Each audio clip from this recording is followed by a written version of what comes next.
Greetings, early worms and VOD watchers.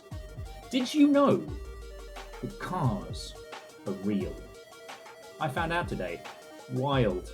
It's not just a thing we made up in video games, they're actually real. Hey, Bacon. I mean, you better hope the camera is on, otherwise your hallucinations have gotten very samey. But then the question being, if you are hallucinating a British ginger man on stream, and it makes you happy, does it matter? Wolfcrat, that's a first. Sorry, I have been up early. I've been outside. I've had coffee. I'm a monster. And Dustin, Watto, and welcome. I actually haven't decided what's going to be cooking later. But potatoes, I think we still have potato in the cupboard, right?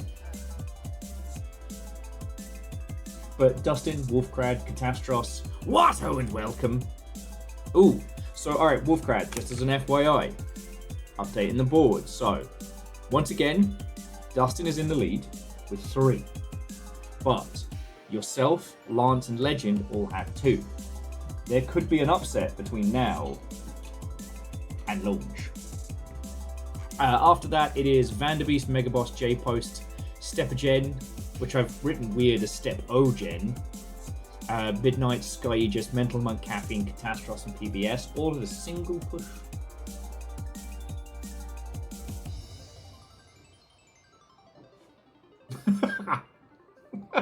Bacon's like, oh, all things considered, that wouldn't be too strange. And it's not even the wild part. Wild part is what the fuck am I going to do with this Costco pallet of Heinz beans? 2 words. Bean bath. That's a main staple of British charity work. Yeah. Grayson, Watto, and welcome. At this point, I just think it's a waste of beans. But, like, Heinz beans used to be the cheap option, right?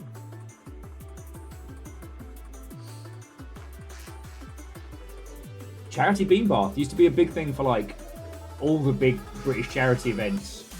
Predominantly children in need, but a lot of the others. Old Pudsey Bear fucking about.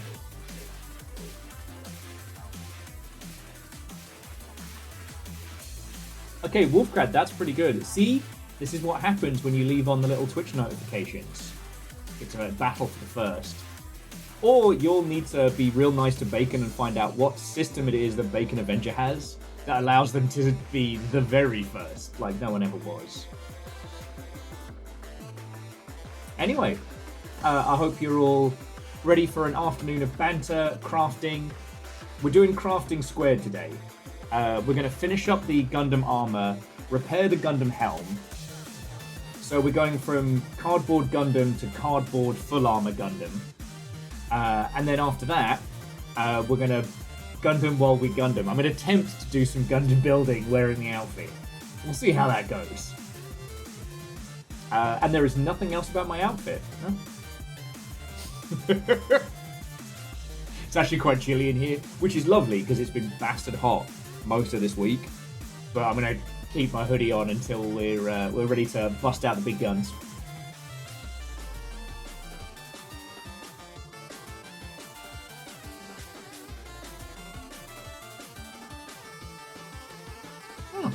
Catastros, I mean, both Little Fire and I have talked about WoW Classic and stuff. You know, there's so many quality of life upgrades that were added to it, but in the same breath, there's still that uniqueness. You know, like class-specific quests and, you know, little hidden things to feel like you find them. But then, God, and to think that WoW was like the quote-unquote casual of the MMOs. You know, EverQuest, Ultima, what was it? Anarchy Online, Eve, were all far more hardcore. So.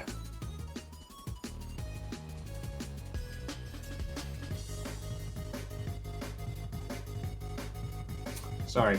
I've been awake for ages. Did you know people get up in the morning? This is one of 2 things I've learned today. Cars are real, and people actually get up in the morning. It's fucking wild.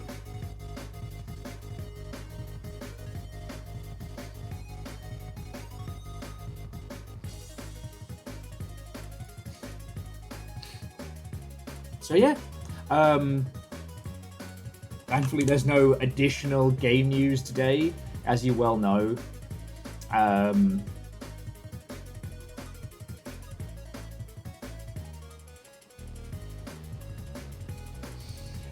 If there's game news on a Saturday, then it's extremely bad.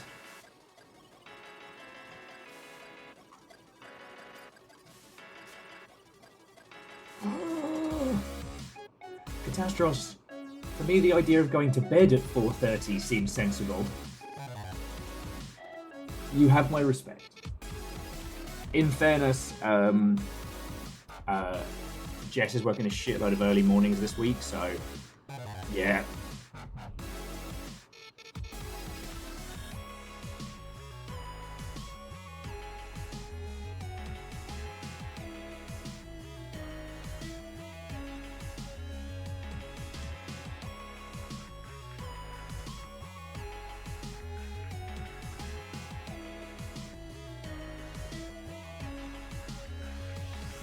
J-Post, you're right.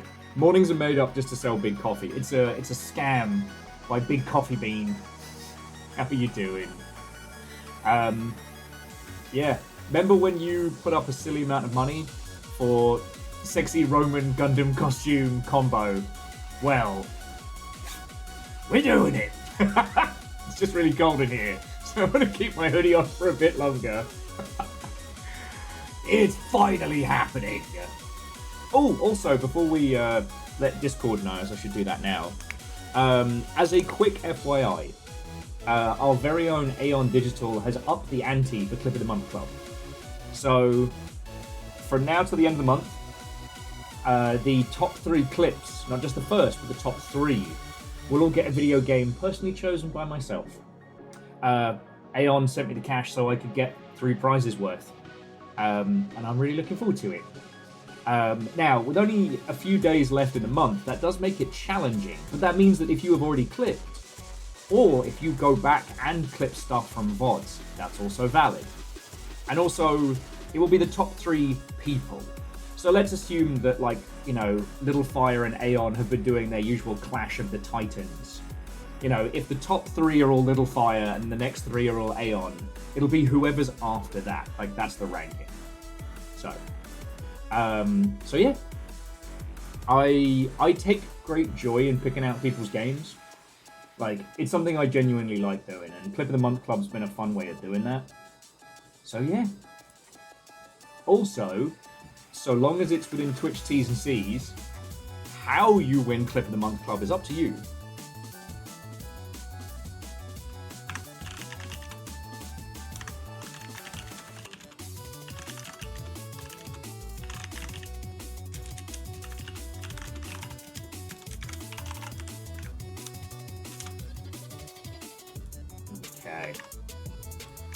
But yeah, there hasn't been anything massive game news. I guess the couple of things that I realised I hadn't checked the game news myself today.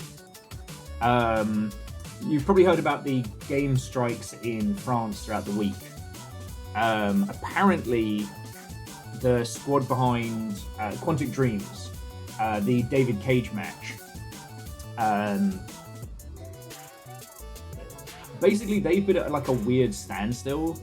The studio is claiming they're going to need to lay off a bunch of people to survive. The workers are saying that they've just been left with no work for like a month, but they could have been training people up and making stuff happen. Oh no! Oh, Chaunerus, Watto, and welcome puns. I'm so sorry, friends. What happened? Just like, thankfully we didn't have fire alarm set-offs today. It's the local car show. Well, car show. Basically, people park their cars up and down Main Street, and you just go look at them. So we got up early so we could have a look before the crowd started. Me and Jess loudly booing the fucking Cybertruck. A fucking ghoul to go to a car show with a Cybertruck. But there was so many good little... We played the game which is your crime car and which is your Bond car. It's good fun. It's good fun. But woke up early. Hallway battery alarm might be dead, or a spider got into it. A really spiteful spider.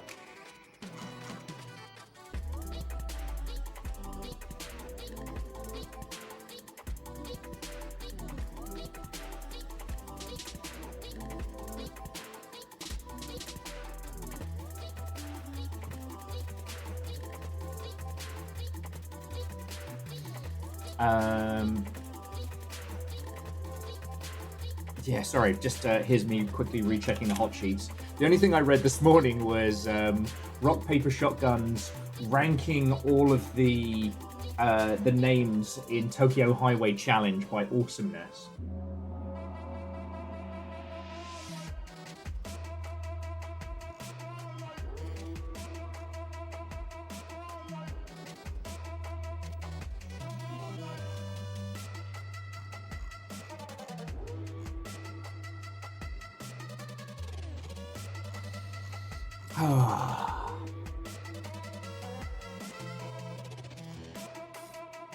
Yeah, sorry. Apologies for just quickly rechecking everything, but yeah.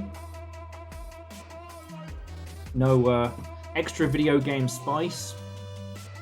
Once again, everybody's still farming GTA for articles, so there is a gasped shock that Grand Theft Auto will not have a disc version available. There will not be a proper physical version of Grand Theft Auto available even post-launch. And people are surprised by that. Aww. Puns. One of the things that the car show, though, did remind me is that there are less people that suck that don't. And the long ship, if the long ship isn't a great indication of that, you know, a squeaky wheel and all that, you know, it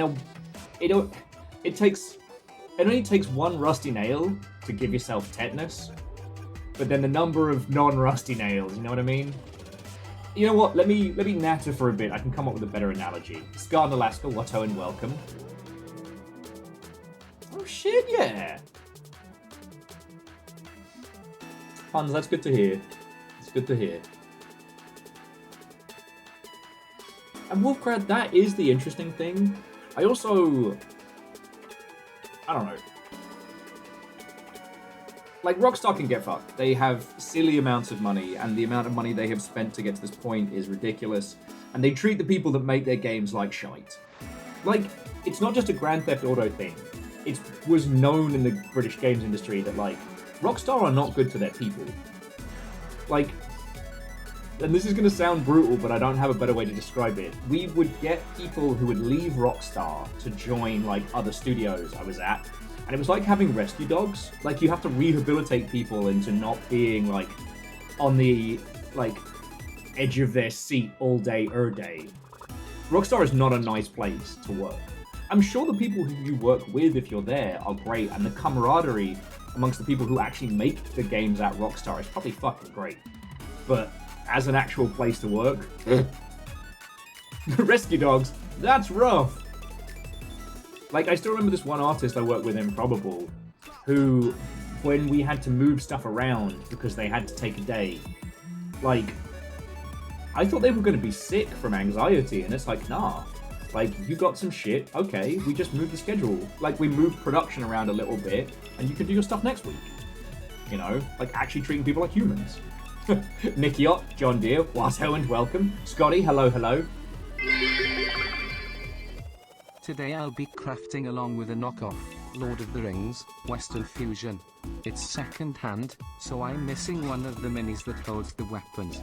Lego Legolas is Legolas who Legolas. Dungeon! 1 million years dungeon! I was like, oh shit. Well, Simple Chaos, maybe we can work on, like, finding either parts or crafting them. In Gundam, one of the things I like to say to people is like, hey, if you break something or if it goes wrong, don't throw it away, don't buy a replacement part, like, fix it. You know, make that little guy your own. You know, but no. Simple Chaos is doing chaos. Thank you for the bits. Vershi, Puns, Legend, what? Oh, and welcome! Wait, no, I already said hi to Puns. Congratulations, Puns, you got 2 greetings. No, seriously, friends. It's lovely to see you. Come on in. Today, we will be repairing and wearing the Gundam armor, followed by attempting to craft a Gundam in a Gundam. And yes, the sexy Roman outfit is back. But because we've had the AC blaring, it's really cold in here. So I'm just warming up first. Vershi, I don't know if you've popped outside to look at cars. We had a trundle nice and early, got some coffee. It's a lovely little morning. We picked our crime cars. I was torn between quite a few selections for my crime car. One of the choices being an old-timey popcorn wagon. Oh! Sorry, Vershi, I completely forgot. But, well, I hope you and yours are doing splendid, friend.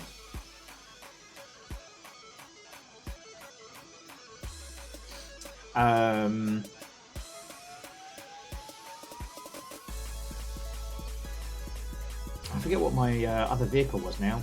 Huh, great memory there, Will. So yeah. Oh, and if you're wondering why the heck we're doing the sexy Roman outfit Gundam time, J-Post, fuck knows how long now, put up a very large amount of money for this. So, in the means of keeping this whole fucking thing going, J-Post brought the thunder. And that's what I get for running my mouth. But look, I'm just going to say this now. Look, I am sorry that I keep talking about cash stuff. I'm sorry that I'm worrying about it so much and it's forefront. Ultimately, I fucking love doing this and I'm a worrier. And these two forces combined usually mean that every June and July, I am Captain Von Stressy Spaghetti. I'm sorry that I let it bleed out a little bit yesterday, but what's important is being able to do this as much as fucking possible, alright? So, I don't want you all to think I'm grubbing. You know that moment where, like, you have that flashback of embarrassment, like Liar Liar style, where you want to put your whole fist in your mouth? I had a flashback to, like, Will having a little panic on stream, and I was just, Alright, well, look, that's all I wanted to say on it. Fucking thank you. You're all fucking legends. Including some of you who have legend in your moniker. And I'm looking forward to today, you know? We're gonna repair the armor. I finally can throw away all of the leftover cardboard I've been stashing for Gundam pieces. And then we're gonna build a little... So today you're goofing around? You're goddamn right. So yeah, just to say again, sorry, an Airman, fucking thank you. The Yaldum is yours. What will you do with it? Because you just put $10 into fucking keeping this engine going. You're a legend. Thank you. I just wanted to restate that thanks to Aeon Digital, the Clip of the Month Club is going up a gear this month. It'll be the top 3 clips. Alright? So, it is worth noting that can be any clip from this month. If you go back to a previous VOD where chaos happened, clip it and share it, and it ends up winning, then you still win. It does not have to be from today's nonsense, but there will be the top 3 winners will all be getting a prize this month. And if it turns out that it's like Verdant Flow 5 times and then Aeon 3 times, then Verdant gets 1. I guess Aeon has essentially bought themselves a gift. And then whoever is in 3rd. So 3 people will get a gift. Alright? You can do anything clip-wise that does not break Twitch terms and conditions. I am not the arbiter of how many views your clip gets. Now, as it currently stands, it'll be Nova and Legend and Aeon. Although knowing Aeon, they'll probably wave it to the next person in the rankings. But... so that would be PVS. However, numbers are real low this month, alright? So, you got 3 days. On the first, we will declare a winner. Aeon just doesn't like Will's tasting games. No, I've been really enjoying it. It's been a lovely challenge. The only one that was kind of intimidating was when Null won. And, you know, Null is not a dickhead. At no point have they ever done the, you know, Billy Big Bollocks or Willy Waving or any of that, like, ego nonsense. In fact, having met Null, you know, IRL, they are almost detrimentally humble despite their achievements. And trying to pick a game for someone like that was a lot. I'm glad I rose to the challenge.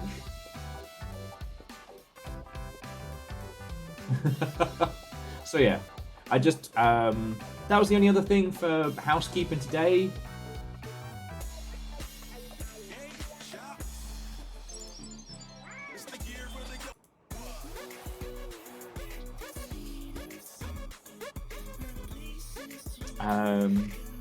So yeah.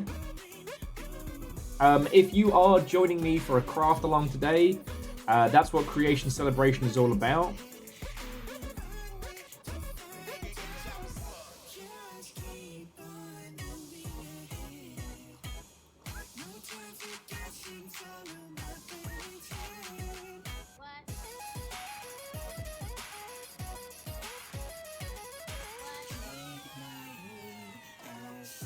Yeah. Just having a quick skim to make sure something hasn't absolutely popped off while we've been at it. Yeah. Okay. Hunters get themselves to level 20 in Cargo Hunters. Yeah, I'm looking forward to being able to have a proper session in that. And the fact that it's now co-op is a great boon. Because like, I tried to get back into Zero Seven, and I'm just realizing how much quality of life changes we've had since that dropped. Hopefully Zero Seven 2 will be good. I really hope it'll be good.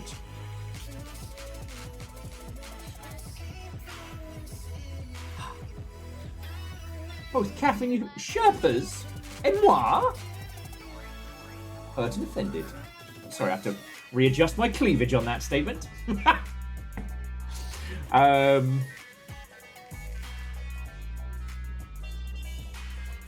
But no, sorry friends, if you haven't seen it, so Cargo Hunters is probably the best one we've come across yet for, like, if you want to fuck about with extraction shooters and the Forever Winter is a little bit too hardcore. You play as a robot in a world where humans have all fucked off. You trundle about the zone, acquire weapons, kit, complete missions, and try and get the fuck out. The hook on this is that unlike your usual shooty gun bang, while it is quasi-realistic guns, you can cut your mechanical limbs off and attach other people's or ones from defeated robots. So you can essentially, like, improve yourself through murder. I do think the little, like, squads of baby drones and stuff is really cute, like, the drones flying in flocks like crows. Yeah, Hoffers. I'm just keeping the hoodie on for a bit because it's cold. But I don't want to turn, like, all the, you know, chilling stuff off, because if the fucking sun decides to be an asshole, then I'll end up cooked in here. During the summer when we did the initial Sexy Roman outfit stream, which was off the back of Snare Wave, we had to put ice packs down my boobies because I was overheating so badly. Because this is just like plastic.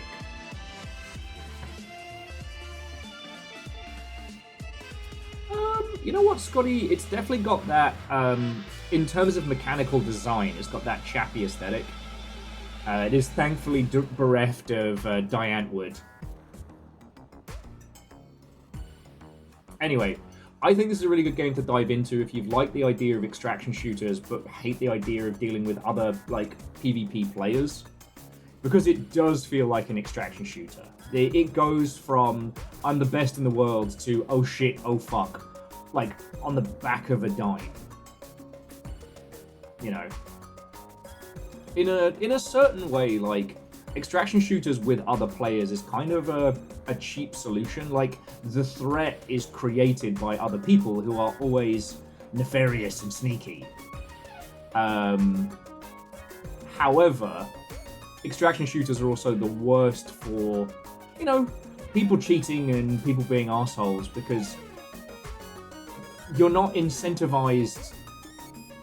There's nothing to be gained from losing in a traditional standpoint, so ultimately in a PvP environment like that, if people can cheat, they will, you know.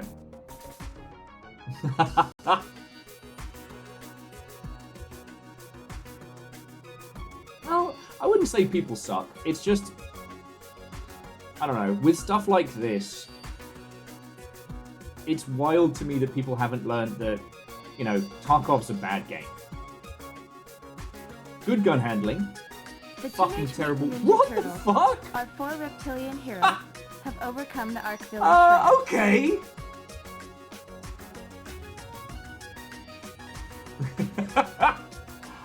Scarred in Alaska throwing out 10 subs to the crowd like it's nothing. Thank you, friends. God, you've got a lot of folks. You've got Tamaggio, John Deere Enjoyer, Feel Good MD, Squeaky Snag, Gathest Jizthericus, Allegedman, a Poppykin, Guardian's Bloke, Syndrin, and Stello Octahedron. Yeah, I can do that one.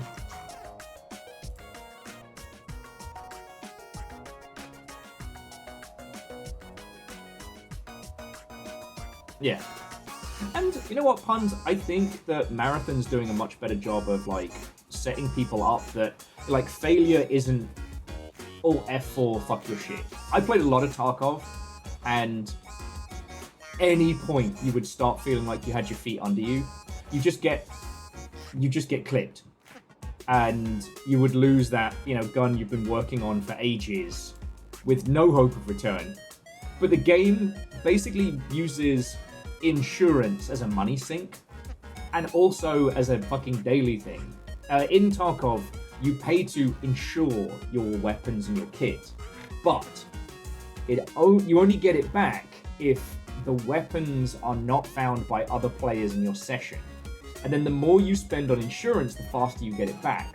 But once you get it back, you have a window to pick it up in real time, which if you don't, you then just lose it. So you're always coming back into the grinder.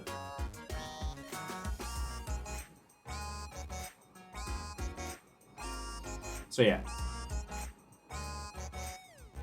I mean, I think it's fun to talk about.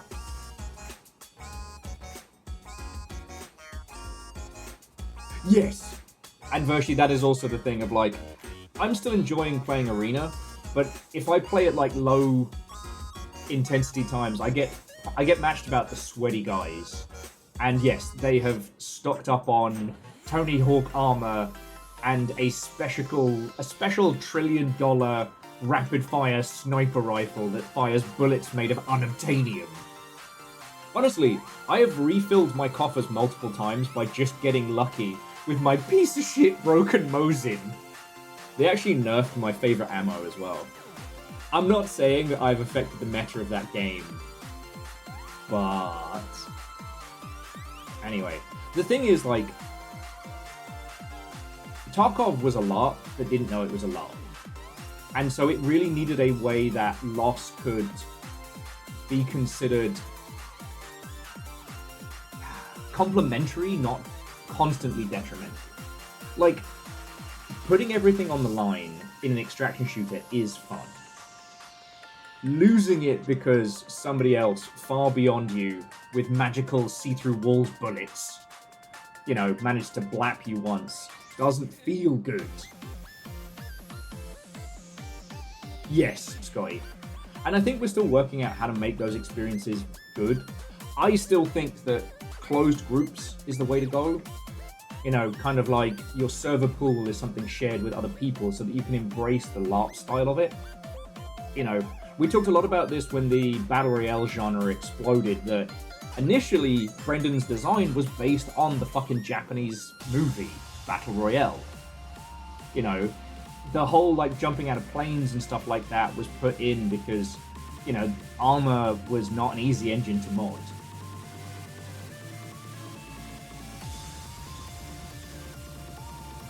Yeah, and puns, that one could work. You know, something along the lines of a standard base gear, or a better understanding of the cap of equipment. But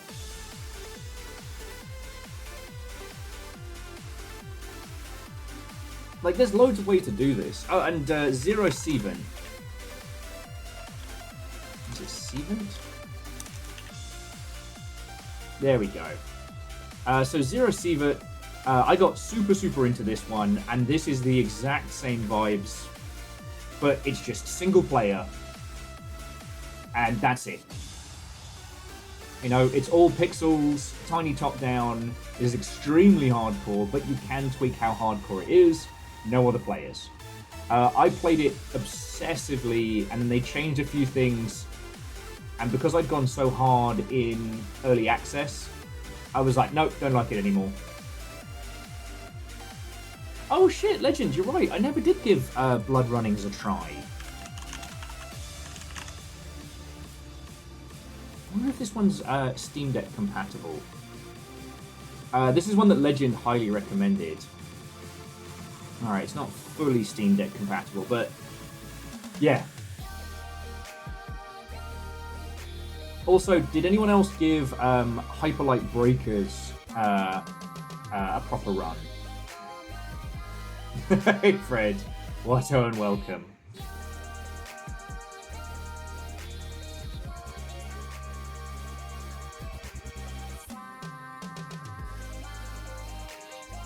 Yeah, well, and Scotty, you and I both know that jumping out of the plane thing does level the playing field. If you never saw it, so Battle Royale is a dystopian novel that was turned into a film. Don't read the manga. It's both bad and unnecessarily horrific. And I'm a Berserk fan, and I'm saying that the Battle Royale manga is unnecessarily horrific. But hey, if you never encountered it, which I have to remember, not all of us are, you know, weirdo sickos.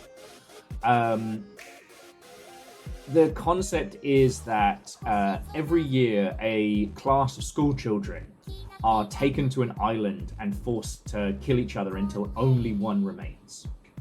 At the beginning, everyone is given a random bag containing, you know, water, food, supplies, and a random weapon.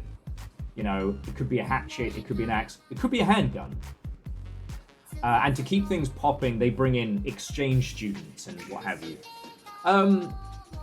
It's a fascinating movie. It was penned at a time when there was a real kind of like fear of the youth in Japanese culture, as it was explained to me. But it's very much about like those teenage attitudes taken to their like absolute zenith. That's what Brendan was trying to create with the Battle Royale in Armor, but ended up creating this like fight to the last person multiplayer genre, which I still think holds a lot of weight. I wouldn't recommend you betting all your money on creating a new Battle Royale, but, you know. Yeah, no, the movie was weirdly tamer, but... The Apiuli shopping district is happy to announce our new arcade. Lose of your life in arm machines. Pay no attention to the wires creeping into your bloodstream. Akari, thank you for the 200. How are you doing? So far, yeah, Scarred in Alaska has played Rapid Fire Hunter of House Carl, and Ehrman is the Jarl. I don't know if we got a Jarl's Decree.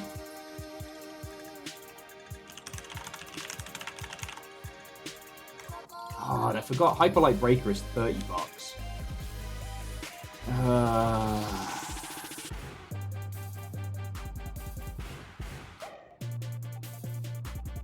Now, it's interesting because this one was described as an open-world roguelike rather than an extraction game. And I wonder if not committing to one way or t'other. Anyway, Hyperlight Breaker has not gone down well. I'm not critiquing it as a title. I've not had the chance to get hands-on with it, but yeah. Anyway, extraction shooters are fine. I think in a pure PvP environment, they are always going to be decreasing in numbers.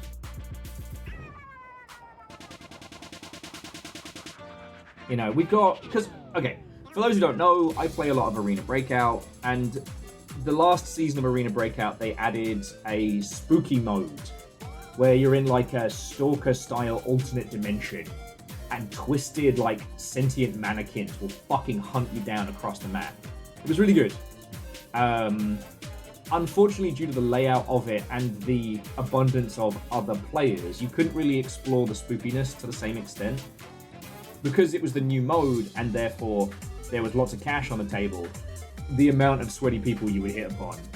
Yeah, Fred, I'm sorry you had to find out on this. The next mode's got more PvE stuff coming, which I'm curious to see how it goes. Like, and honestly, the only reason I'm playing Arena is because, one, it's free, and two, realistic shooty gun bang with the least amount of faffermancy. But I have no allegiance to it, right? Like, I'm not saying you all should make it your whole raison d'etre. You know, I'm not getting an Arena Breakout tattoo. It's no Blackout Club. I do think that extraction shooters as a genre, if they could be made more community focused, or create a situation in which, you know, users who play and die, play and lose, are still either adding to or having a good time, that's the point where someone's going to take over. I don't think extraction shooters have been perfected. I mean, Akari, Project Silverfish, it's fucking good. It is by no means an extraction shooter. It is, you know, it is the first proper follow-up to Stalker I've played, despite having played loads of games that say, inspired by Stalker.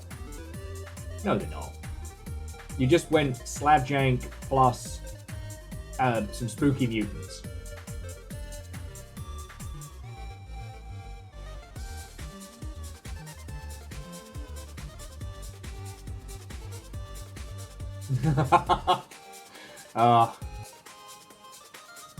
Now, what I need to do, Fred, I need to find somebody who is willing to trade tattoo ink for, I don't know, services rendered.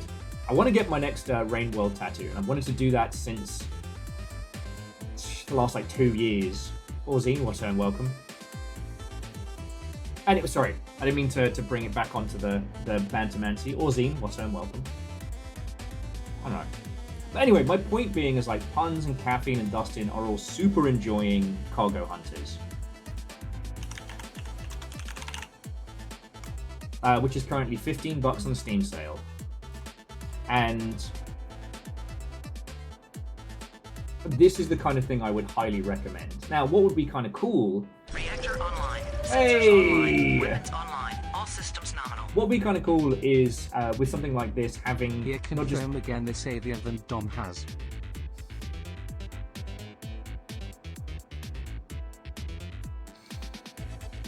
So, limitedly, what and welcome. I hope I've gotten to say a proper congratulations since... Weapons online. Oh, All systems no. nominal. To once that is cult. Not Hi a cult. mind Mr. Mrs. Rocks spoken. To Mr. and Mrs. Rocks, congratulations, and it's good to see you. It's really cool to see all the photos of yours wedding. You know, I'm still sorry I can't be there. I've got the invite's going to stay on the fridge for another 10 years. How are you both doing? I mean, Dom, 92 months as long as you keep the spree going. Tilly, I can't believe you let Dom bully you into coming to hang out here. I think you can sue for that. How are you both doing? We're just talking about extraction shooters. Puns, Caffeine, and Dustin have been really enjoying this one. And it's just co-op and PvE. But it feels like a proper good extraction shooter. You know? All I was going to really add on my long, rambling rant is that, one, there's still so much to do with this as a quote-unquote genre, especially narratively. Like, honestly, I'm a little sad that the Forever Winter hasn't quite started popping yet, because stylistically, it's perfect. It just hasn't quite decided if it wants to be like a hardcore misery sim or if it wants to be an extraction shooter. And it's very janky, but it's so fucking fresh. Yeah, well, so Fred, what I've noted in extraction shooters is there's a surprisingly few of them despite its prevalence. Most of them are varying takes on, you know, multiplayer shooty gun bang. You know, Cargo Hunters succeeds just by virtue of being a third-person extraction shooter. And they're building a narrative into it. You know, they've got quests and the ilk, but not a full fleshed-out story yet.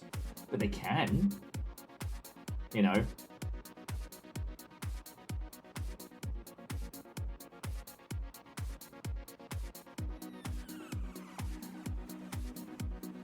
Ultimately, you know, people just getting to the point where they're making a successful, you know, playable online FPS is so much work that story, as you well know, Fred, takes a backseat.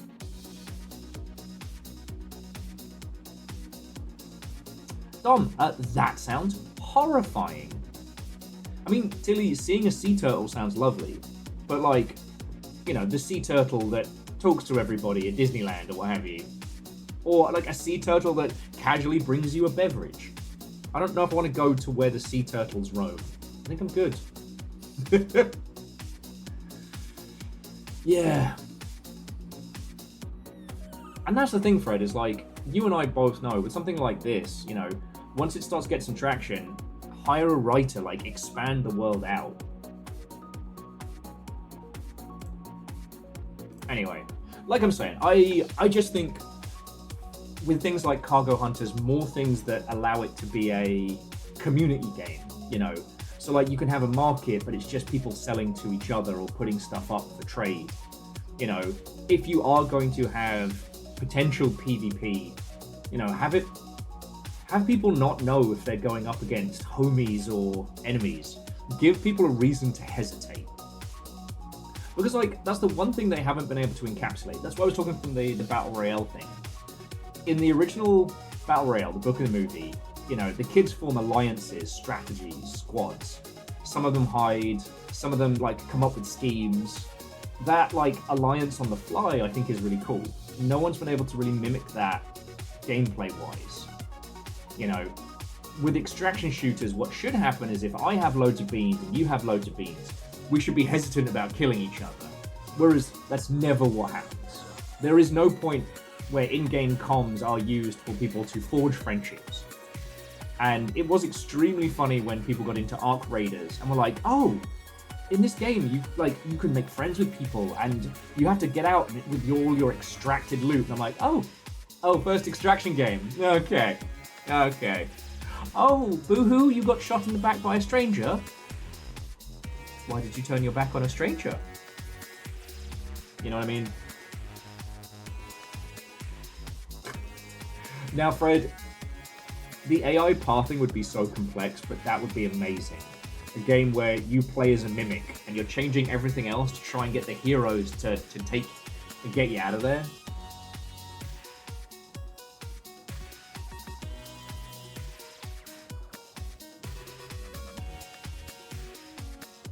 Damn.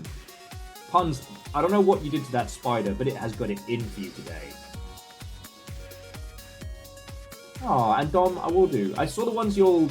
I saw a couple of ones posted on the Book of Face. They were real nice. Anyway, so, today we are building Gundam. And I'm going to Gundam in my Roman attire. Yeah, my historically accurate Roman attire. as paid for by J-Post. I shit you not. Yeah, I even got a fucking battle skirt. I'm just wearing the hoodie because I'm cold. And all my boob-wielding friends can understand that the underwire keeps digging into my underpits. I have to put like a little fucking... Oh, no wonder it's poking out. What the fuck? You'll see that, right? The main chat. Internal server error. Fucking hell. Last night the credits didn't work. Today I can't have chat, and not in the usual manner. Brilliant.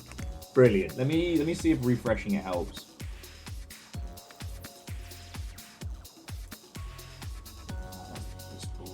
Here we go.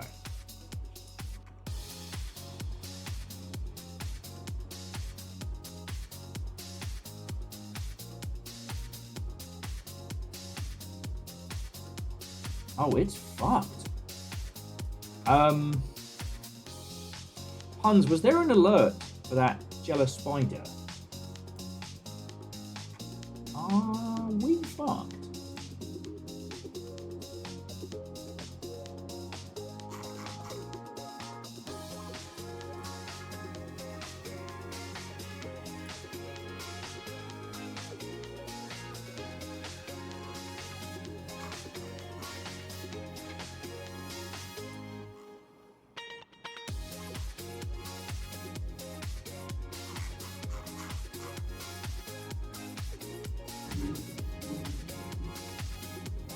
Actually, Fred, not a stupid idea. That was, I played a modded version of DayZ. That was that.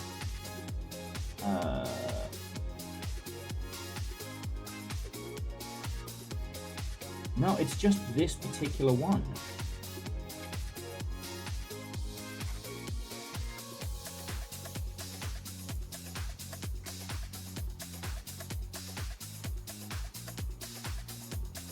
Oh no, it is fucking. Alright, I'm just going to check to see if... Okay.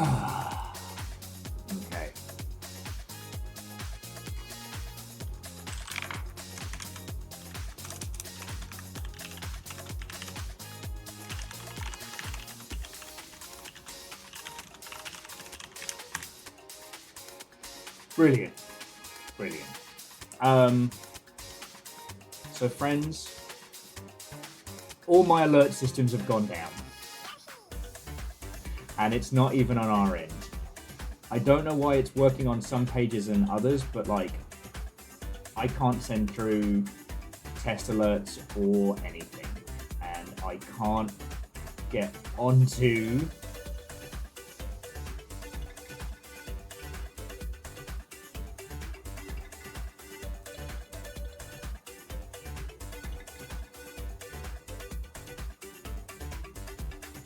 Yeah, I can't even get onto the back end for it. So, friends, please, please, please do not do bits or donations or what have you until the alerts are back on, because I would hate for one of you to do something really, really fucking kind and then I don't know.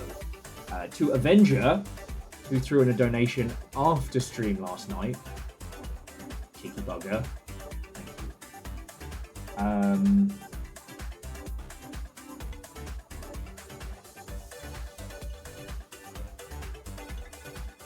I should be able to see your chats, though, through here and here, even if they don't reflect on stream. Oh, good. Oh, good.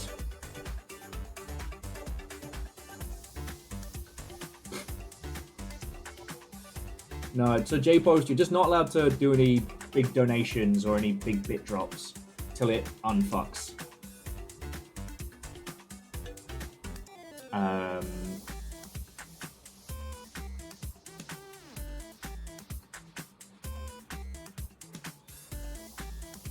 So, I mean,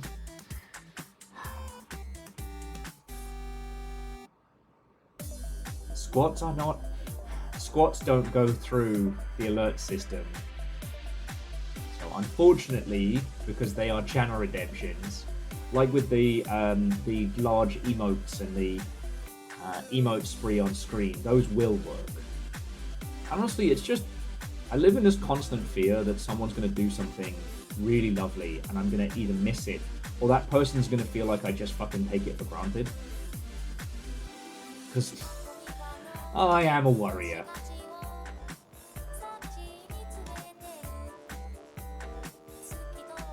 Yes, he can squat.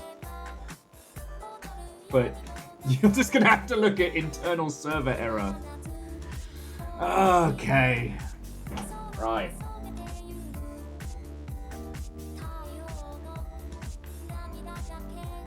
And you all can thank JPost for the attire.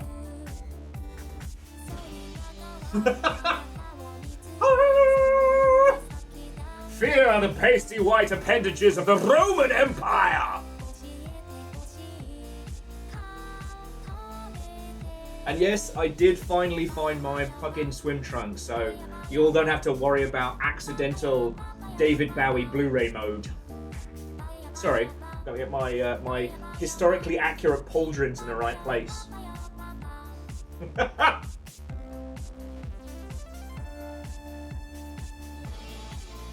I'm sorry, JPost. It does seem like a cursed scroll. It looks like you've gone into the market town square. And instead of like the mark of a local thief, it's the 504. What is it? 500 internal server error. All right.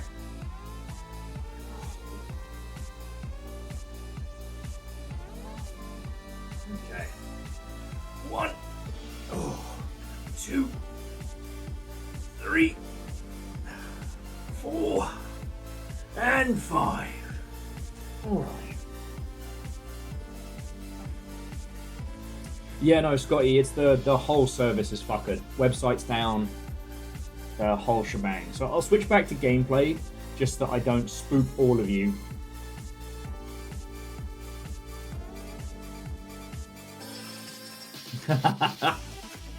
Dom, thank you. But I appreciate you all so much. We were watching The Cleaner last night. The bloke who does Taskmaster, his little comedy about being a crime scene cleaner. And I love it. But I will admit, one of the episodes got me proper teary, and it was like him looking back at him and his mates getting high off their tits at a fucking festival and stuff. And it got me teary because it's like, you know, I do miss old Blighty. And I do miss that old crew. But then I was kind of sitting and pondering, and it was like, you know what? I'm not still stuck in fucking Petworth. I'm not still in West Sussex, you know, going to the same pub and complaining to the same people. I want to do this for as long as is possible, alright? And I do not want to join the Dead Streamer Graveyard, which has been claiming a lot of folks. Like Jess and I were chatting yesterday, and during the conversation about, like, you know, streaming and like what streaming is as a profession, and we started realizing just how many folks have just silently stopped.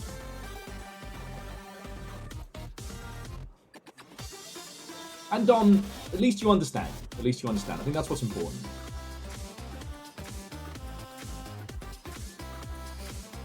Yeah. And that's the thing, Catastros. I didn't choose this life, it chose me, and I will now fight to hang on to it.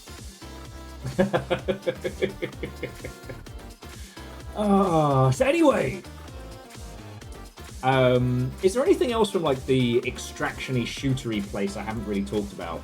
I fucking loved Marathon, and I'm annoyed I haven't had more time to spend with it. I know I keep talking about Arena, but I only play that like intermittently. I do think that Sand shouldn't be an extraction shooter. I think they fucked up there. And I think this one's PvE, so why this one? I guess extraction shooter doesn't mean multiplayer. Both Incursion, Red River, and that other one I was playing, like Grey Zone. What is Nuclear Epoch? God, that looks terrible. Oh, Whisper Mountain Outbreak, I am looking forward to playing once it's a little bit more together. I also disagree. Hunt Showdown is not an extraction shooter. It is a weird PvP mess. Good old Dark and Darker. They put Ghostface in Hunt Showdown? Alright. Oh, and if you haven't seen it, this is one that, not the skin pack, but the Forever Winter. I am obsessed with this. Because the pitch of this one is that you are not any of the soldiers fighting in this eternal war. You are regular people just trying to survive. Go into war zones, scavenge food, predominantly water more than anything else, and get out. There are mechs and biological nightmares and all kinds of horrors fighting. But your goal is not to go in and kill them. Your goal is to get the water, get the loot, get the fuck out. You will occasionally get into scraps, but it should be avoided wherever possible. It's still very janky. And that jank can be painful when you're playing something where, you know, your barrels of water on the line, but it doesn't have PvP. It's significantly more brutal than a lot of games that have PvP. But, like, the style and the aesthetic is like nothing else. This and Marathon are what I would consider modern video games at a high level, you know? I'm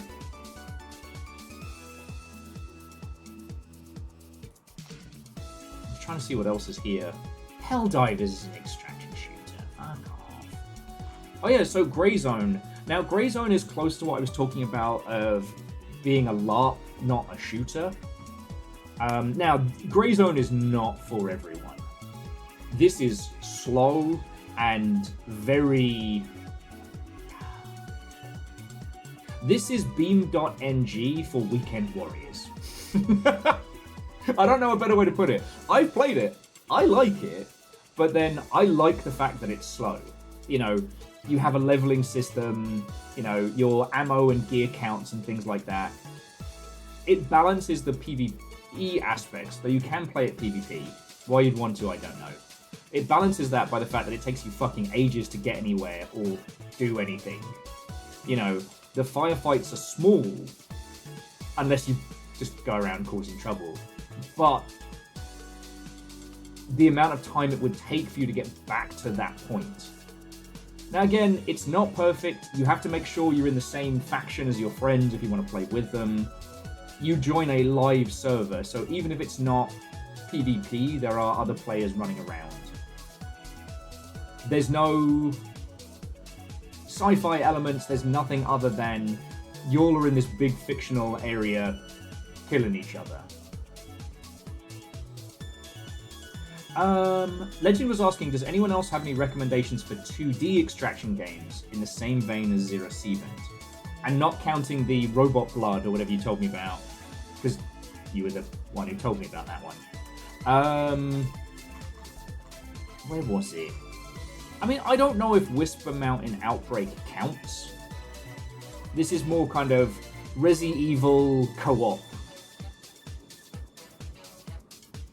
Oh! Duckov. J-Post, good shout.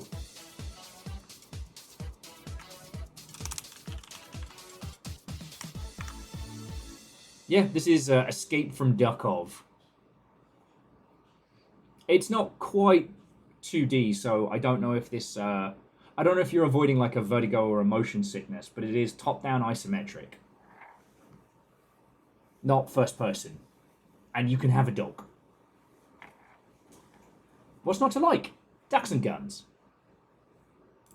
You know what? We'll do the old Sonic playlist. Always love that.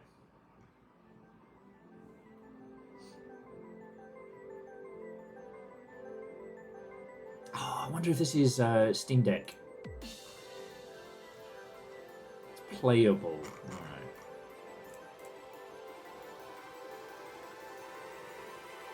Oh, and Jonorus, was yours also Duckov, or was it another one?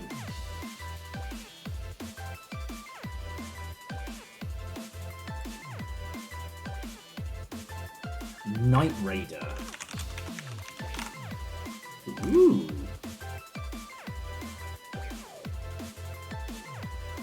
Okay.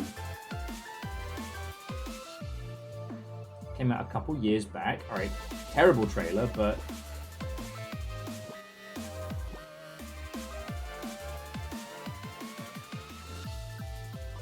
Get in, handle the zombies, and get out.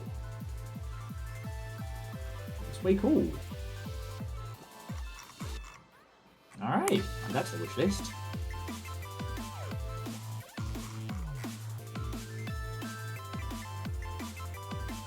Yeah, genres. Way cool. Good pull.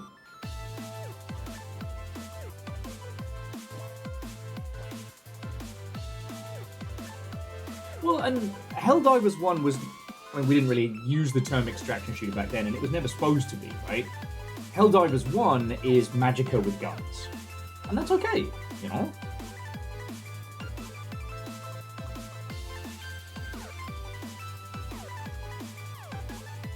Shit, and I haven't even had a chance to fuck around with Road to Comstock yet. Now, Road to Comstock is fascinating because it was originally pitched to me like a shooty roguelike. No, go away, Payday 3. And I'm sure you're already sick to the back teeth of me talking about this one, but yeah. Run around the zone, kill baddies, steal their stuff.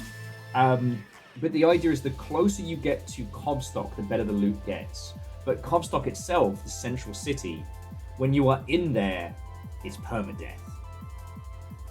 No other players, it's only PvE. So it's like, you take your life in your hands in the central zone, and in theory you should only be going in there when you are already tooled up to the nine. Wellity, fucking wellity.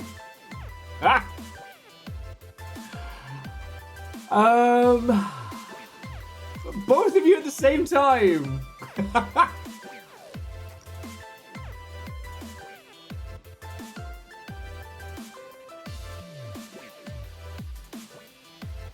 Well, shit.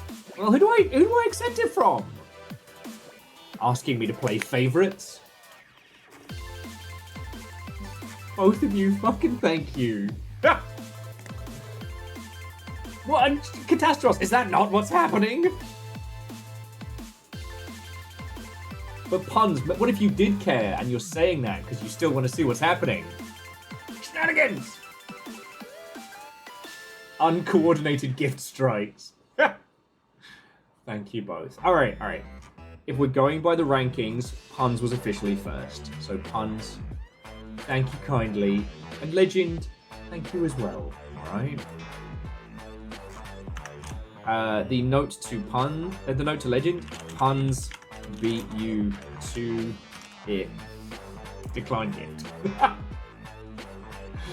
Oh.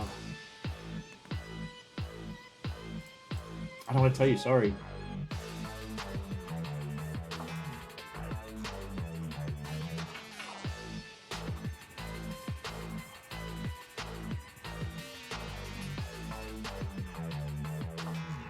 Okay.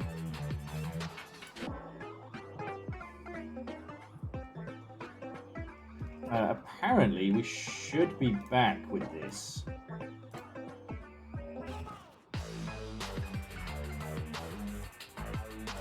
Nope, we are still not back. Okay.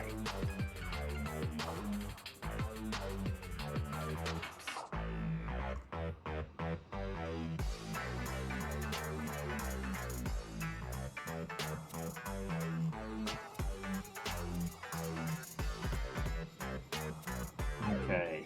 Sorry, bear with me just a second.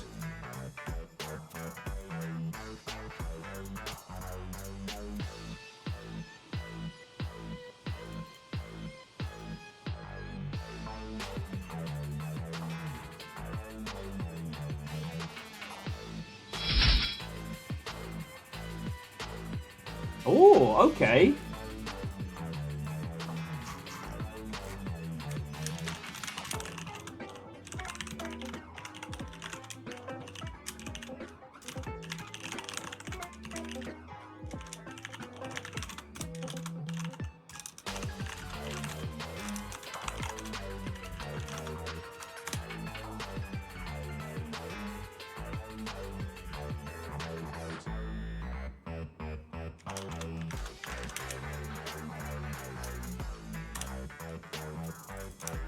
Okay. So, in theory, friends, the alerts may be working.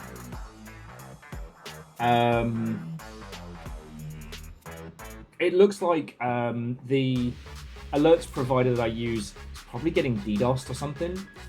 I can't get to the site.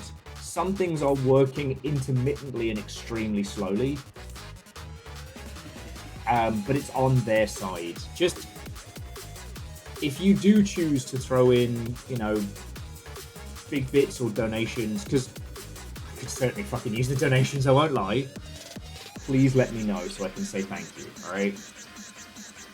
Don't be sneaky cheeky. Okay. And puns. Yeah. Oh! Because there are some folks that may not have seen me, like, raving about it. Friends, Miscreants, and Legends. I am currently still obsessed with Barony. Even though this game's been out for 10 years, they just hit 1 million sales. Barony's fucking brilliant. It is... I mean, it's NetHack. It's OG Rogue. But first person, and you can play it co-op with the homies. It is not easy by any means, but nor is it supposed to. Okay. Cheeky alert test. Being an alleged zombie orlick, I may or may not have a fast reaction time for the first so-called race. Or maybe I'm just an overly complex Perl script, who knows? That's the question, Bacon. Have you created a series of reactionary scripts so powerful as to fake sentience? I think no, and stop telling people you're dead. And thank you for the bits. I can't guarantee alerts are gonna pop.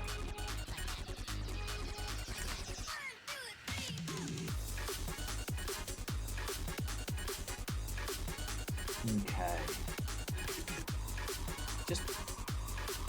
I want to be able to move back to main screen so we can start building this fucking Gundam.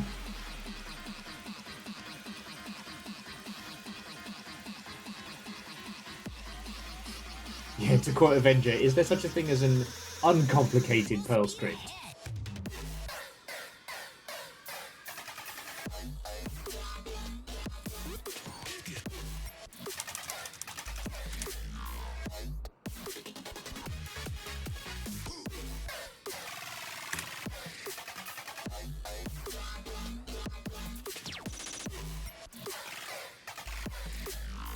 Okay.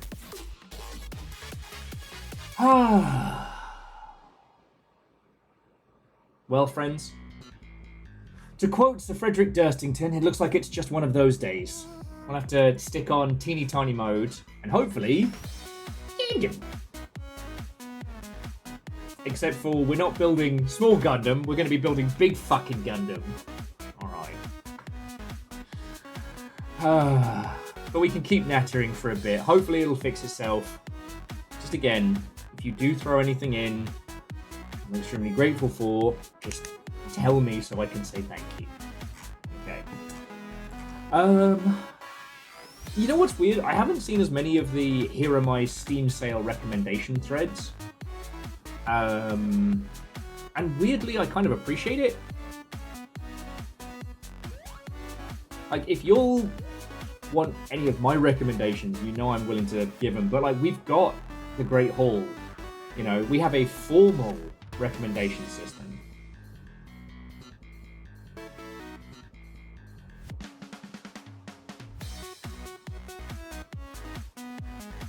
Okay. Well, Orzine, I hope it goes well, and hopefully I can be the background noise to getting it going.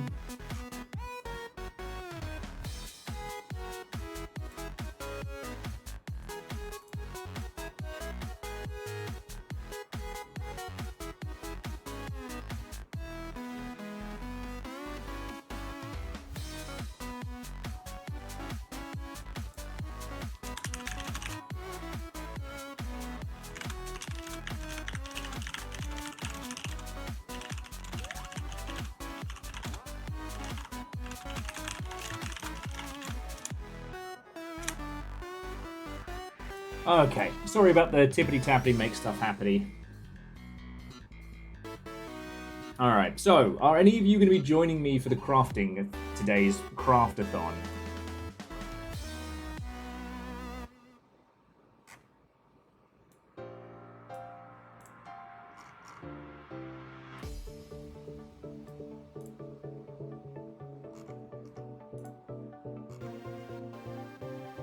Okay.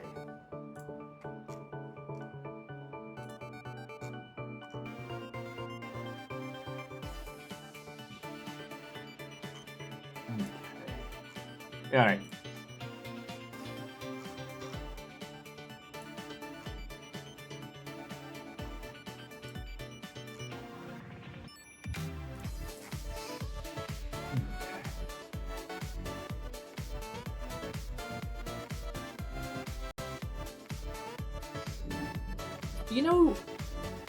You know what it is, Catastros? It's because the Steam sale tends to be the same thing for a lot of folks now, which is you go to your wish list, you filter by price, and then see what pops up and like what reminds you, or at least I don't know about you, I go to wish list and then sort by discount amount. You know, I spend so much time looking through everything to try and bring it together. Like, and I'm very vocal about the games I enjoy. DJ Coil's gonna try and get some Godot moving. Nice. Bring the thunder. Bring the noise. Oh, if you are into Barony as well, we're getting mushroom biome and some kind of like cool cathedral biome. Also gremlins on mushrooms, that's happening. And a strange automaton army. What does it mean? I don't know, I haven't killed the Lich yet. I'm actually genuinely looking forward to the next time we can get a squad together to tackle Barony. I got the power of virals. Oh yeah, it also has split screen as well, I don't know if I mentioned that. It's currently $2. So what's on mine? So wishlist, sort by discount. Yeah, Dead Space, Ghostwire. I should probably take God Eater 3 off here because I don't think we're ever going to play it. I enjoyed it in a time before we had Monster Hunter Worlds and Wilds. God Eater was ultimately a what if Monster Hunter was more accessible game, but then Monster Hunter became more accessible, so. Sherlock Holmes versus Cthulhu. Or I think I should take Front Mission first remake off. Because it's gonna be bad, and I'm just going to be irritable. And then you lot are gonna have to hear about me whinging about Front Mission. Oh, Jonas is on the plastic and rubber refineries of Satisfactory. Gremlins on mushrooms sounds like a misdemeanor. Not that I'm a narc. Lordy, lordy.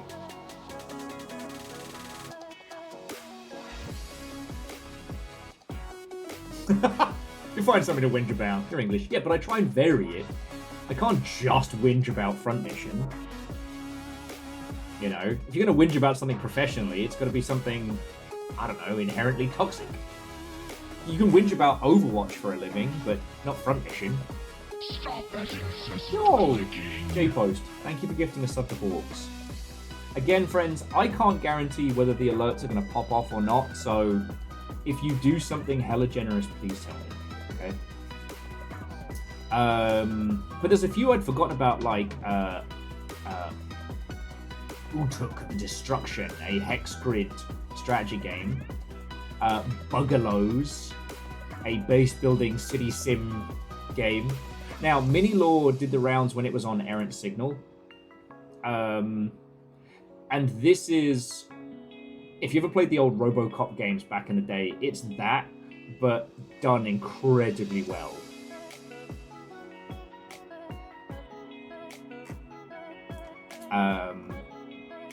Art as a rifle.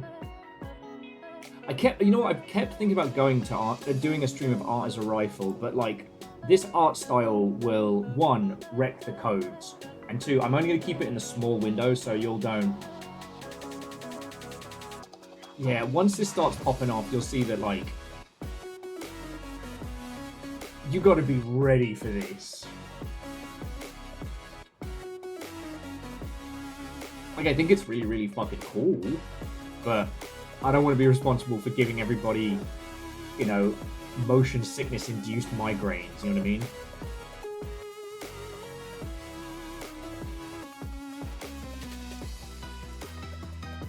Wild Bastards I still haven't jumped into. There are a bunch of Call of Cthulhu games that dropped at the same time, and I think I added all of them, and I forgot which ones were the great ones. Not Tonight 2. A game that once again says, subtlety is for cowards.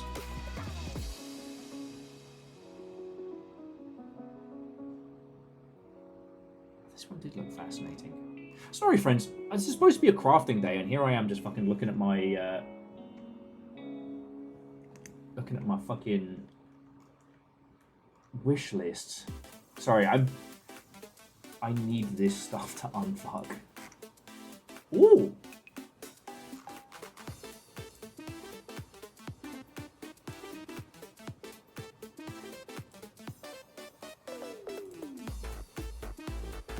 Okay, no, not quite. But we're getting there. We're getting there. Give us an 09. Yeah! Alright! Meat's back on the menu! Who's ready for some crafting?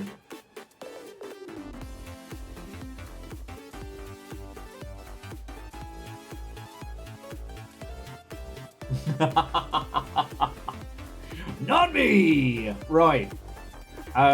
So friends, I'm going to use the loot real quick. Then I'm going to get our Gundam stuff. We've got armor to repair.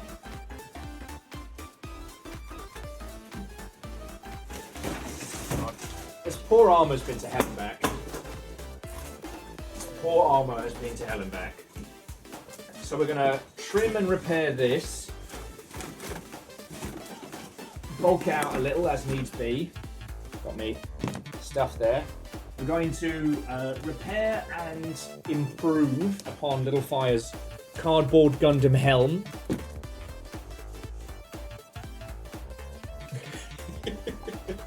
And then, whilst wearing all of that, I'm going to attempt to build a tiny Gundam. Alright. Alright, Terrors. I'll be back with you all in just a second. So yeah, grab your snacks, grab your Gundam kits. J-Post and everybody, fucking thank you.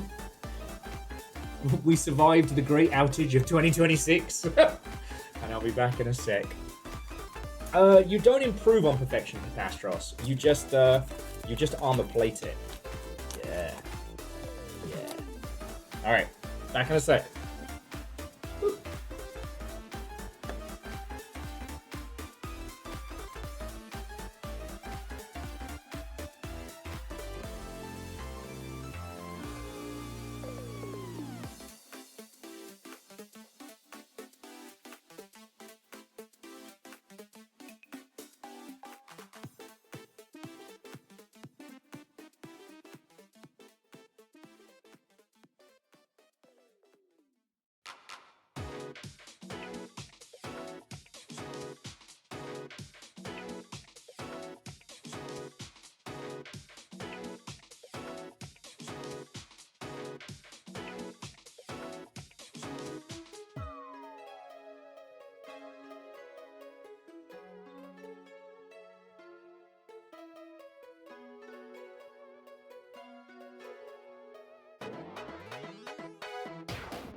Stop that incessant clicking.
Right, you lovely lot.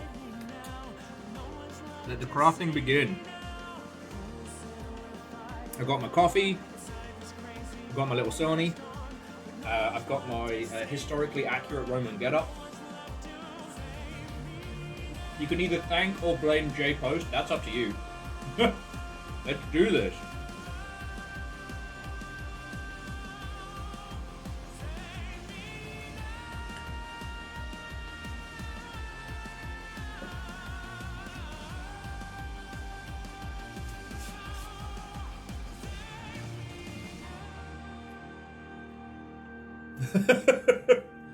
Just offers with thanks, and how dare you, J-Post? And Restless Roots, how you doing?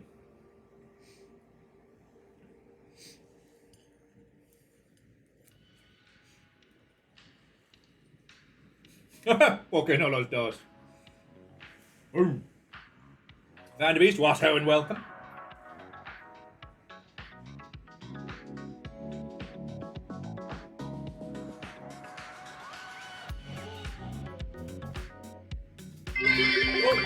Hey, I'm always This happy to stream see you brought lot, to you even by if it's for a putting a brief dollar bit. amount on a joke.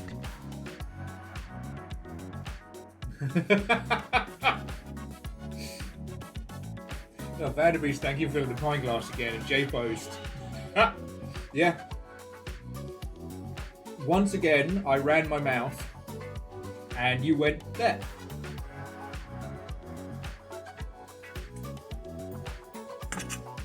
But, like, you don't know it, but you saved my ass.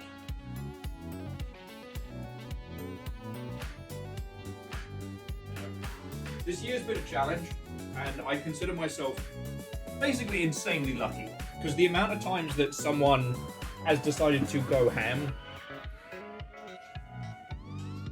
God damn it, Vanderbeest!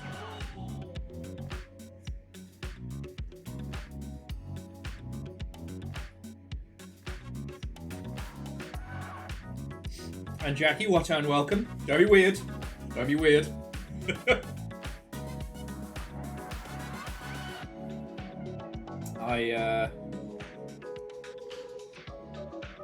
Yeah. I guess I'm gonna do squats now, and then move the fucking Gundam armor.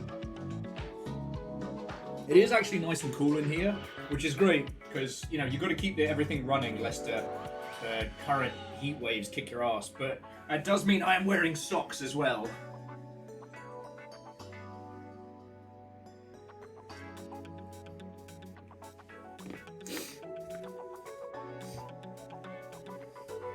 Oh yeah, no, Jackie, I've long since lost my my sense of shame.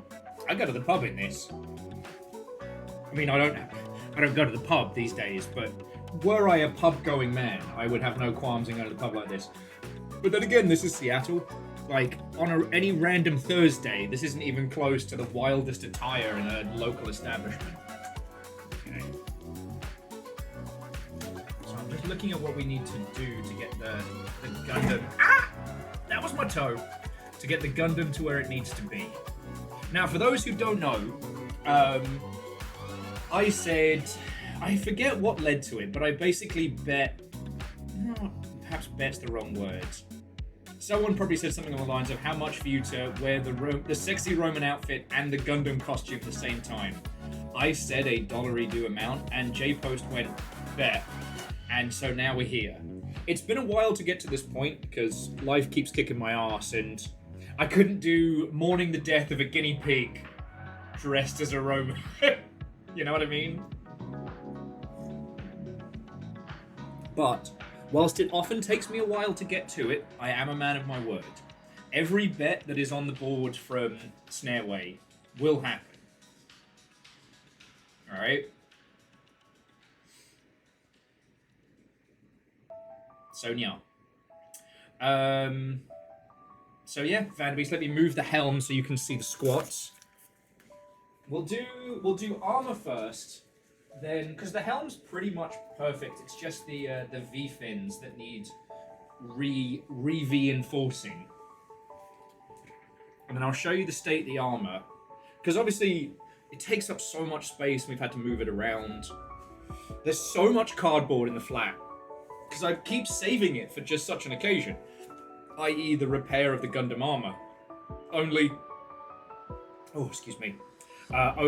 it's been taking so long to get to.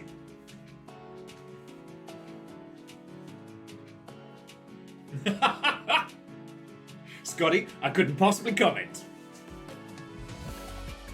It's just nice doing this where it's cool and flat and I'm not just violently overheating. Alright, burn the beast. Here we go. 1, 2, 3, 4, and 5. But yeah, so how are you all doing?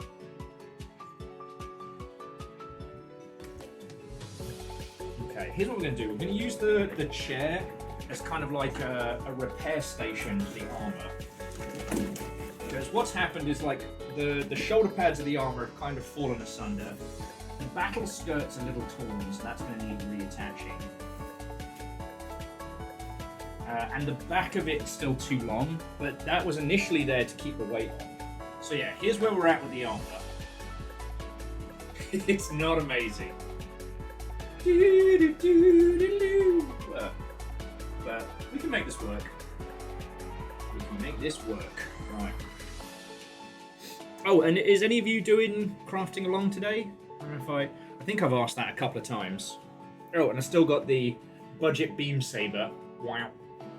Wow.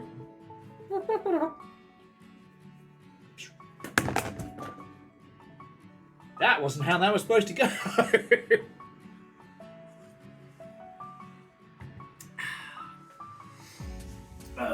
So I guess to those of you who just joined us, we spend the morning pretty much just talking about like extraction shooters, i.e. extraction shooters don't have to be multiplayer to be good. Kind of leading off of puns, Dustin and Caffeine have been really enjoying Cargo Hunters, a robot-only, co-op-only extraction shooter, which is very, very good because you don't have to play against randos. You don't get your ass handed to you by, you know,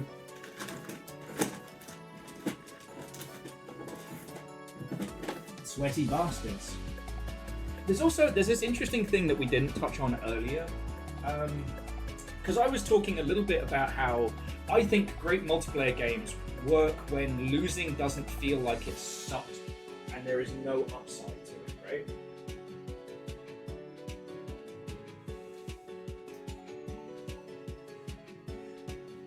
Bloody masking tape.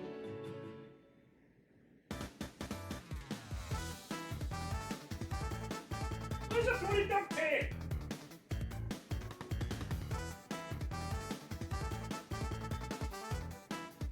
You had so many rolls of duct tape. Where the fuck are they all gone? Oh, excuse me. Kind of.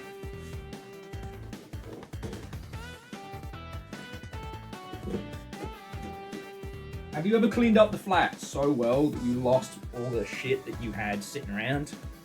I have.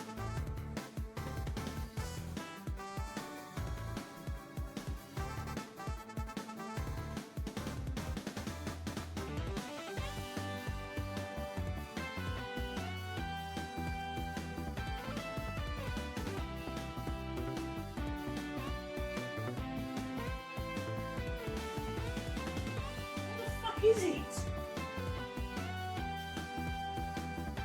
Sorry, friends, talk amongst yourselves for a second. Where the bloody hell did it go?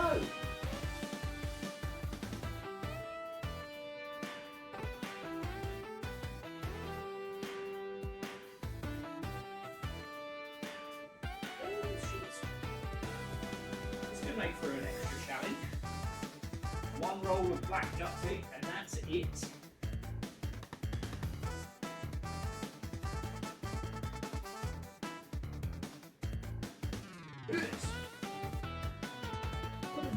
Piss. Combo piss. Ultra piss. Pisstrosity. Killer Piss Jaro. Hey Baron, what's and welcome. We're making Gundams. Remember how? Remember how this was your idea? Well, it came back.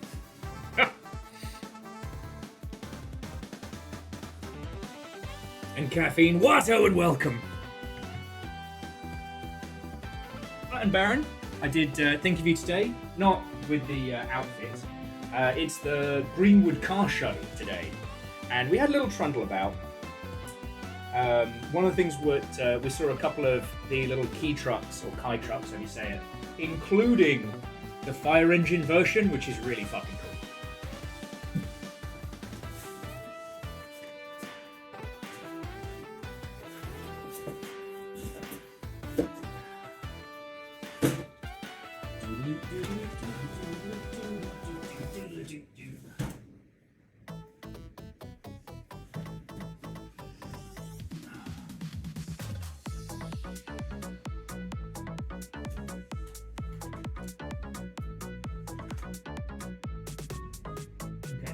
Here we go. Not the full amount. God, there's not much left. Might be in trouble. Oh, that's way cool. Baron was saying that one of the folks that works downtown converted one of the fire engines into a little bookstore. That's super cute. I just feel bad for you all being downtown with the fucking World Cup. Little Fire showed me some footage of the old shopping mall. I forget what it's called these days. It used to be down by the Barnes, is down by the Barnes and Noble. You know, the shattered remnants of American-ness. And apparently they filled the whole of the Westlake Centre, that's it, with a huge, they put a huge screen on the back wall for the footy, and then just filled all the floors with people, and I'm like, no thank you. I don't like footy at the fucking best of times. No thank you.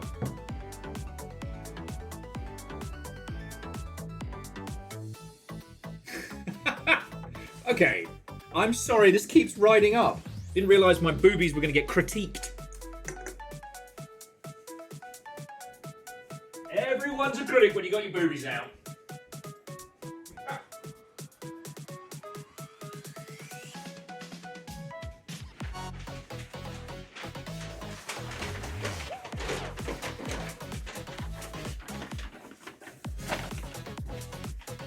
Even spell had to look twice. We tried smiling more. Show them all the teeth.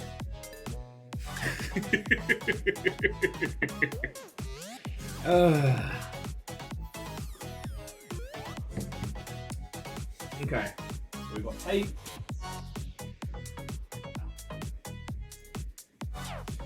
Just getting my tools together.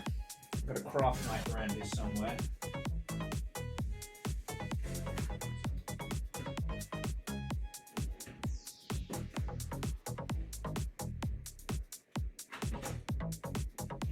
Go.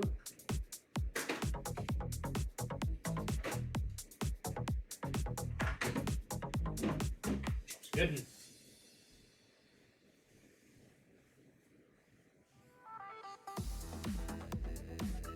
Baron says downtown hasn't been that brutal. Traffic at 5 is just brutal. Yeah. Though I forget. I've written down what days there are like Seattle matches, just to fucking avoid. I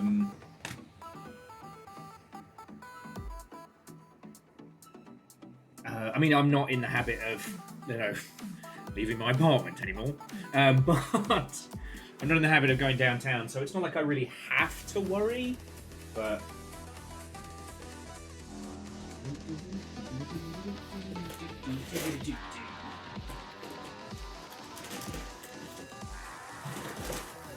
okay.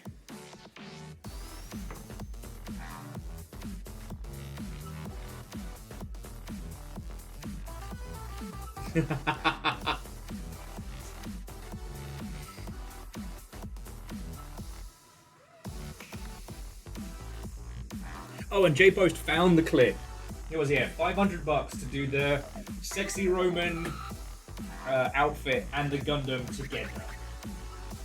Okay, so we need to reinforce the straps before we do anything else. So it just needs a couple of pieces of cardboard. Maybe start confirming some of this. Okay. Okay, gonna get some pieces.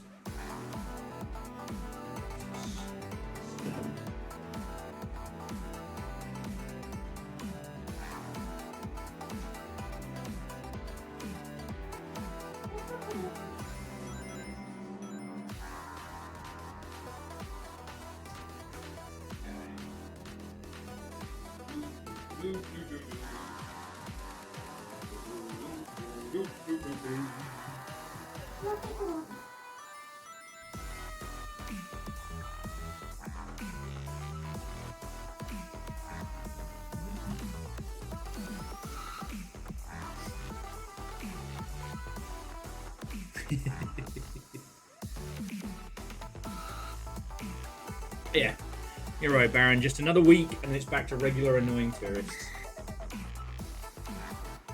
I'm sorry, like I said, I'm trying not to be a bar humbug curmudgeon. I know for a lot of folks, the World Cup is a fun time, and again, I forget who it was who was sharing some stories of like, you know, watching international fans coming to places like Seattle and having a great time, and it being a nice little reminder that as much as we're in the fucking midst of the cool zone, you know, there are still things in the local areas we find ourselves that don't suck.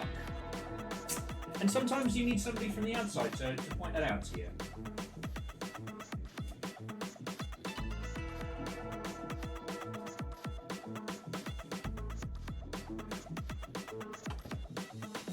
No. We've all heard the stories of the Scots in Boston. Scoston, if you will.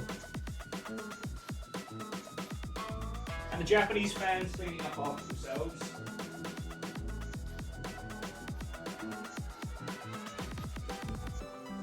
But yeah, I just, you know, growing up in the UK,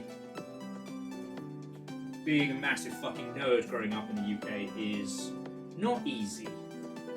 And, you know, over there, footy culture is not just, you know, oh, it's so quaint, it's so cool. No, it's not. No, it's fucking not. If you've never had some pisshead ask you, oh, who do you support? Knowing full well that if you answer wrong, he's going to kick the fuck out of you. You know? Nothing will mark you for derision and bullying faster than not being a fan of football in school. And as one who wasn't, yeah. What can I say? Video games were there for me. Alright.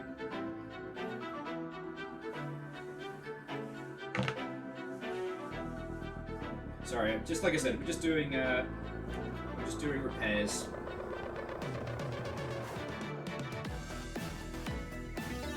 So yeah. Sorry for constantly shit talking the team.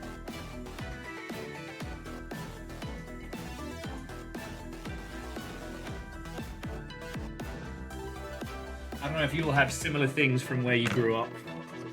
I can't imagine I'm the only story Zalf.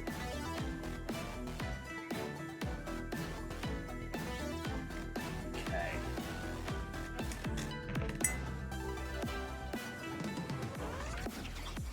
This is fun though. It feels like I'm doing like mech repairs.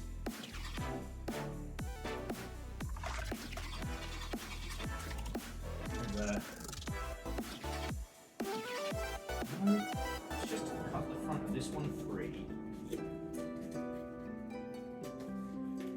Repair the armor from there. So I'm not just like sticking onto the unstuck.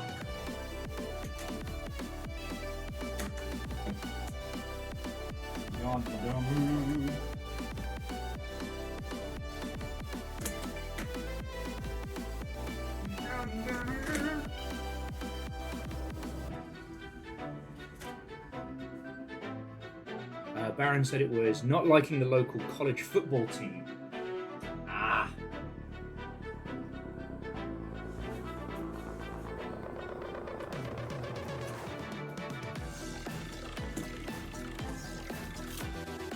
Was it one of those like go local sports team type scenarios?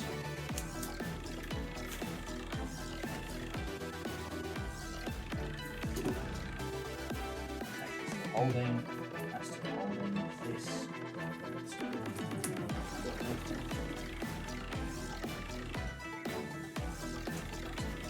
lamps. The drinks.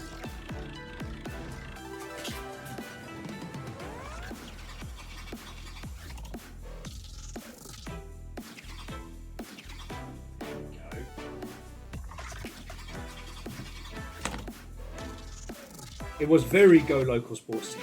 People are crazy about the Cornhuskers. That can't be a real team name. That can't be real. Go Cornhuskers! Husk that corn, I guess. I'm just saying, as a British man, if I wrote that in a like faux American story, be it movies or otherwise, you would think me a hack.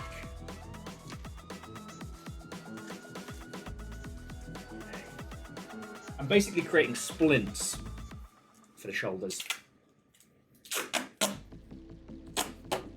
What the fuck? DJ Coyle says there are multiple states in the Midwest where the college football coach is the highest paid government employee in the state. Fucking hell.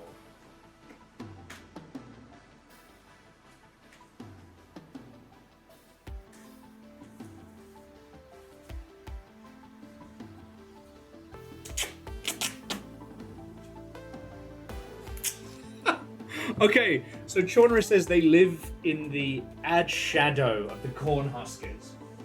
Fucking hell.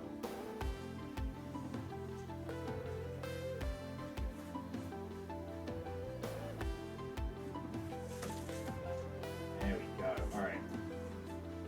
I think I'm gonna have to disconnect the front and the back piece temporarily while I reattach the... Well, while I reinforce and then rework the shoulder straps.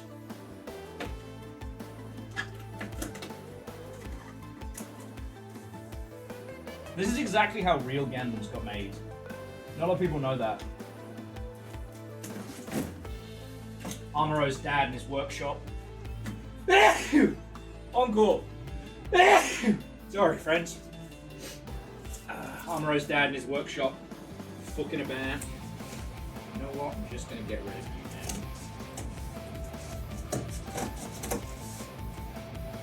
Don't worry, I'm cutting away from the body.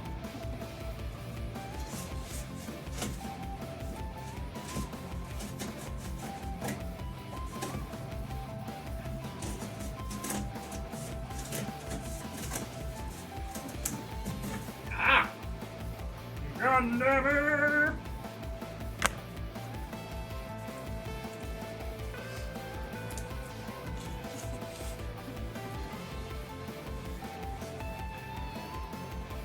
Shop Huskers. Alright, I gotta check that out. Oh, sorry. We're on the tracks I usually remember to skip. I gotta check this out. I was saying today, though, I still regret not getting the... Jesus, yeah. Nebraska Huskers Hello Kitty crossover. Yeah, no, that is a real crossover with Hello Kitty. What the fuck? Hang on, I'll bring it up on screen so you can see. So this is the Huskers, the Nebraska College Sports Ball, and there, yeah, Nebraska Huskers Hello Kitty. $40. Fuck off. New arrivals.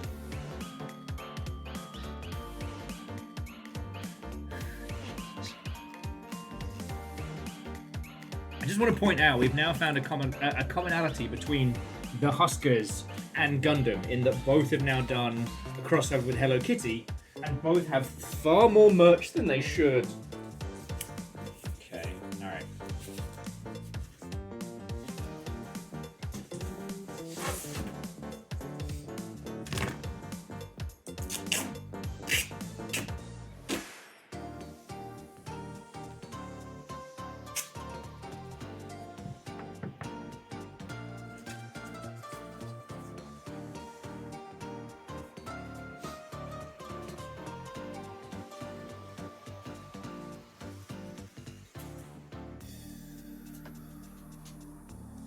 Sorry about this, friends. I've just got to place the mech splits in the right place. There we go.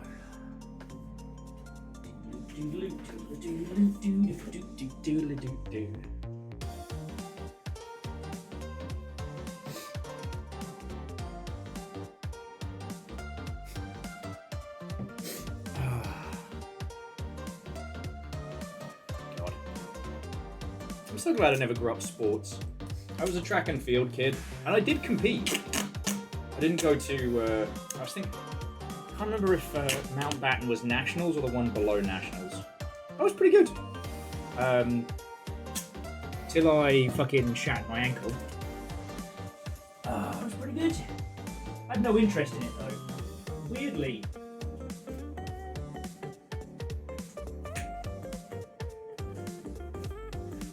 I don't get stage fright. I can stand here in front of you all in the historically accurate Roman outfit. 12. I'm fine with this. If you said, right, Will, you're wearing this on stage in front of 1,000 people, 10,000 people, bet, done. Sprinting made me nervous, because sprinting, you can do it so wrong. Like, track and field competitions, the only thing that's made me so nervous I've thrown up. Which, by the way, I had a steak sarnie for breakfast. Such a waste. Ah, yes!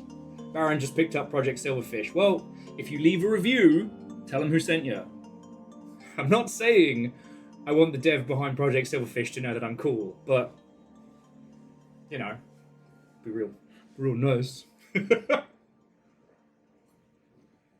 Oh shit, it's half off? Oh. You know what? I didn't even think to check Silverfish. This is why it takes me so long to build anything. I get so distracted.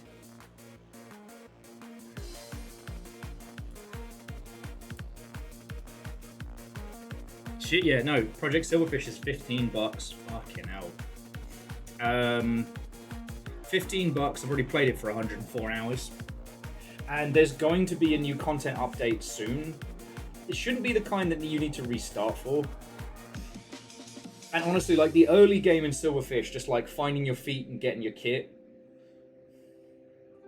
you probably end up spending more time in the crossroads than anywhere else. And that's okay. That's okay. Right. So, what I've done, I've used these splints to reinforce the shoulders, which we're going over here. And I've got the beam saber holders back in. So now we're going to repair the front before we connect the two pieces, because it's a little bit less wieldy.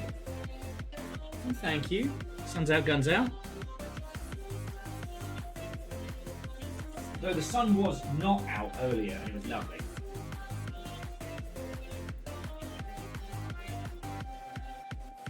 My slug cat assistants can look after that for the moment.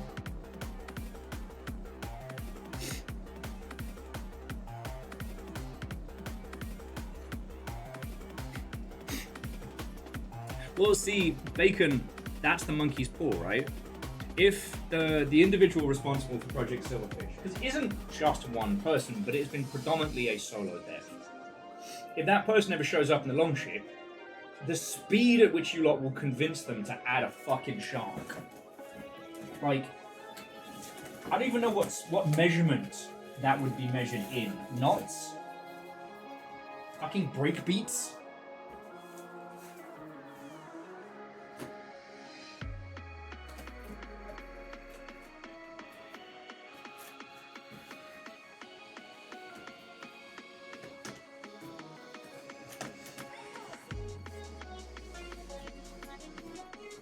Most of the torso is still together. It's a little bit skewish. So I think we just need to... I don't think we need to reinforce anything here. Just some reattachment of this front plate. Here's the soul for this one. TTS, time to shark. Because the thing is, even if the dev behind Silverfish goes, wow, Will, you're super cool. Here's a character you can voice. You could be in a game in your lizard sonar. I'll be like, yeah! I want to voice Dr. Ted Mosby. Ah, yes, it's me, Mosby, the last living human. I'm a brain in a jar and I'm ready to do things badly. time to toothy threat. Ah, yes, the Baron scale.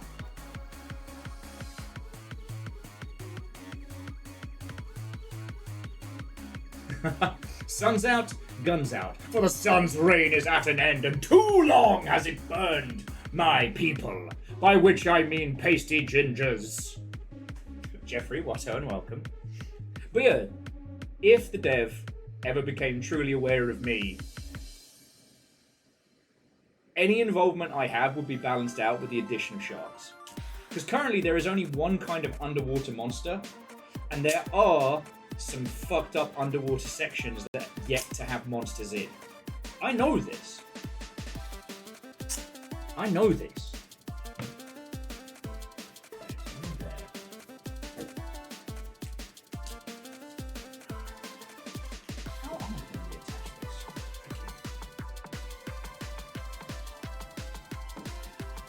Don't need to worry you, friends, but it is in fact tricky to rock a rhyme right on time.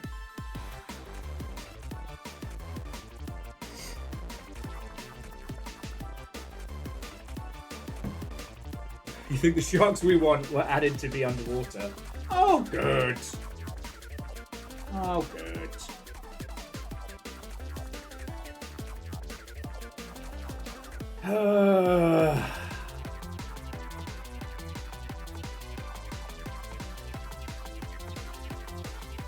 Yeah, silverfish is fucking brilliant.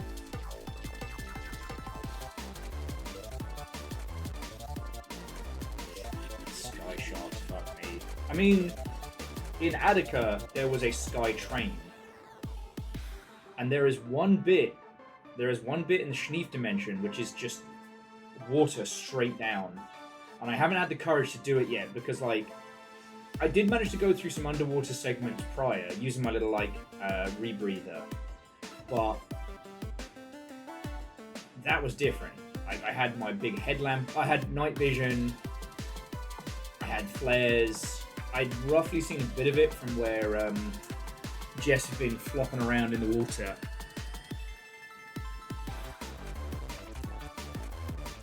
Oh, good. DJ Coyle saying, "Good lover." A little power flicker on a perfectly sunny day. Oh, good.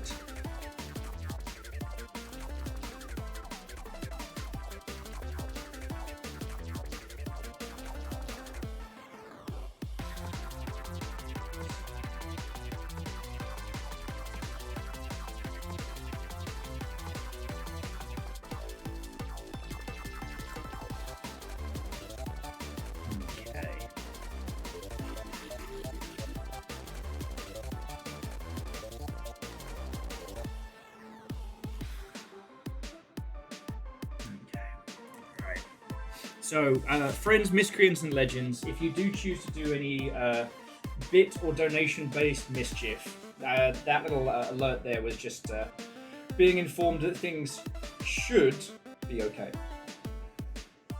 So yeah, what I'm doing at the moment is I'm reattaching this side. Then I'm going to reinforce the central core. I might put some MacGuffins bits here, so kind of give it that like Gundam torso look. Then reinforce the helm, reattach the shoulder plates to the front plates, and then, whilst wearing the Roman outfit and the Gundam outfit, we shall begin to make a Gundam. And I'll try and keep the helm on for as long as I can. And J-Post, do you think that will have earned the full force that you brought to weight? Oh yeah, no, Baron, the Gundam costume is going to be wearable. The helm is wearable. The cardboard Gundam challenge was from the Snare Wave. And then I ran my mouth saying, I forget how it came up, but the idea of me wearing the Roman outfit and the Gundam outfit at the same time. I said, that'll be 500 bucks. And J-Post went, Shiva snap. Fucking bet. The rest is now on my personage. However, because it's been a while since we built the Gundam costume, and, you know, multiple deep cleans and rearrangements later, the armor's not... This Gundam wasn't designed for long-term battle use. So, yeah. I'm just getting it back up to snuff, I guess.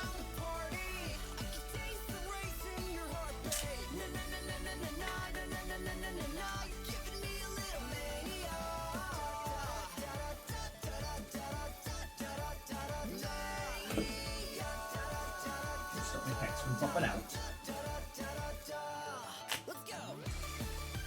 Has it seen many battles? More than I can ever tell you about.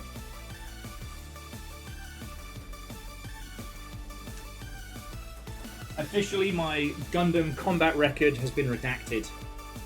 And if I were to ever tell you about the mech battles I've been in, it would be redacted. Forgotten. Lost.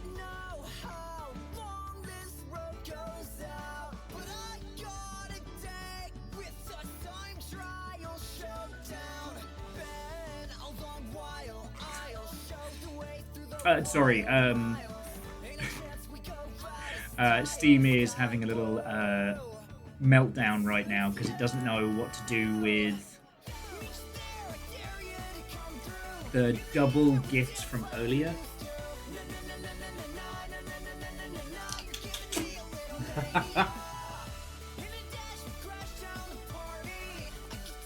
Well, I suppose, friends, you know what? I can let you in on some super secret stuff today. So, I don't have a date for it. I don't have a date for it, but I do have something to get excited for in the next couple of months. Friends, we're going to be hosting a Hawkin tournament. Now, if you want to let that sink in for a second, that's fine. Because I know your immediate thoughts are, wait, Will. Do you mean that god-awful, free-to-play dogshite Hawkin Reborn? I do not. I do not.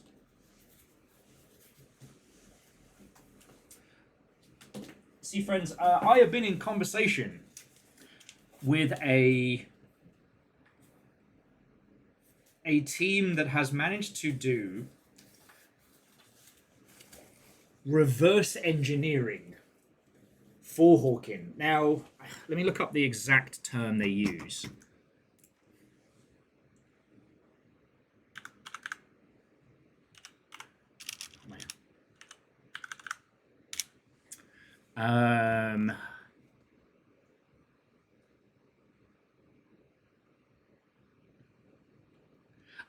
Due to clean room reverse engineering, the team have been able to essentially start working on a Hawkin revival, something proper. And we here at the Longship are going to be the hosts, the meaty megaphones, and the spectacle fighters, if you will, of a proper Hawkin event. Now, the details are being worked out, and I've been informing the mods, you're going to have at least a month's heads up before we actually set a date. But yeah, that's one of the things I've been working on in the downtime. This is not being sponsored or paid for by the devs or creators of the reverse engineering Hawkin project or anything like that. I was paid by a wealthy individual. Yeah. Well, so Jamami, I didn't even know about like clean room reverse engineering stuff until I started talking to them. Because one of the reasons why I didn't just tell you all off the jump that this was something that could happen is because if it didn't happen, or if us getting loud about it caused the thing to get shut down, I couldn't live with that, right? So me and our wealthy benefactor had a nice long chat with them all, just to make sure that we weren't going to cause legal problems for them, that we weren't going to like bring the wrath of heaven down upon their shoulders.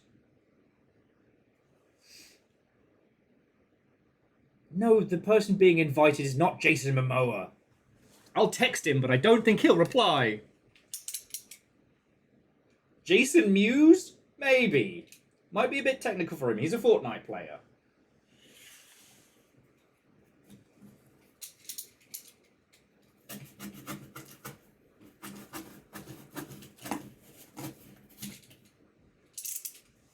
But yeah.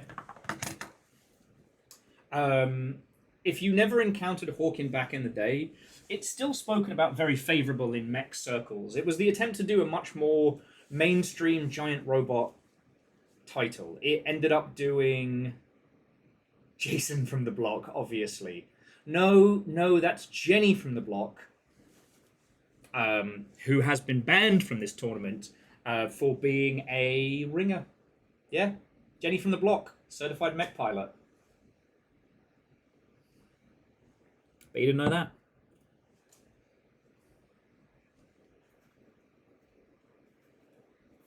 Yeah. Well, so Jackie, like, joking aside, ever since lockdown and Henry Cavill being very open about nerdery, you can't just get in touch with him anymore. You know, before his run as Superman and things like that, you know, he wasn't too inaccessible. I still remember being in a meeting talking about him liking like Total War shit and stuff like that.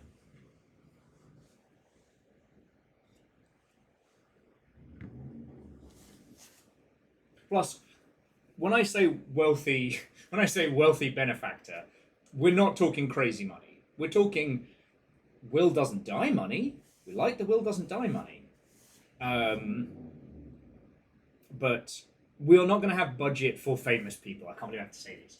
I will be inviting a lot of our friends, and I'll be inviting a lot of our friends who have big audiences, whether or not they want to participate. Like, this isn't just as simple as, like, you know, download on Steam and run, but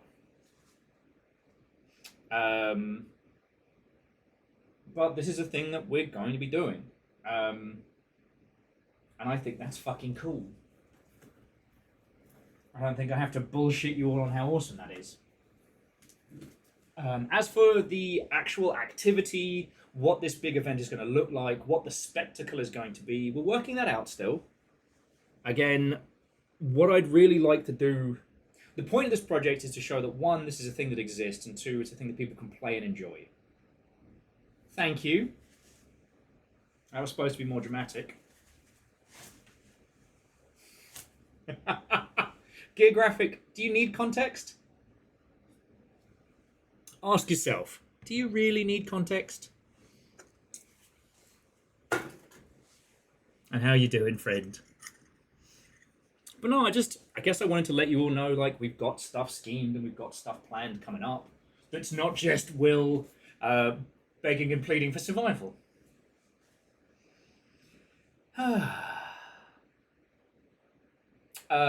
Geographic, why would I need a tiara? This is a historically accurate Roman attire. Thank you very much. Yeah, and do you really want context?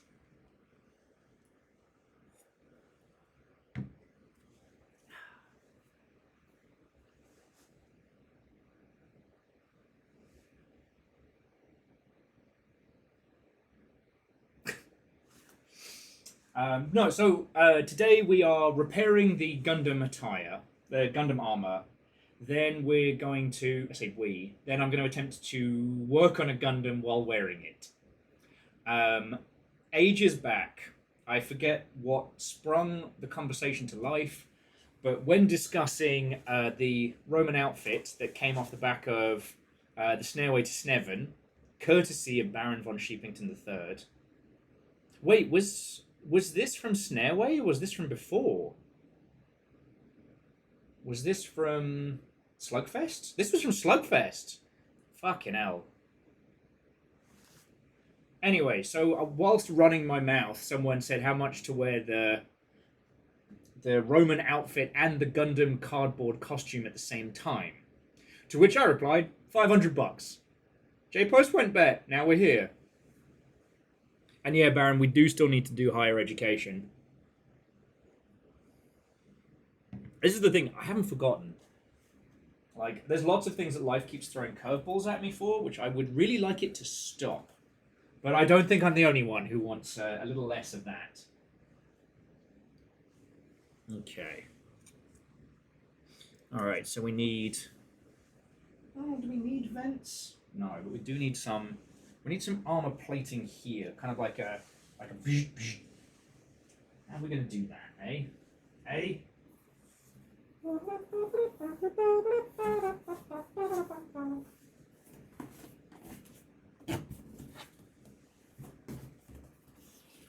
Get this, cut it in, fold it in. That might work. Got the old structural integrity, that. Oh, the integrity I've got.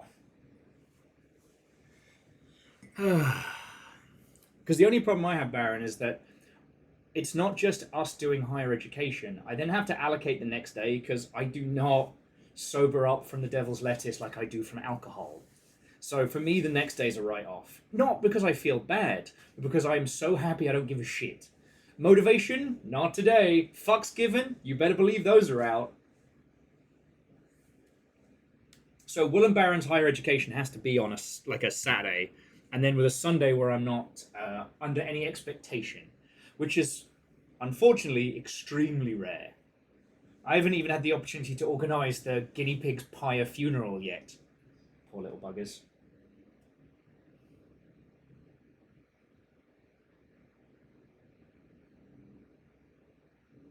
And Gear Graphic, yep. There's the plastic duck racing, but there's also the placid plastic deck simulator, which is very Pokemon Game Boy.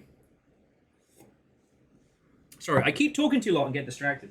This is much easier when you're a two-person team, because the Distractatron is slightly slower.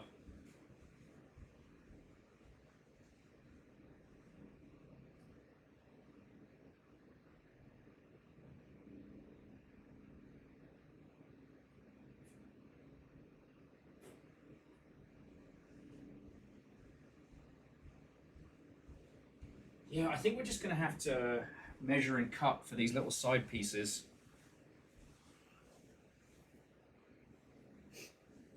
But yeah, once this is done, then I would say the Gundam armor and the combo is done. Then the other things that I still owe you from Snareway are the Ring Fit stream. See how long I can last on that one.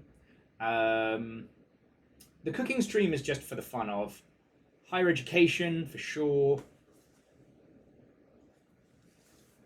Actually, friends, if you ever want to check all of the Will has run his mouth and owes you stuff, that's the quest board in Discord.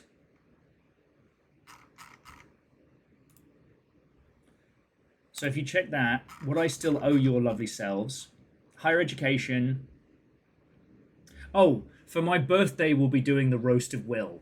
So you've got like months to start writing jokes. Ring Fit Will. And that's really it.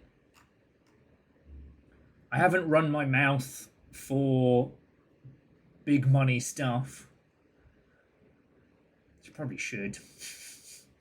Put some bounties up, see what happens.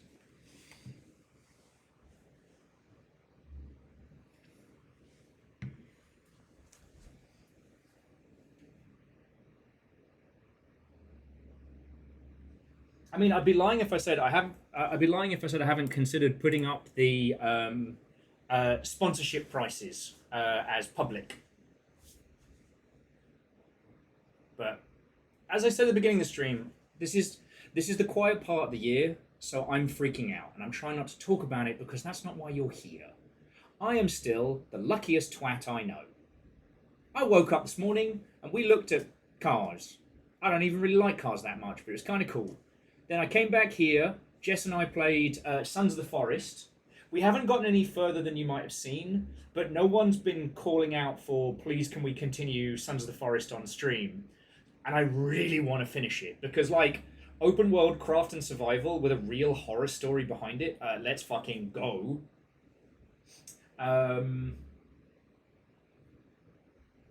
So yeah, we played that, and then I've been doing this, you know? I am very blessed to be able to stream full time.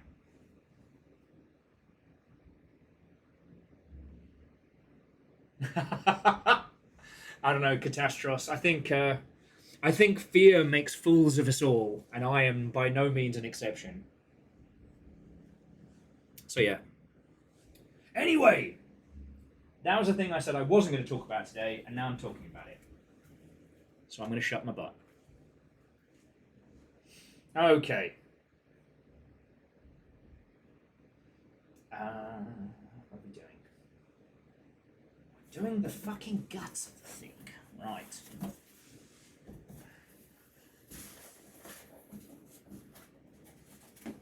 Down there.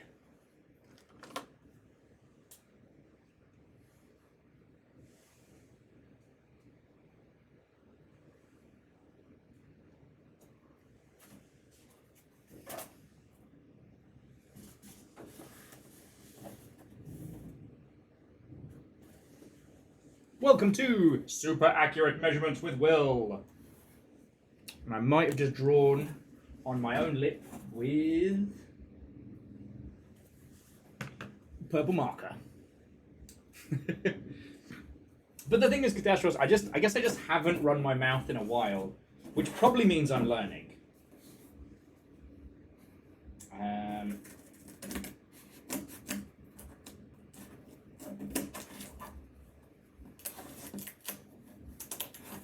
Yeah, that's a good point, Legend. Is it my fault if the marker is tasty? I don't think so.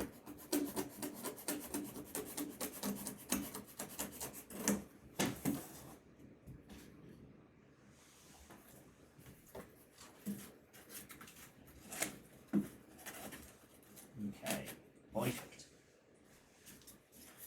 And then cut another one to match.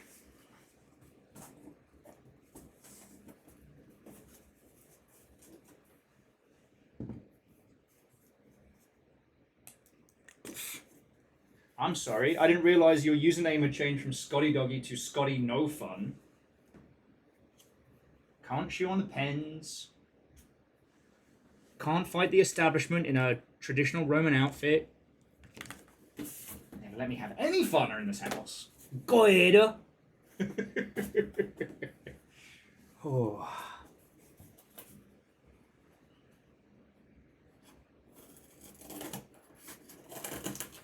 But yeah, sorry friends, like, aside from long shippy and stuff, I'm exceptionally boring these days. Like, upsettingly boring, some might say. I've been, as I said, I've been replaying, well, I've been trying to pick up where I left off on Dismantle, which is I don't know if I would call it craft and survival. It's like an isometric zombie survival game, but the hook is in the name, where you can literally dismantle everything. All of your resource gathering and things like that is done via, you know, breaking down buildings. Well, you start by just breaking down like chairs, breaking down, you know, tables, furniture, trees, etc. And then you move up to being able to like just smash the shit out of cars and stuff like that. It's really cool. It'll shock you to know I'm a big fan. Okay. Making some progress.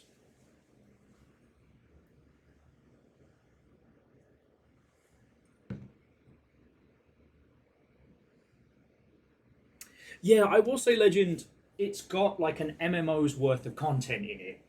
It reminds me very much of Sacred 2 in that the presentation is very simple and isometric, but the amount of stuff to do is like, holy shit, EverQuest much?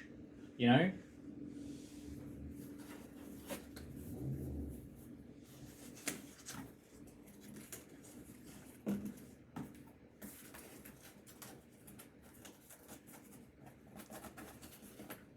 Oh, that might not be a bad shout. I mean, it's not very Gundam, but... Oh, Arca. Smart as a fucking bastard.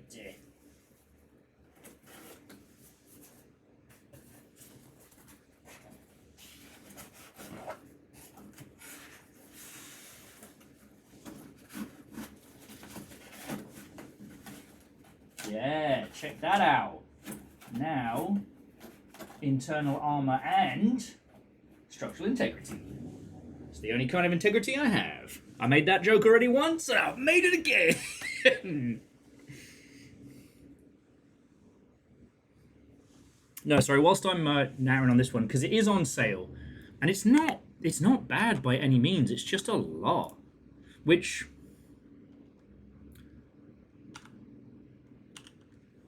I've got to go to my. It has a weird spelling which throws my ass off every. Yeah, Dice Mantle. Yeah, this is the game in question. It's not particularly heady in terms of its plot. You were a prepper. You went into your little bunker in your basement. Well, your bunker in your backyard. You emerge after the zombie apocalypse. And that's it. The things that make this one special, aside from just the deconstruct and rebuild, is that you can get to a point where you're actually able to clear an area out completely of zombies. In theory, you could take the whole island area that you play on and get rid of every zombie. And I think that's fucking cool. They added dog DLC, which I got on sale. I haven't fucked with the other DLCs yet. It's very freeform, and there's a few bits of it where I don't quite understand what I'm supposed to be doing. But oh, and of course the tune stopped. You didn't bloody tell me. All right. I am terribly sorry, friends. I have to nip fluid again. Perhaps subsisting on a diet of nothing but coffee and a cheese sandwich was not my smartest play. So right, you lot keep the Gundam company.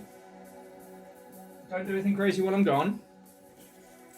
And I'll be back with you all in just a sec. Boop. All right.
Thank you all. Sorry for the wait on that one. I will say that at this point, J-Post, I have definitely feel I have earned my paycheck. There are layers to this. There are layers. And that's all I'll say. Right. Let's get this fucking done. I mean, I'll be honest with you, Baron. Hearing the tales of your hot sauce has me fearful, intrigued, and knowing true fear. True fear. Oh, yes, no, we're not doing the helm yet. We're just finishing off the body. There's actually, the thing is, this isn't complex. Both myself and Jess did all the fucking hard bits of this last time.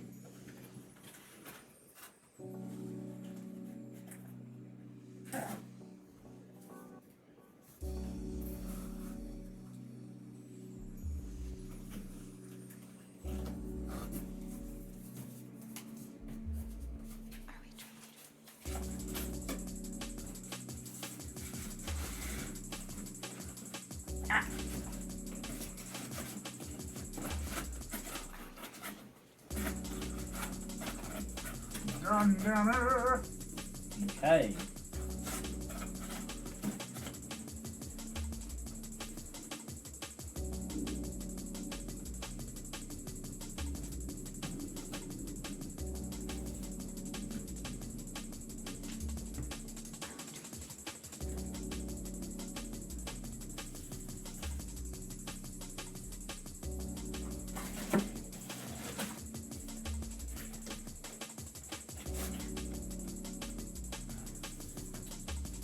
Problem is, I keep stopping to natter every 5 seconds.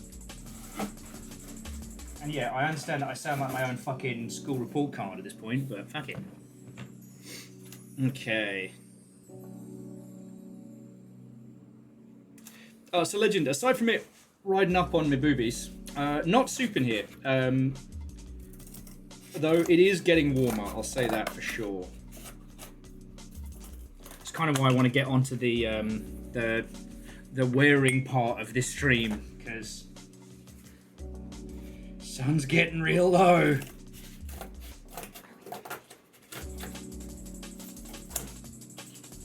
Not a Marvel reference, it is actually just getting to be, you know, the sunny time of the day.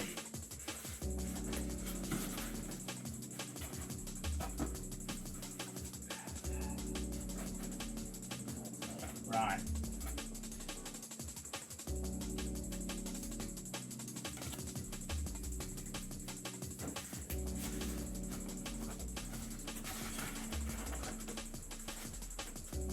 Fucking marvellous. There we go.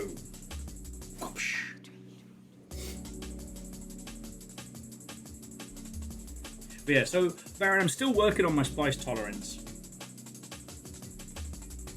I know it's not a big deal for all of y'all, but for myself, I'm now at a casual sriracha level.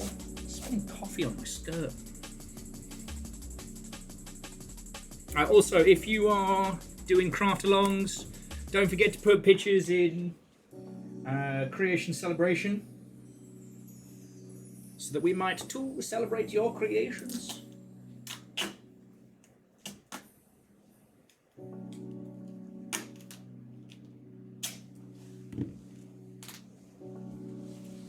Sorry, don't mean to give you all a face full of my ass, but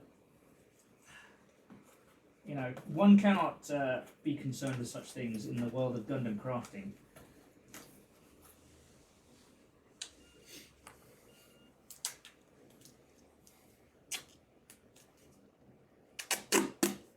But I was thinking about it the other day, and I used to roll with somebody who was a strict no spice. And like, that's fine. But I realised like the levels to which that individual was like, no, nothing spicy. Like, we're talking like not even, you know, not even the salsa on the table at a restaurant spicy. I was kind of like, one of life's great joys. You know, you dip that salsa, and you don't know. You don't know. That could be, you know, mild as an autumn afternoon, or that could be the surprise trip to Nevada National Park in the summer. You don't know. I miss that. And true, okay, being violently allergic is a different thing though, right?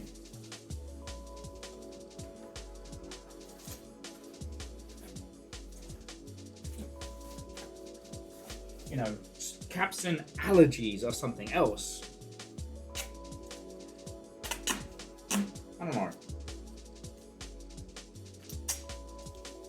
Perhaps I've always liked the philosophy that, you know, trying foods is always a story, an adventure. I don't tend to be super experimental with, like, entrees and things, but sorry to keep bringing, like, you know, affluence into it, but that's because, you know, if I'm going out,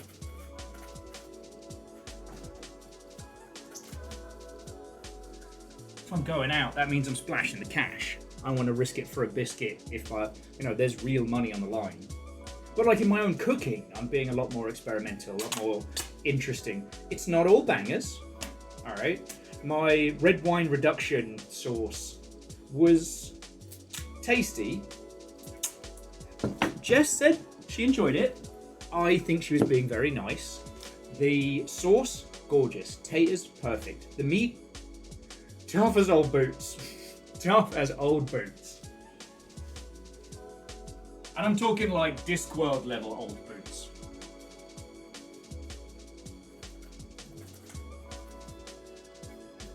Okay. Alright, check it out. Might need a little bit more reinforcement, but torso. Gundam². Okay. So we're going to repair the helm. Then we're going to attach the front and back. And then we're going to make a Gundam while wearing a Gundam. Simple. It's Gundam². Also gives me a chance to sit down. Yeah. Obviously, no one understands how hard my job is. You know, I'm on my feet all day. Oh, so challenging. Yeah.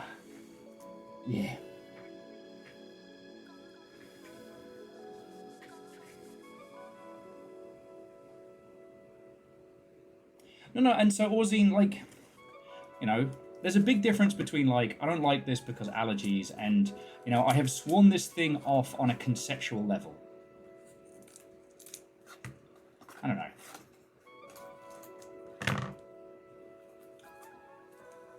And I promise, Orzine, if, at least from my opinion, if I thought you were being a knob end, I would say, you know that. Okay, so I'm going to keep the silver. And we'll reinforce this with sticky tape.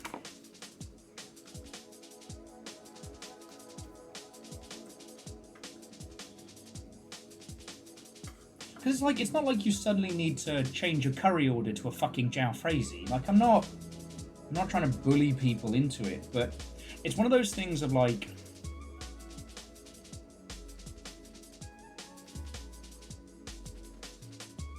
I don't know.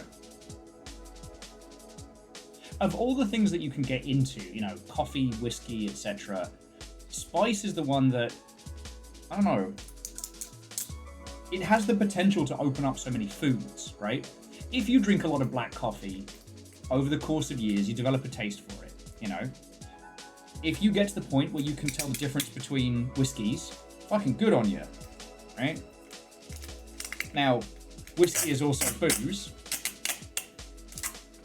and I know a lot of folks that don't want to be drinking, and again, that's okay. I know I can come across a little bullish when it comes to discussions about drinking in the ilk, but, you know, I do not believe that everyone should be on the lash.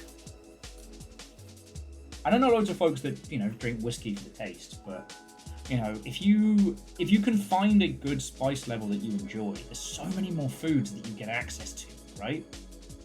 If you find yourself enjoying coffee, you get to enjoy coffee. You find yourself enjoying whiskey, congratulations. That's a, you know, there's a whole plethora of flavors within whiskey that are very unique, but spice, there's some stuff that only works with higher spices or with specific spice flavors. You know? Like, I'm just gonna say it, and this is not a Deadpool reference. Imagine not being able to have a chimichanga. Because you're worried about spice level. For my British lot, if you're still awake, if you've not encountered it, what an actual chimichanga is, it's the most Scottish but not thing I've encountered out here. Obviously, it's Mexican cooking. It's fucking great. But you take a burrito and you deep fry it. And then you add more toppings. If that doesn't scream Scottish chippy, I don't know what fucking does. Alright?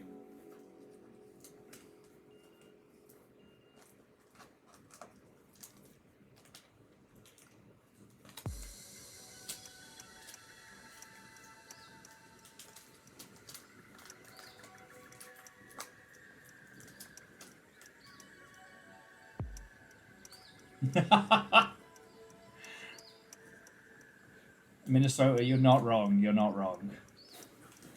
I've not progressed the point where I could tell you the difference between a whiskey and a bourbon off the bat.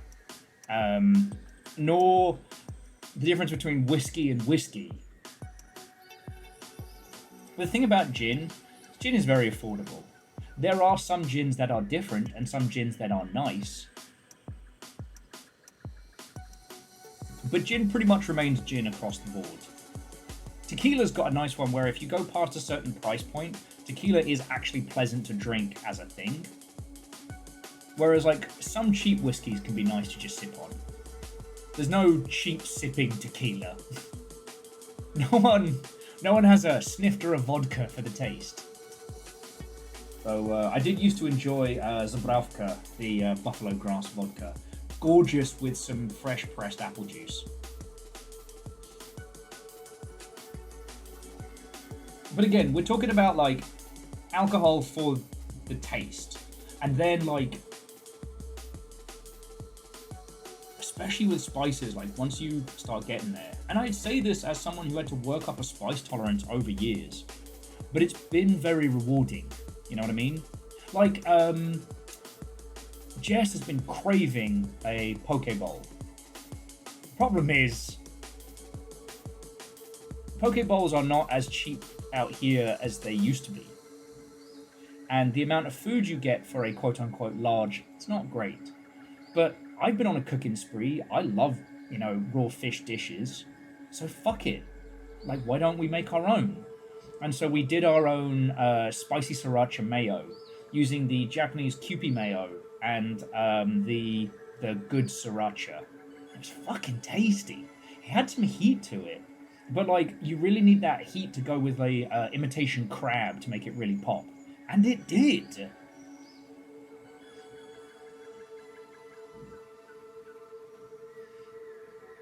Did we use business fish? Not the business fish. Like, a squillion years ago, Baron hosted a sushi night that was really good. And since then, I've been trying to master my own sushi styles. I'm pretty good with the rice now. The rice is just getting the seasoning right. Yeah, but Fred, what I'm really happy with is I've gotten to the point in my life now where I've experienced enough to know the difference between what is spice for heat and what is spice for flavor. Like, I get now why when I was in New Zealand, all the Murricans I worked with were fucking killing each other trying to find good sriracha. The price of getting a bottle of sriracha to New Zealand.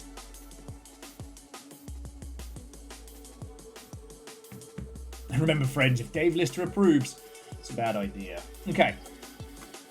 Helmet repaired. And if you weren't here for the crafting session, I didn't make this. This was Little Fire's creation. And it is. A little off-center. It was fucking cool. Okay. Alright, Bonio, look after the helm for a sec.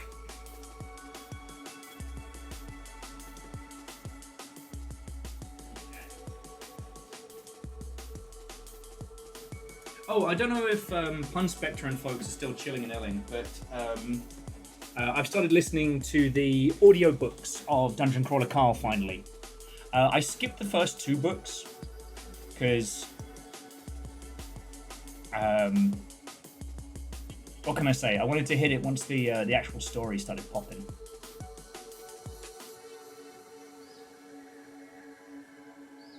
Huh.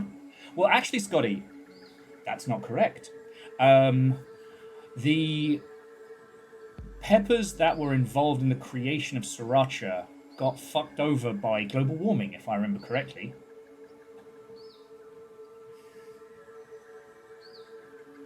Which caused a spike in price.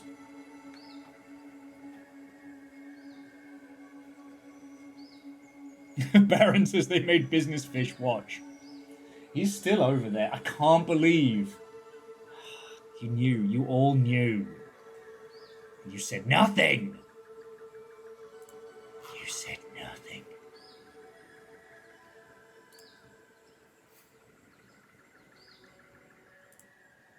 Alright, just making sure the ambient, non-copyright infringing Dreamcast beats are going. But yeah, so Scotty, I only know about this because I've been told the story many, many, many times in the pub over the last few years. But yeah, over here in the US, the sriracha shortage was very pronounced. And I believe they have swapped the kind of peppers they've been using for sriracha, which is why the current ones don't have that same bright burnish red. Feel free to correct me if I'm wrong. If I have been fed a falsie by a rando down the pub, that's not unlikely. God, sorry. As I said, friends, me and Jess watched season 1 of The Cleaner. What's his name? The bloke who does Taskmaster plays a crime scene cleaner, and it's little like vignette comedies of Britishisms. It's very good. The problem is some of the things that he says have just reawakened old Britishisms in me. So apologies if I've been a bit more doop-de-doo apples and pears today than usual. Gundam². Alright. Okay. These are actually sturdy as. Alright. Alright, so we're going to reattach the shoulders. Business Fish is actually acting as a mechanic right now. So he's less business fish, more mech repair fish. Okay, let's get this down. Hopefully we've got enough silver tape. We'll switch to red. Okay, so I wasn't completely out of pocket for the sriracha conversation.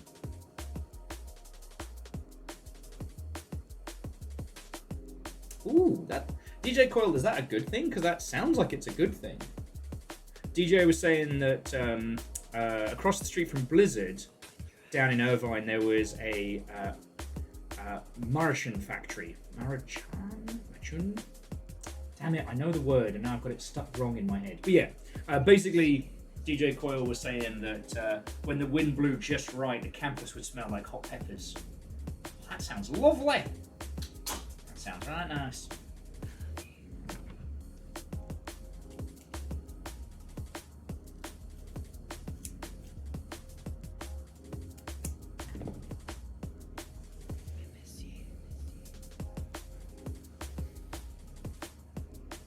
Oh, it's not great. It's a lot of pepper. Okay. Well, it can't be as bad as the myths I heard of the Tacoma aroma.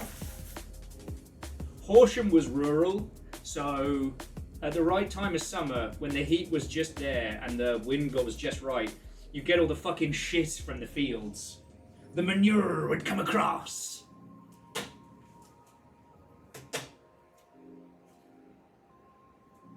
Like, I don't know how any of you would know, but like Horsham, which is where the Creative Assembly is based, is one of the most sickeningly twee places on the planet.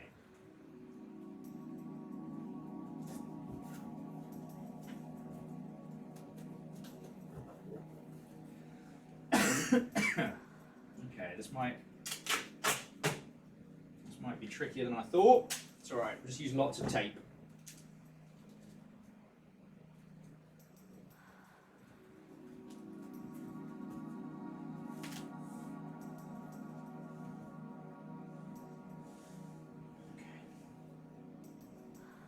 It's got a nice full armor Gundam look going on.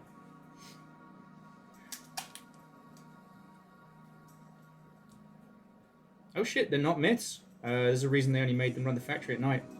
Fuck. Stanky. Driven through Tacoma a bunch of times. Knew one person who moved down there. They turned out to be a monstrous knob end. Coincidence? Probably not.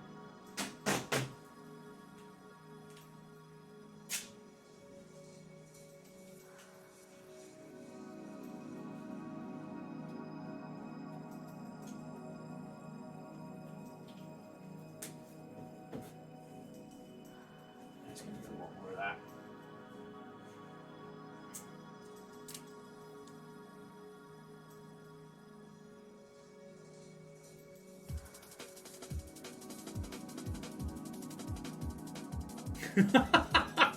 Okay, Scotty, that's fun. Main ridge that cuts the island has some wild garlic growing, and people used to say, "Oh, that's so nice to smell the wild stuff," not realizing that most, if not all of that, was the smell coming from the waste pit of peeling and processing. Oh, I do love the smell of wild garlic. Man, that is malt shite garlic from up the road. Unfortunately, Scotty, you have mentioned the G word, which should be accompanied with the QI alarm. If the QI people weren't so fucking litigious, I'd have that as an alert. Because I must now mention black garlic.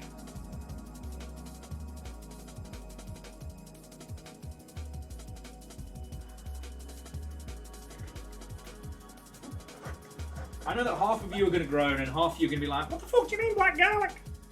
Trader Joe's has black garlic seasoning for cooking and garnishing, and it's fucking god tier. I've been using it for like chickens, any meats or anything I would have cooked with garlic. Adding black garlic in is fucking gorgeous. It's originally Korean, and it's a fermented garlic. The stuff at Trader Joe's is then fermented and then dried, so you can sprinkle on. And like, so black garlic over avocado, gorgeous. Black garlic with any kind of like chicken or Italian style cooking where you would use garlic, fucking gorgeous. Yeah, the thing is, Scotty, I haven't seen black garlic in any other like standard grocery stores. I'm sure I could get it from, you know, forgive me for using Asian supermarket as a shorthand. Not too far from here, we have a place that does great like Korean, Chinese, Japanese, Indonesian support. H-Mart has it. Brilliant. And it's fucking good. The fact that I've got it within walking distance is amazing. Because, like, as I told you all, I wouldn't say I've not been right in the head, but I've definitely been a worrywart of late. And whenever I start worrying that I'm going to have to move back to the UK. And there are people over there that I miss. There is a lot of people in the UK I miss dreadfully. But I would miss this part of the world and you lot far more. But when I start worrying about having to move back to the UK, I start worrying about what it's going to be like trying to cook tasty food over there. You know, I doubt I'd be able to afford to move back to London, where I would probably have access to some tasty stuff, albeit at fucking extortionate prices. Like, what would I do? What would I do? You know? Having now lived out in the US for, God, been 9 years this November, Marks & Spencer's has no right to charge the prices it does. It is bland as fuck. At least Lidl's honest.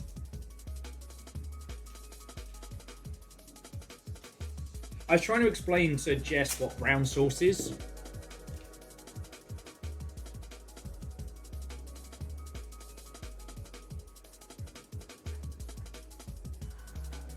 Brown sauce is like if ketchup and barbecue sauce had a child that was a disappointment in every facet of its life.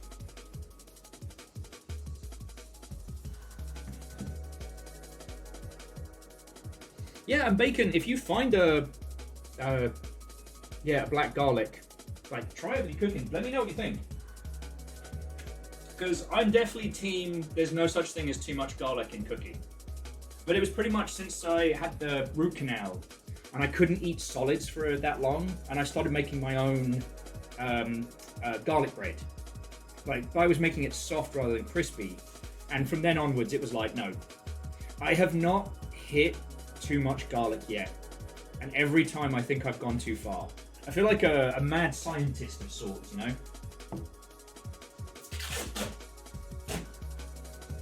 Gundam.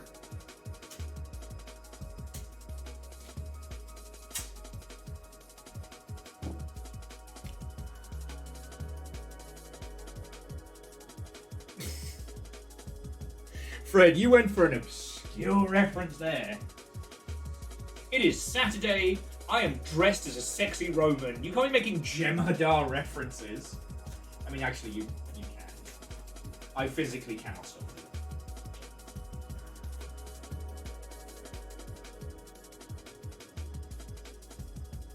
it. Okay. I'm just going to check the... Ah, well, Minnesota. I'm sorry about that, friend. I mean, I didn't know you were allergic to garlic. I wonder if there's something else that you can get that would be like a similar...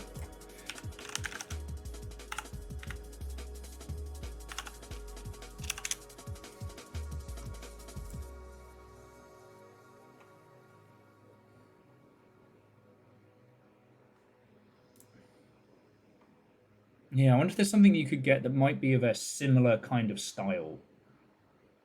I was dressed as Xeno Warrior Numpty. No, this is my historically accurate Roman outfit. Thank you. God. Actually, I'm going to turn the AC on because it's getting fucking warm in here.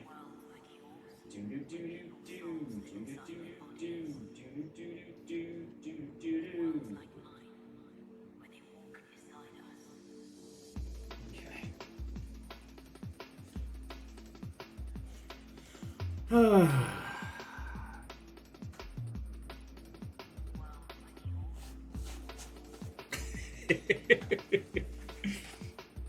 Oh no. The thing I haven't been brave enough to do yet is start using my own homegrown basil and rosemary in my cooking. I don't know why. It's like there's something in my noggin that's like, you shouldn't do that. Probably some British pre-baked terror. Like how I can't look at a shell suit without going, oh, that's dangerous. Okay, so the armor's ready to go.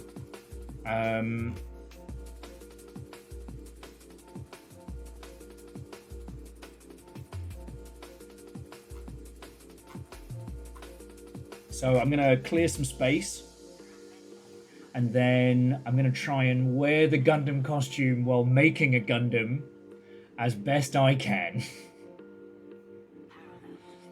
But yeah, so J Post, how am I doing? You did this to me. You did this to me. Oh, and just as an FYI, if you weren't here earlier, Aeon Digital threw in extra cash. So this month there will be 3 winners for Clip of the Month Club. You can do anything to win Clip of the Month Club that does not break Twitch T's and C's. And yeah, the top 3 people who have the top 3 best clips will each be getting a game personally chosen by moi, bought for you. So yeah. The winners will be decided at the literal end of the month. So, clip early, clip often.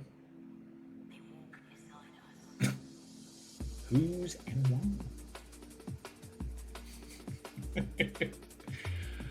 Oh,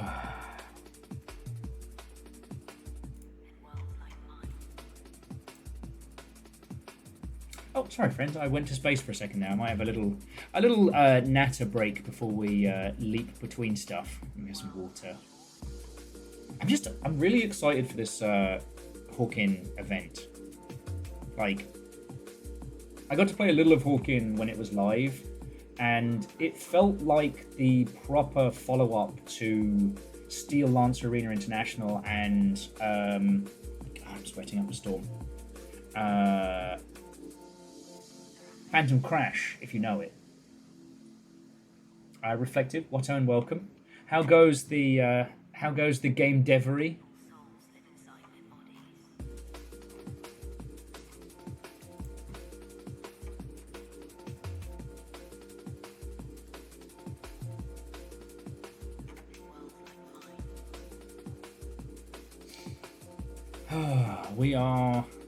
We have finished repairs on the full cardboard armor Gundam, and then we're about to begin building a Gundam while wearing a Gundam. How are you? I'm going to keep going with the wearing the Gundam for as long as I can. I'm trying not to cut my finger off. It goes, it's harder to dev when your W key keeps sticking. Yeah. Once, I was listening to the Tippity Tappity Make Stuff Happity on one of the VODs, and I will be swapping out this keyboard for something much quieter soon. I found some non-mechanical Logitechs that are like 10, 15 bucks, so I'm going to switch up for those. Because, I mean, that's what I was using prior.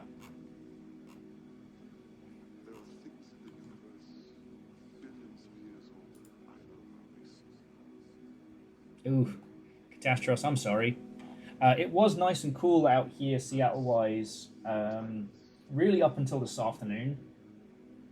So I am very glad that we went outside and did the thing while it was cool and not so rammed.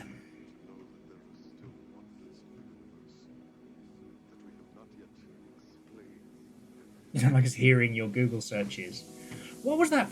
Was it a fucking Batman thing where they were like, the distance of the key from the microphone tells you what key has been pressed? I'm gonna use sound to crack your password.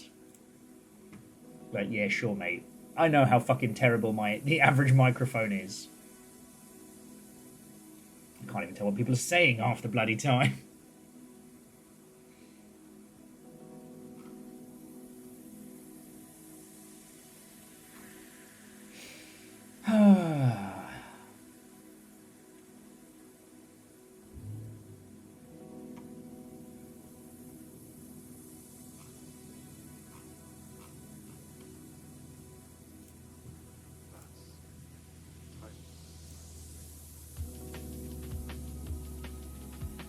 Should get one of those GameCube keyboard controllers. Those were nice and quiet.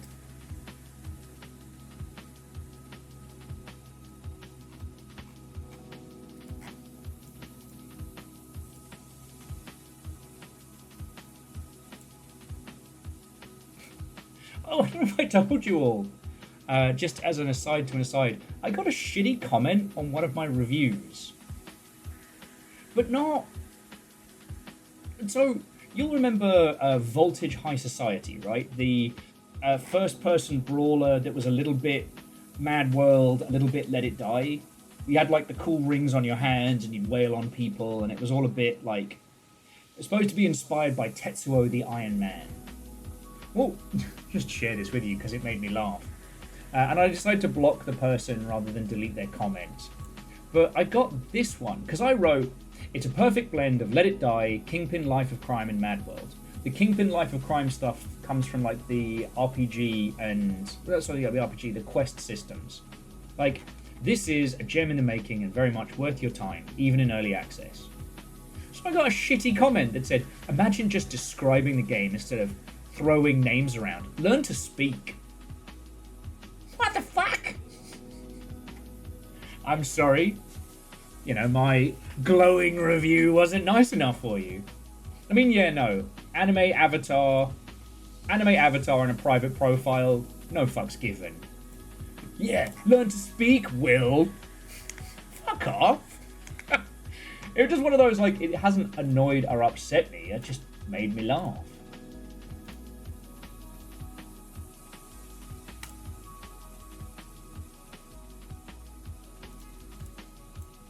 Exactly. That's the thing I'm known for, DJ Coil, is not talking. Thought you all would enjoy this. But we streamed an early version of this a few weeks back. But yeah, Voltage High Society finally hit version 1. And now they're moving up towards, like, you know, post-release editions. I think they're at version, like, 1.2 at this stage. And it looks pretty cool. You know? It was, you know, interesting and different and schlocky and fascinating.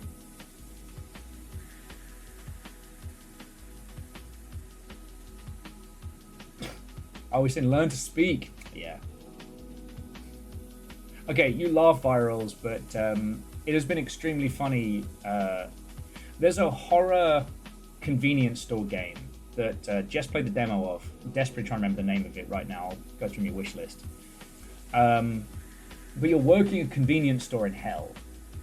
And so it's the standard stuff. People come in, they want, you know, coffees or hot dogs or, you know, sodas or energy drinks.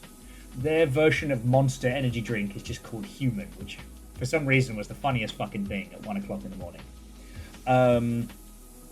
But some of the customers will have a quirk. One person speaks backwards and reverses your controls. One person is so loud that it slows you down because the sheer weight of their voice. And one of them speaks in lead speak. And it was so funny because I was having to translate for Jess. Because, you know, having been a child of the early internet, I can still read leet speak. And it was very funny.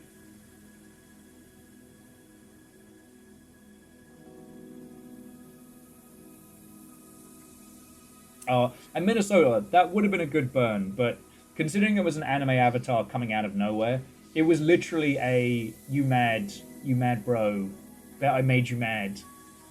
You know, their goal was to elicit a reaction. And, sorry, but you have to work considerably harder to get my attention. Has the chat box stopped working again? Let's see if Kevin's still here. Alright, Kevin's still here.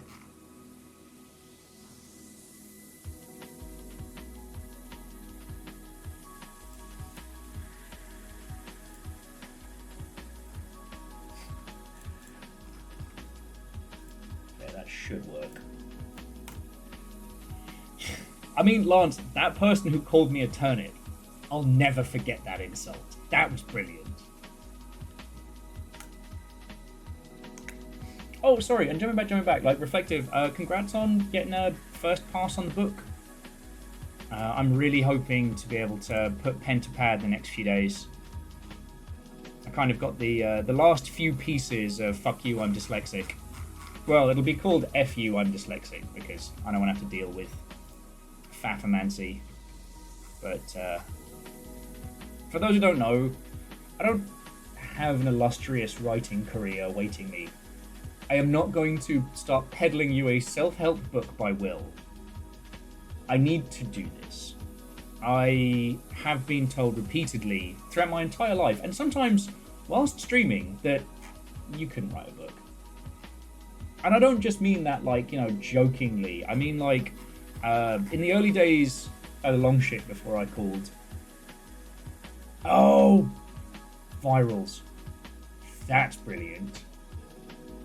Can I please give you a thank you credit for that title? Because that's brilliant. Yeah, no, I've been told repeatedly throughout my life that you don't want to write a book. You want to start with small stuff. You couldn't write a novel. And if you know one thing about me, it's that I am violently stubborn. Slow to act, sometimes, but violently stubborn.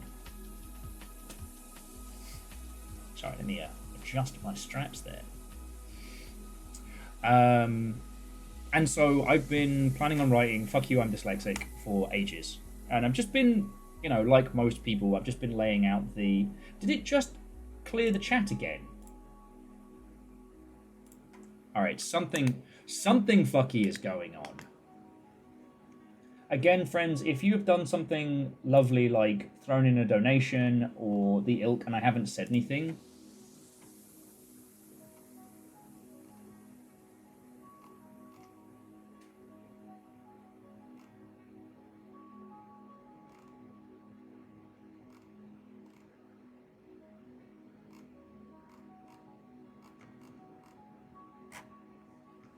yeah, chat void. And I didn't click anything. You all just got... Must be some weird shit going on with them. Anyway, so I've just been planning it out. It's going to be a collection of short stories in varying levels of incohesion. And I'm going to write it, and I'm going to put it on one of those paper print sites. And that's it. I'm not going to charge, like... What was it? I'll charge like $80 for it. Sorry, as a industry friendo that I know who very knowledgeable. They wrote a book on their craft, but the price point for it was ridiculous.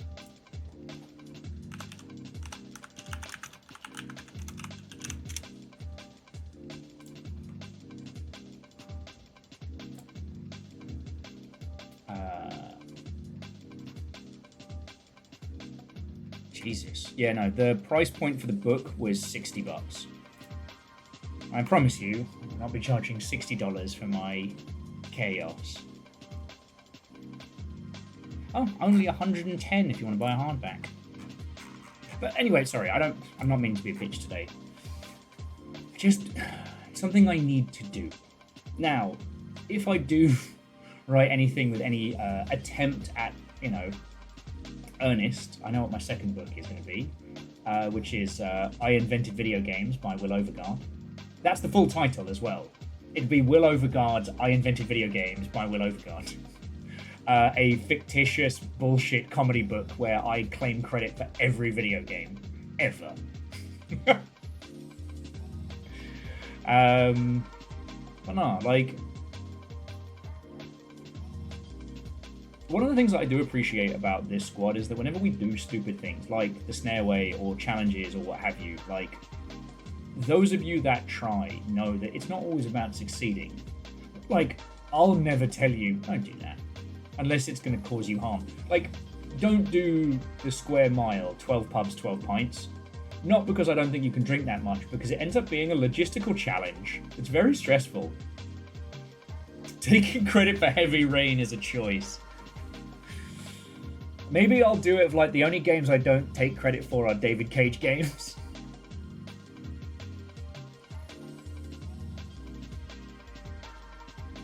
And Vershi, I mean, that's not a bad shout, but, it's kind of like, we have merch in the Longship. The reason we have merch is that I want to have merch.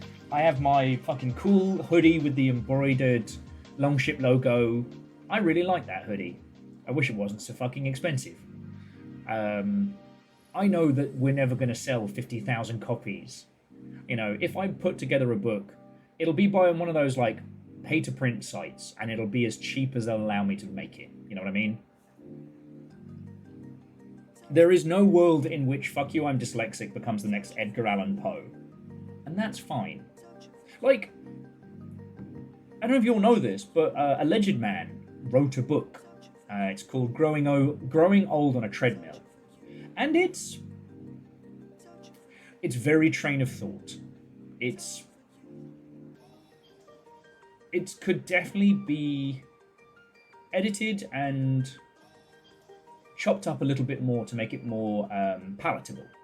But whatever I may say about Alleged's book, he fucking wrote a book. You know what I mean? Here's me over here just going blah, blah, blah, blah, blah, blah, blah, blah. Ah, hook shot. Good to see you.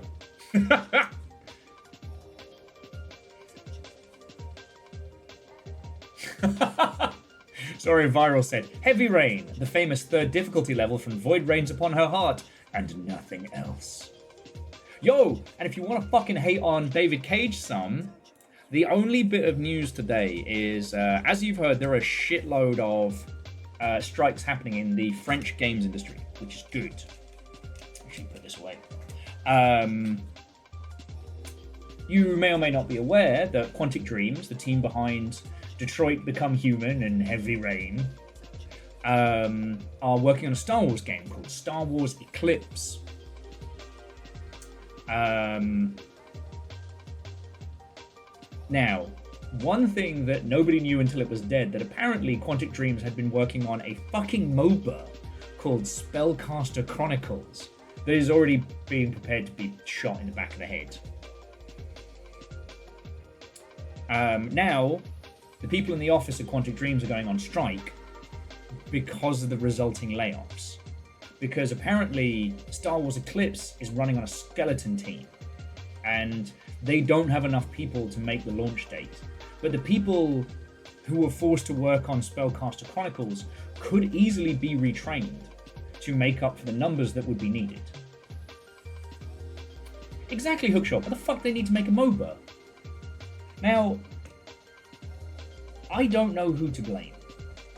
And David Cage has given me no one else but him to blame. He is the biggest name in that studio, and externally he has the weight and the pull. If there is some shady, shadowy fuck running Quantic Dreams, then time to blow the whistle. No, Pebbles ain't responsible for this fuck up. It's responsible for a lot, but not this one. Like, in no world was launching a MOBA in 2026 a good idea, unless it is a side passion project or something that. I once heard the term. It's the coffee shop that doesn't make money, right? Like, when we talk about video games, we often talk about the business of games. Ultimately, art does not need a reason to exist. Your book does not need to sell 1 million copies. Your game can just be a thing that you make on itch.io. The point at which you need to live off of the profits that you make from your game, that's when we should talk about money. That's when we should talk about plans. But hey, if you want to just put it out there, fucking brilliant. But in no world is a MOBA going to make cash. Watch the Jumami. None of us heard about this, about the MOBA until it shut. Because apparently they didn't fucking market it. And right now, like, MOBAs are kind of like Street Fighter. There are two big MOBAs. There is League of Legends and there is Dota. There are some weirdos who play Heroes of Newith or whatever the other one was, just like there are some fucking weirdos who play BlazBlue. And then there are cool kids who play Guilty Gear, and I've lost my train of thought. But my point being is, like, that market is completely solidified. The only way you could sell shit in that is if you offered something drastically new.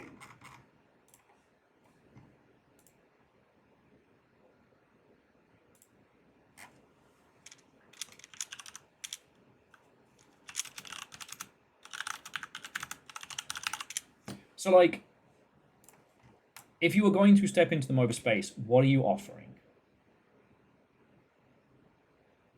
Yeah, I mean, Hookshot Heroes of the Storm was doing good. I can only assume that it was costing more to run than they were making. Like, I don't know if anybody was at Blizz around Heroes of the Storm and why it died. You know, it does feel like there was a changing of the guard at Blizzard at some point that resulted in the death of Heroes of the Storm, but that's just me theory crafting. I don't know.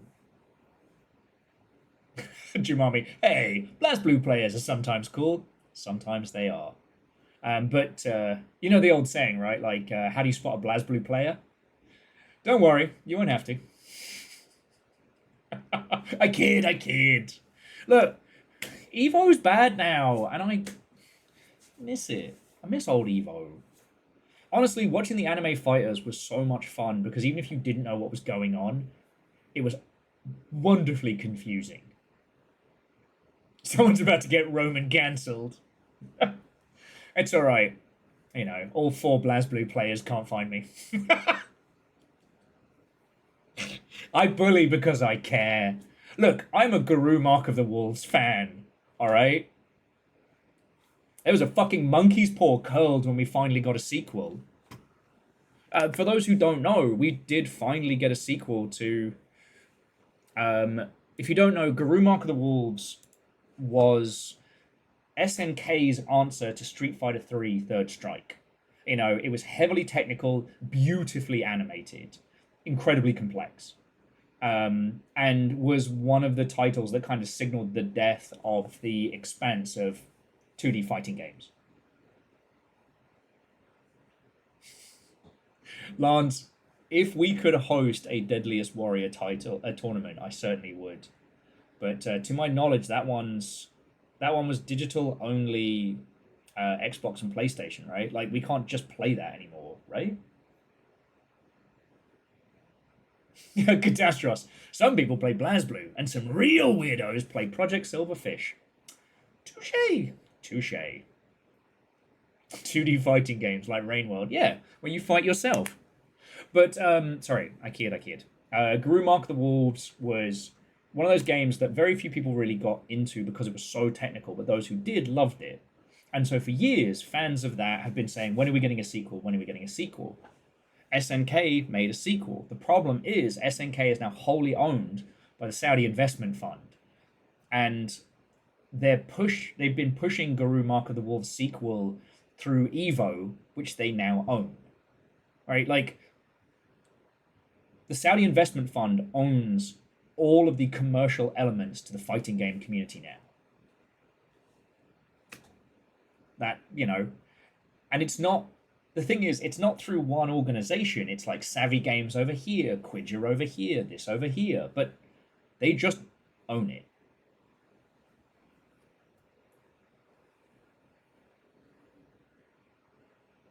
Yeah, the fact there was a fucking FIFA soccer player in the Guru Mark of the Wolves, like, fuck off. How sports washing are you going to get?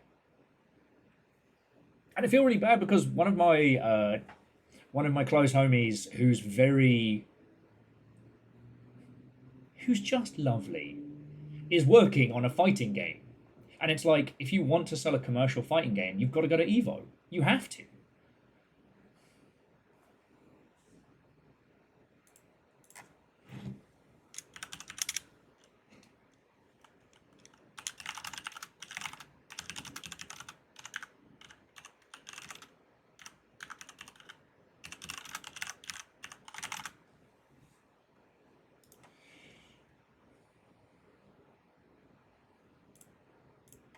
Sorry, bear with me just a second, friend.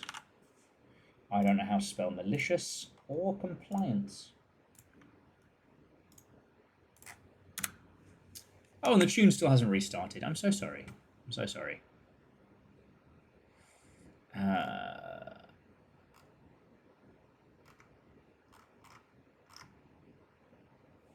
Let's keep the Dreamcast jams going. We'll switch to the party mix once I need to kind of like jump up. Yeah, well, and the problem being is that Nintendo are incredibly protective of their IPs. So they're, like, anybody who steps out of line with Nintendo IPs, which I completely understand, but the Smash community seem to think that they are above that and keep getting themselves fucking keelhauled. Oh, what do you mean Nintendo shut us down? Those bastards! All we said is we were playing the whole thing on a fucking emulator. Oh, do you think Mr. Nintendo is going to be okay with that? Do you think you're going to Pika-Pee your way through it?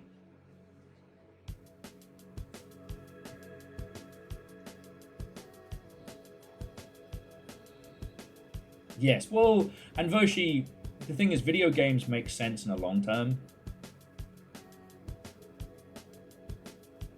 It's one of the reasons why Saudi VC investment in video games has become more rampant and less stupid.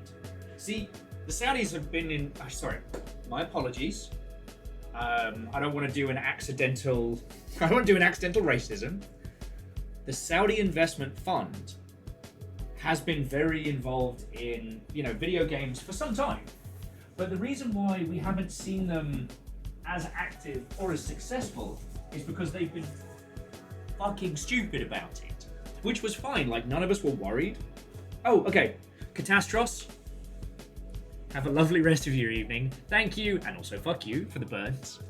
I'm gonna put the Gundam repair stuff away and get ready for Gundam building with Gundam outfit. Challenge mode.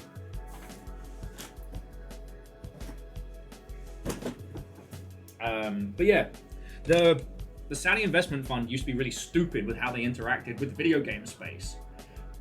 But now, the Crown Prince is someone who plays games. So, like, usually the money people, especially in the VC area, don't get it, right? Like, the reason that the Saudi Investment Fund just fucking bought out SNK is because if you know fighting games, you know that SNK is kind of like their hipsters Capcom. There, I said it. King of the Fighters is a great series. It has never been as commercially successful as Street Fighter. Byzantine coded crash out. Fuck! Stop being funnier than me! You guys are dicks!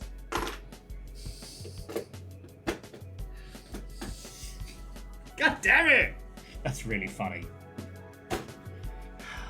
Byzantine coded crash out.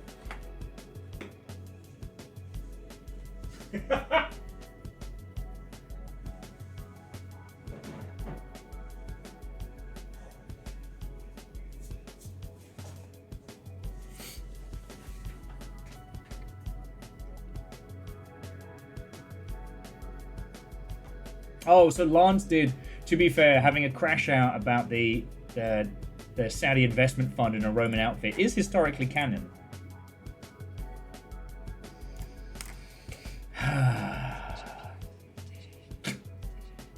Yeah, well, I mean, Jamami getting the Crown Prince into some human rights would be fucking great.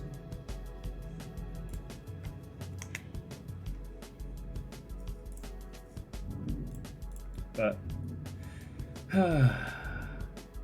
sorry, I didn't mean to get this on a heavy topic. Like I said, it's hard it being Evo season and not being able to get excited for it, you know what I mean?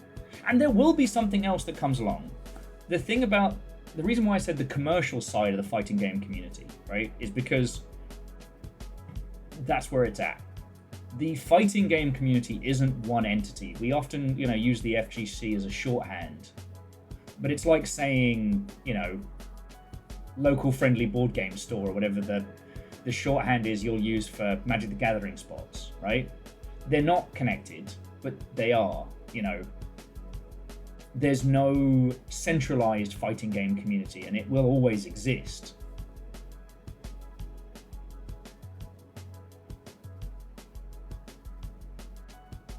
I think that's it. Friendly local game store. Also, Avenger, did I say thank you?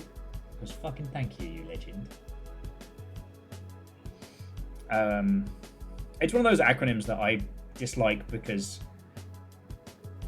it always throws me for a loop. Anyway, like, fighting games will continue to exist. They're not going anywhere. They're not dying. It's hard because the commercial side of it is now wholly owned by the Saudi Investment Fund. Fuck.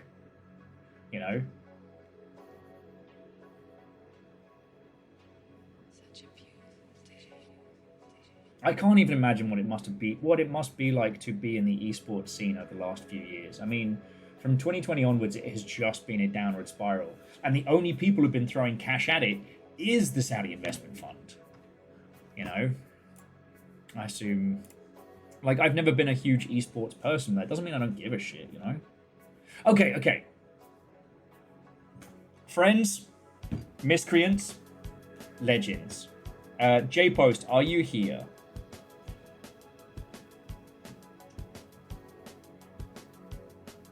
I mean, Vershi. Oh, I actually don't know what it's like to work for one of the studios owned by them. Like, maybe it's like Tencent, they don't fuck with them, but, Anyway. Okay, so, J-Post.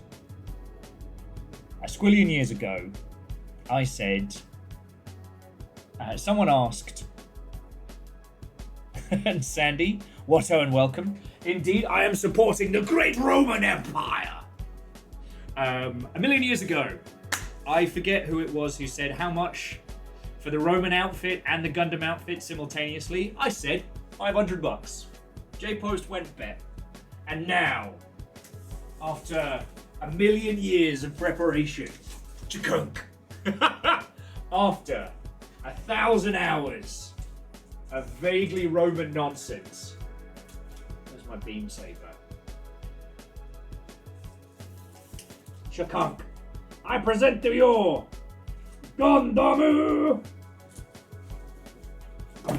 Gundam, yes. For Rome, you fuck! Ah, I can't fucking see. Ow! Ah, fuck yeah! Okay, I need like a little chin buster here. I present to you the Roman Empire, a fucking Gundam and shit.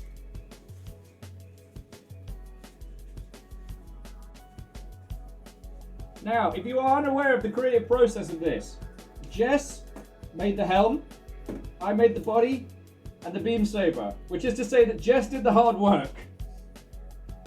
I am now part man, part robot, all Roman Empire. No, fuck. Okay.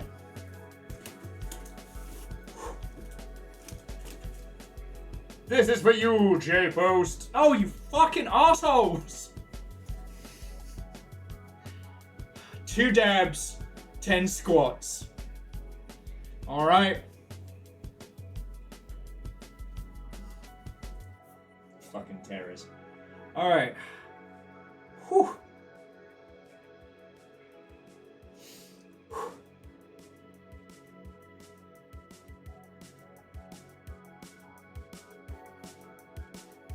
Oh, hey, Big Sam. God, Big Sam. Brilliant. Right. 3 dabs. 10 squats. So you all have just been sitting here waiting for me to stop talking about the state of the games industry so that you can all start unleashing all of this nonsense. Fuck you guys. No! Oh, and Kakazi, happy birthday, friend. The fuck? Betrayal! That's 25 squats.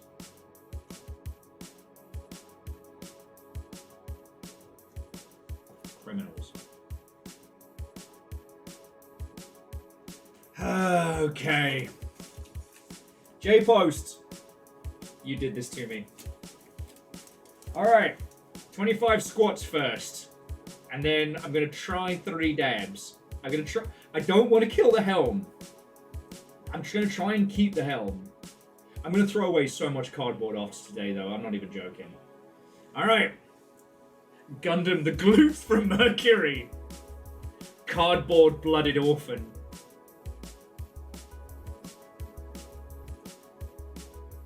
Yeah, but Akari, you might have started the Dabathon, but J-Post set this whole thing in motion. You're the ace pilot, but J-Post is today's Char Aznable. Char Aznable of the day. Shit, we should do that as a feature. Cardboarded orphans. Fuck you guys. And remember, top 3 clips. Get a fucking game from Steam. Well, from me. It was paid for by Aeon. Alright. Okay. Hold my... Ow! It's so spiky in here! You don't even know. Alright. Okay, here we go! 1. Oh, that hurt. Okay. 2. 3. 4. 5. That's 5. 6. 7. 8. 9. 10. 11. Ah! Critical damage! Critical helm damage! 11. 12. 13. 14. 15. 16, 17, 18, 19, 20, 21, 22, ah no, piss! 22, 23, 24, and 25. Okay, now I'm gonna try and dab without destroying this fucking thing. Aperture! Aperture! Aperture! Oh! It's so fucking warm in this thing. Oh, fuck you, Gary.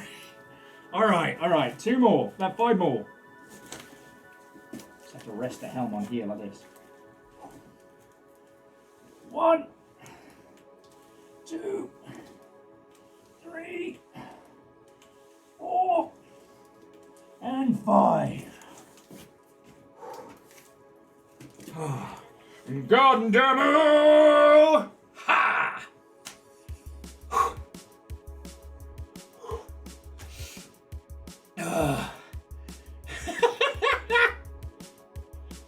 This is what you've done to me, J-Post!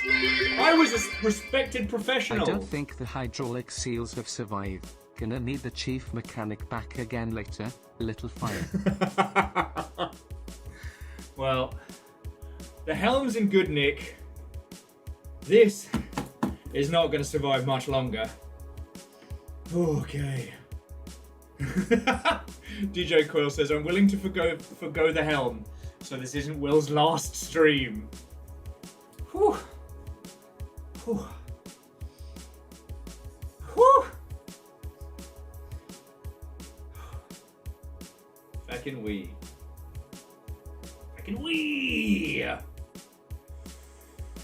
Okay. I'm gonna take a breather though. Take a breather. Let's see if I can sit down in the chair with this. Just the chest armor.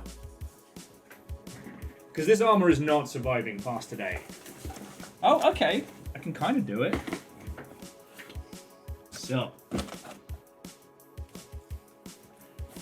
Oh. Do you think they have indie games in Valhalla? They only have indie games in Valhalla. And maybe like... Maybe For Honor is the only AAA game. Oh, sun's out, guns out. So, to all of you who just joined us, either blame or congratulate J-Post. You choose. Yeah, well, Lance, because they don't have access to Uplay in Valhalla. Okay. Whew.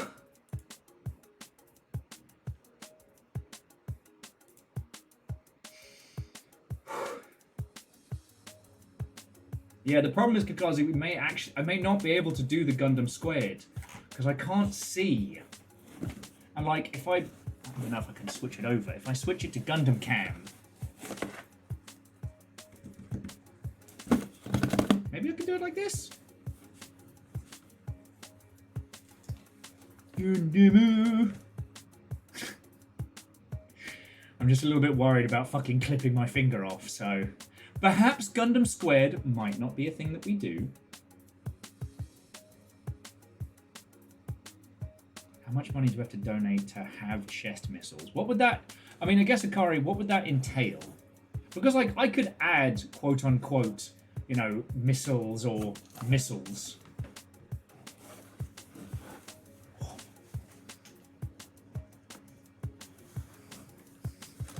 I have my little dinosaur arms. Well, because you can go around the sides. I was going to build shoulder pads, but there's nowhere to bloody put them. It's not easy by any means, I'll tell you that for free. Okay.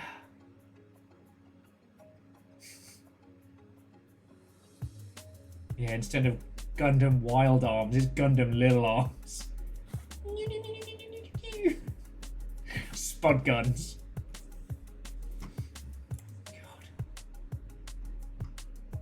still don't know how to describe Gundam Wing to people. It is the most cheesy, over-the-top soap opera that, as soon as you stop trying to make it make sense, is incredible. Like, why is the moody, dark teen with the hair over one eye also a clown and also controlling the loudest, heaviest mech? Why is the palest person the one who was sent to the sand dunes of the Middle East? Why is the loud bloke in the stealth mech? Yeah, I guess a soap opera with mechs that actually ends. Gundam Wing is a treasure, yes. I did really enjoy G-Quacks, though. You know what? And I was thinking about it, is that the problem is, like, Iron-Blooded Orphans and Witcher Mercury are standalone, and there aren't really spoilers per se, but they pop off. G-Quacks, you gotta know Gundam and also really enjoy, like, FLCL. Much like the other modern Gundams, it does start out like, and go to holy shit in the course of a few episodes.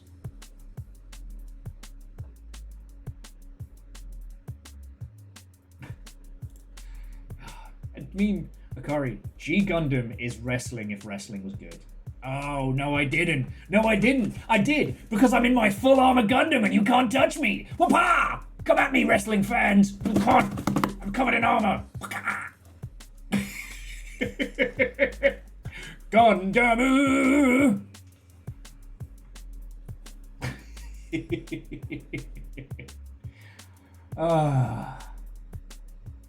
Yeah, they literally put a laser wrestling ring around the planet. Not a bit.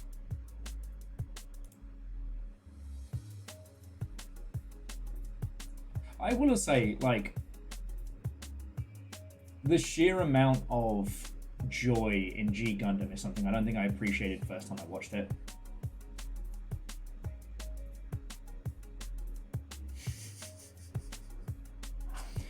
It's a turnbuckle for space battles.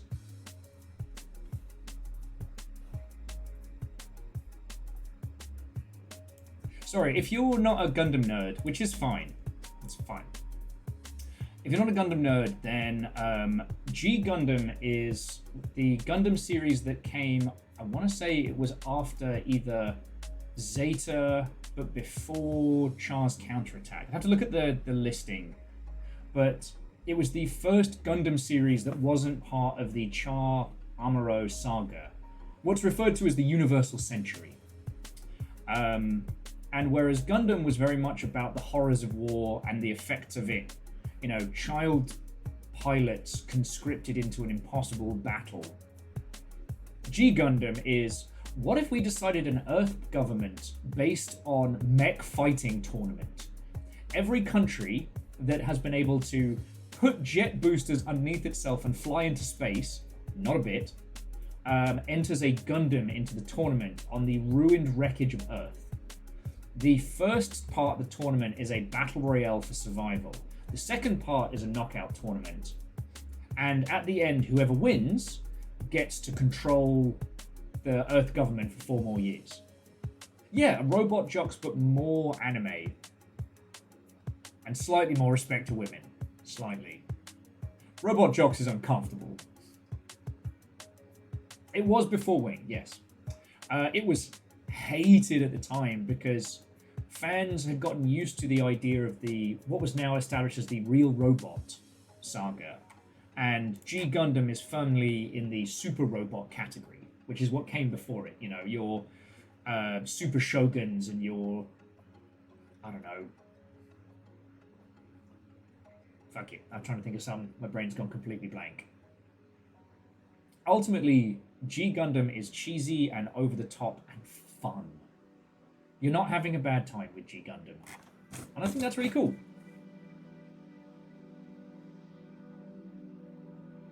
Oh, Lance, did you watch the rest of G-Quacks? Because it was very, very good. Okay, I'm sweating up a storm, friends. And J-Post, you can have it back on in a bit. I might do some Gundam building while I let the AC do its job. Whew. My hair got caught in the sellotape. But yeah. You know, the story of G Gundam is like, you know, it's another tournament where everybody's fighting, you know, to see who gets to be in control of the world government. But the fighter from Neo Japan has entered to try and track down his brother who pilots the Devil Gundam.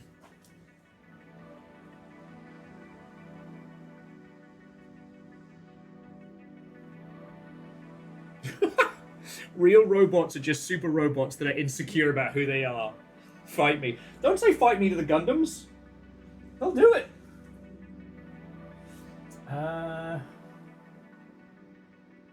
You know what? Fuck it. We'll just do, we're gonna do this sucker. I'm gonna do the Gundam Earth color for today. Oh, and we'll make a start on it now, so that way we can switch to... Oh, that way we can switch to...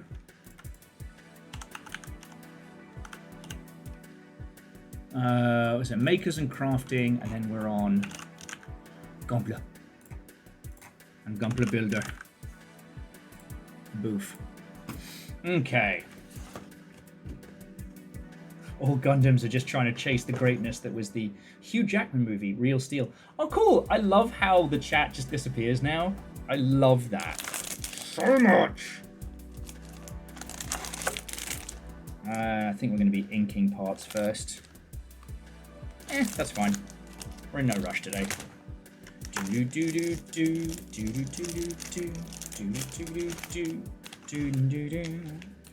But yeah, like a lot of folks, I gave G Gundam a lot of shit, and it didn't deserve it. Like, G Gundam is just fun. Unironically, it's fun.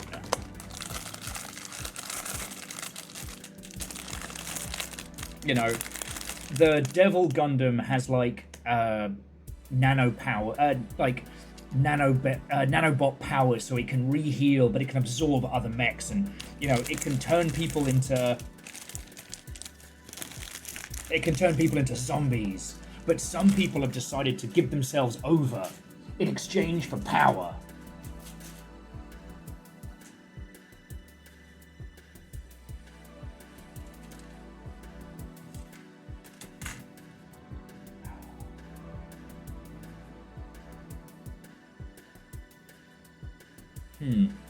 Actually, friends, I might put this one on the back burner for a bit, because there's a technique of using the colored paints that I want to try with this one.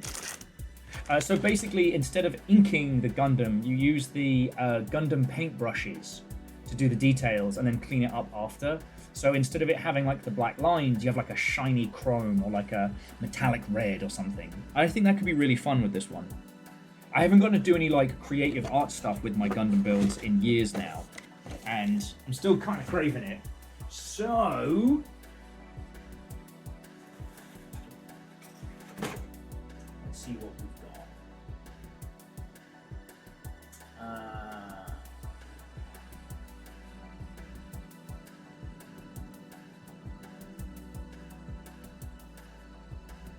Do you want to do evil-looking third-party kit or Gundam First? A Gundam that was canonically built out of scrap. I'm not quite sure how shaky or non-shaky my hands are, so... oh, DJ Core just saying, Gundam-wise, the first was Witch and Mercury, followed by Seed, Hathaway, and G-Quax. That's a hell of a lineup.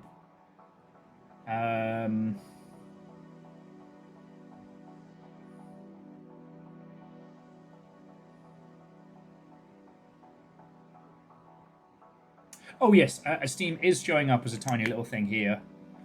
So I think last time we were doing this, we had some videos up.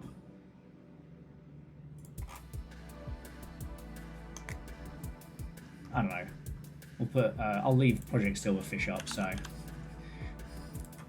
We can notice me, senpai. No! I don't mean play Project Silverfish. I mean go to the store page. That was almost very awkward.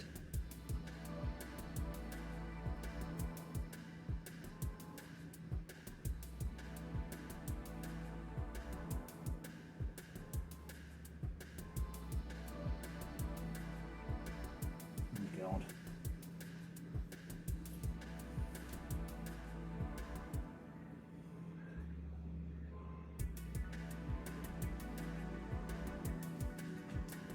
Either someone's extremely expensive car is getting stolen, or the cars are starting to trundle away. I'm not sure which.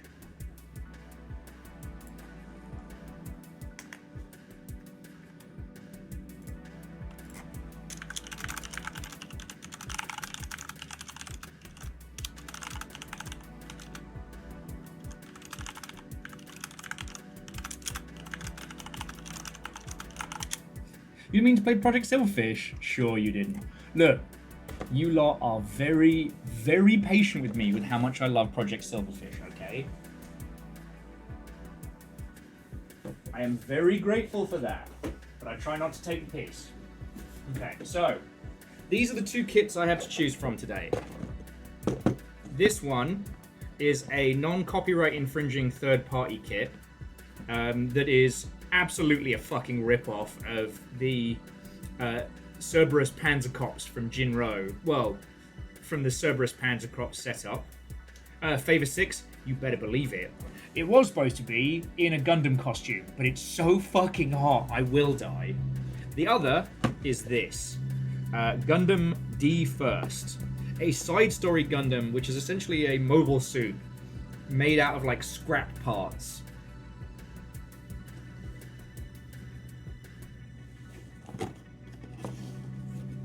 So,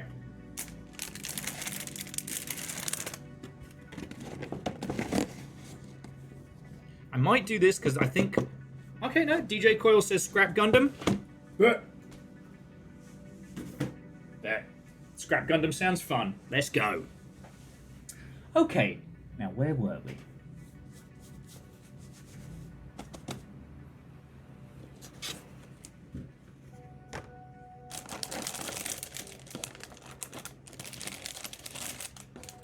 Not too many parts that need inking.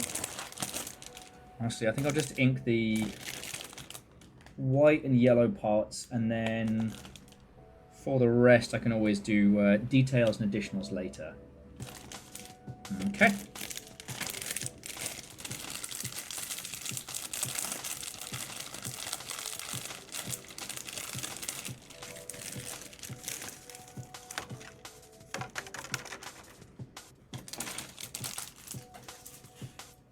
I haven't gotten to do a build in ages. I'm kind of excited for this, I'm not gonna lie.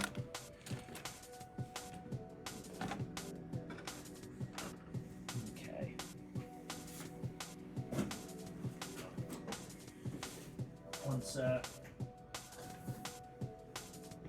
Once money picks up again, I'm definitely going to pick up a... I need to get an SD card for my little camera. But I'm not... Well, I say I'm not far off of... I've been saying that for years now. Will actually... has not been scrapped. I'm just going to say that for free. That's definitely a more of an if, not a when. Sorry, a when, not an if. Reactor online. Sensors online. Weapons online. All systems nominal. Gundam. And Prolo, what and welcome. Gundam. Gundam indeed. This was supposed to be Gundam construction wearing a Gundam. It is extremely warm in here, and I will probably cut a finger off if I do that. But yeah, Prolo, I hope you're doing splendid. Thank you for keeping this going for 92 months. The longest one could in this little corner of the internet. So yeah, what-ho and welcome. I mean, we had a reprieve from the heat out here in Seattle. Yesterday was lovely, rainy, and overcast. It's gorgeous.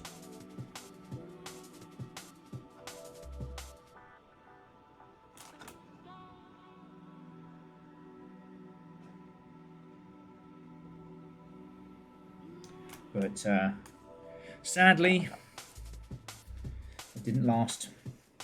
It did not last. Alright. Just inking stuff right now, and I need a slightly steadier hand. But yeah, we only just started on the building part. The rest of the morning was me getting the physical Gundam armor ready to go, which I did. I'm very proud of. Okay, just did the hard work on it, which was the helm. But I still think it's fucking cool.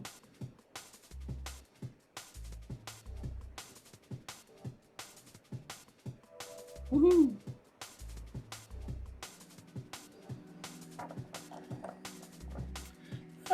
You know,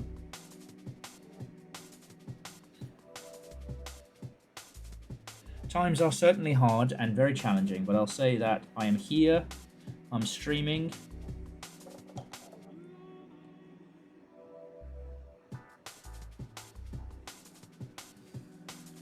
And that makes me an exceedingly lucky individual. You know, I hadn't really talked about it, but Dom mentioned it earlier on today, and like, yeah, the halls of dead streamers doesn't mean like folks what have actually hopped off this mortal coil, but more like over the last like 2-3 years, so many of the folks that I know and used to watch on the regular have quit streaming. It's hard, you know? I'm like, I get it. God, I get it.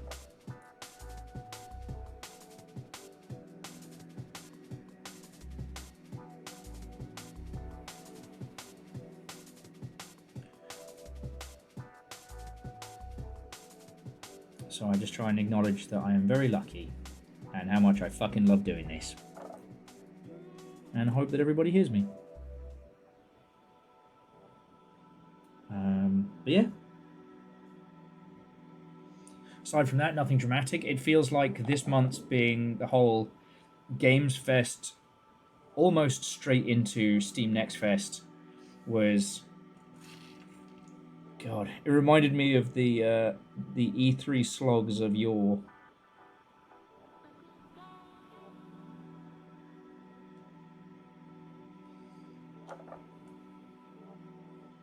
But holy crap, like... the breadth, depth, and quality of games we have right now is breaking my tiny brain.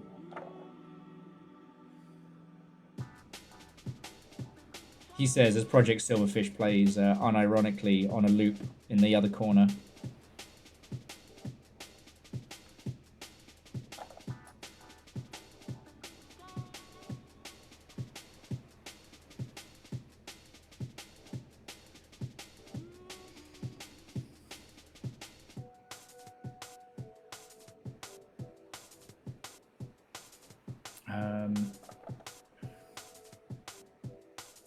Yeah. What a hookshot. I don't blame them. Especially people who have been doing like characters or the ilk. Because like how do you balance it all?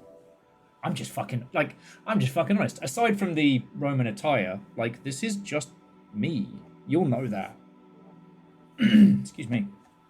Me who is woefully dehydrated. But you know, I can talk about like the good bits of video games, I can talk about the bad bits of video games, but I don't have to wake up and put on a character or a persona or a... And I know a lot of folks that have in the past and are really struggling. I hope they'll come back. And I should say, like, not everybody has... not everyone has hung up their streaming life because of bad things. Like, I know a few friends who are doing very well. And, you know, they don't have the same time to stream Like, I don't know how much of some folks' stories are personal or private, so I can't give you examples. But I know one friendo who they've done really well. They're looking to do an international move in a good way, and that doesn't leave a lot of time for streaming. And fucking good on them, you know? Unlike Real Big Fish, we like it when our friends become successful. And if you understand that reference, then you might need slightly less scar in your life, I'm just saying.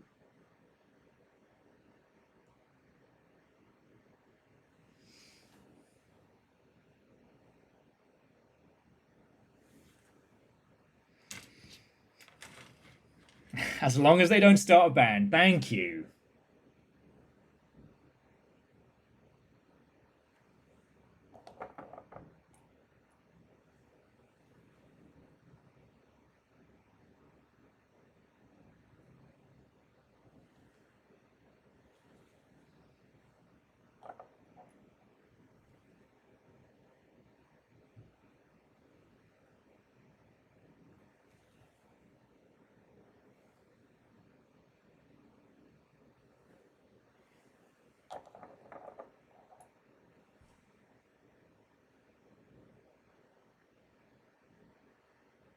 Okay.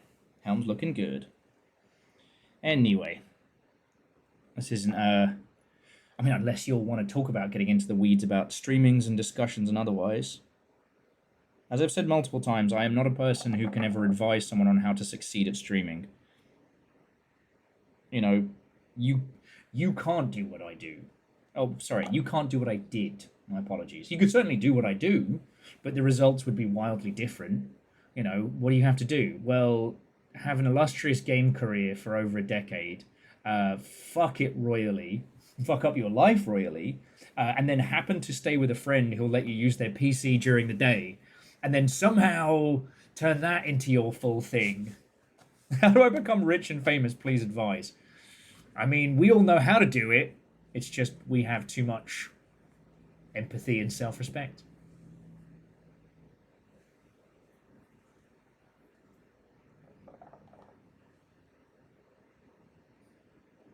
And I mean, Prolo, I understand where you're coming from. There are a lot of people who talk a big game when it comes to lots of creative endeavors.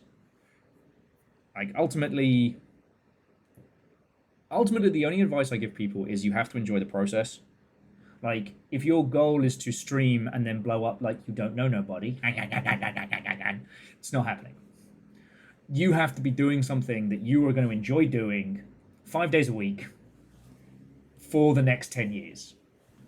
And some days there will be no one there. Some days you will talk to yourself for hours. Please hydrate as soon as possible, you bone dry bitch.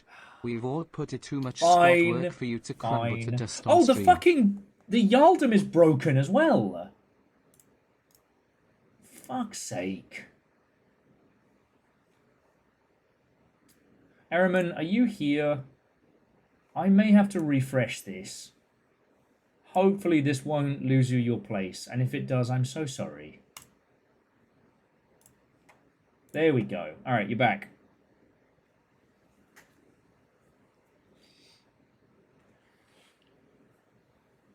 But yeah. That's the only practical advice I have, like, for streaming, is you've got to love the process. Anything other than that, like, it's the usual things, you know.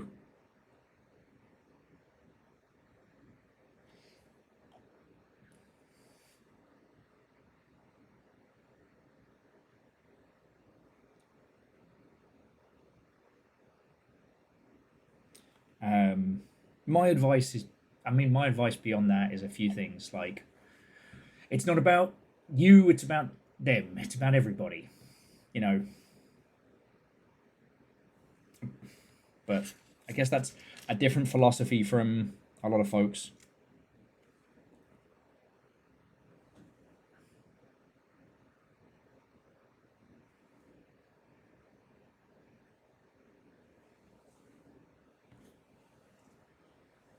Respect your folks and they'll respect you back. But then, like, there are loads of people who are massively successful doing, VTubing setups and whatnot. Whereas I would always advise, like, right now, authenticity is more important than anything else. But that translates to all things, you know?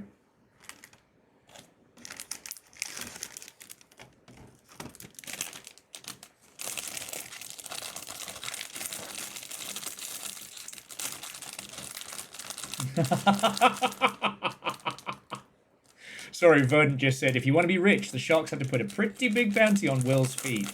Please. My feet have been out there for free for far too long.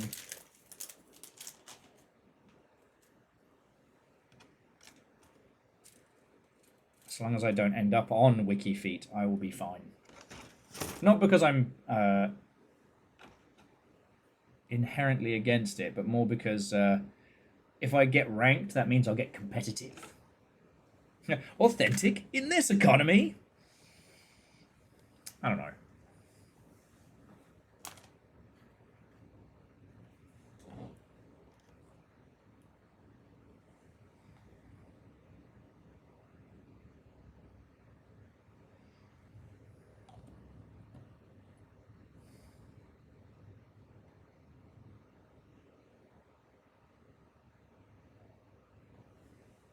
But I think it's a big part of, like, art, games, and the whole shebang.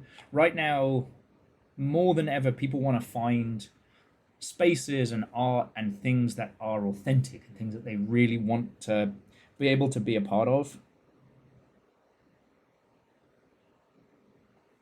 And I think that's as good a path to success as any. Whatever you're making, say it with your whole chest. Because there's going to be a lot of inauthentic nonsense coming at people from multiple angles.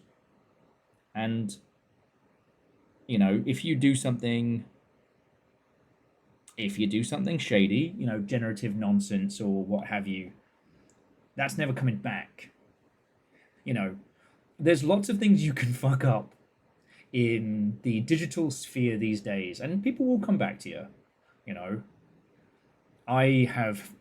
I have been guilty of having a meltdown more than once over these last 8 years. And a couple of times I've had a whole pity party just for myself. But, like, owning it, apologizing for it, legit. No ukulele moments.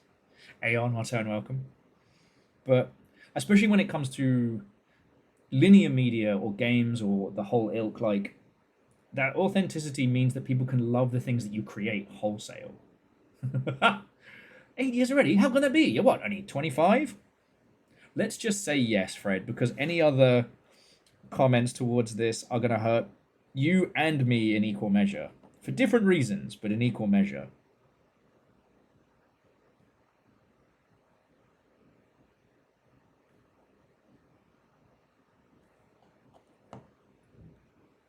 I don't know. Like I said, watched The Cleaner last night. And in season 1, there's an episode where he deals with an influencer. And it thankfully wasn't as, those damned kids, as I was worried it was going to be. But it was still very much a commentary on, like, I don't know. I don't know many folks who are in the big money influencer sphere.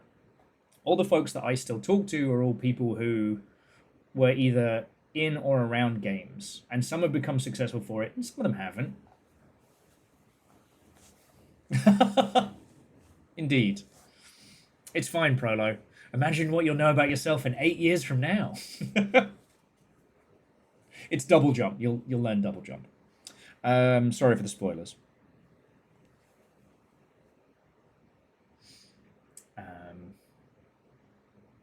Yeah, I don't know people who are influencers, right?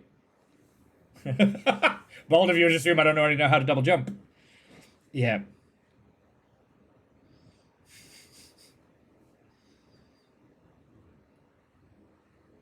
As tempted as I've been over the years to the question of how do you double jump, and I'll be like, ask all your trans lass friends.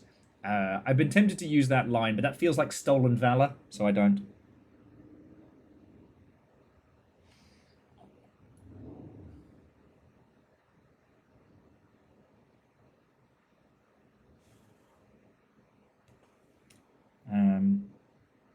But yeah, like, I don't know what it's like in the influencer spheres, and I can't imagine it. Yeah, Aeon.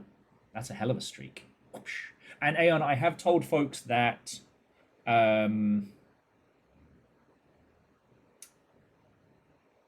you have put up the prize pool to allow us to do 3 clip of the month club clips, of which Legend has overtaken Nova in the course of today. So fuck yeah.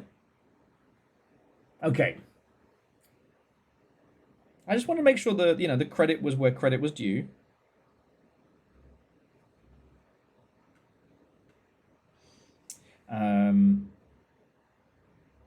But yeah, so I can't speak to any authority of that sphere. I know no more about professional influencers than I know about any other topic.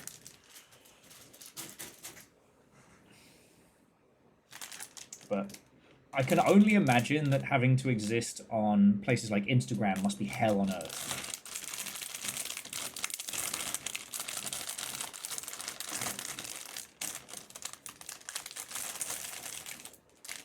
Like, Instagram is the best example of the dead internet theory.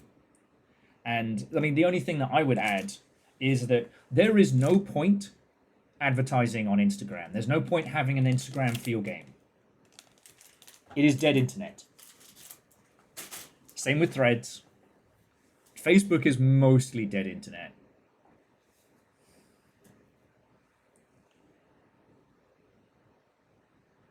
TikTok may not be the most fun of places to spend one's time, but it isn't dead. It has made several game projects wildly successful over the last, even over the last few months.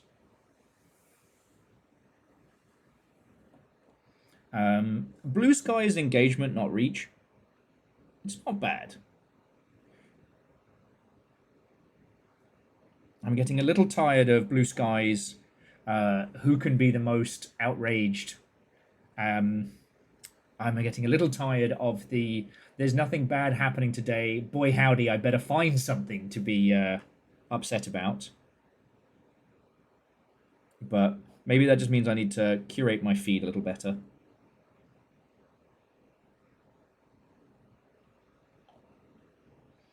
Then again, I could stand to do more to be the change I want to see.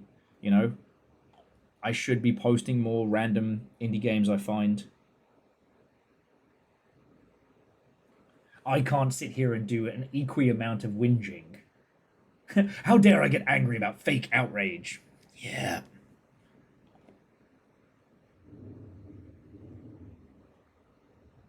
The problem with some of the folks is that I don't even think they're doing it in a I'm going to make up outrage to make a quick buck.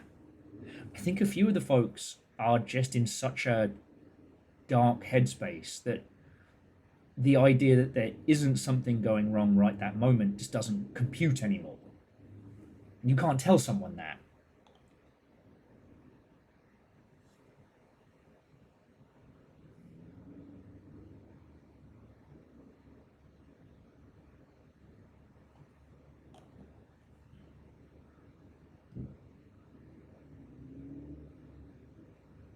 But hell, even saying that out loud to you lot, that does sound a little bit, dad waves fist at cloud. I'm not even a father. It's like bloody better not be.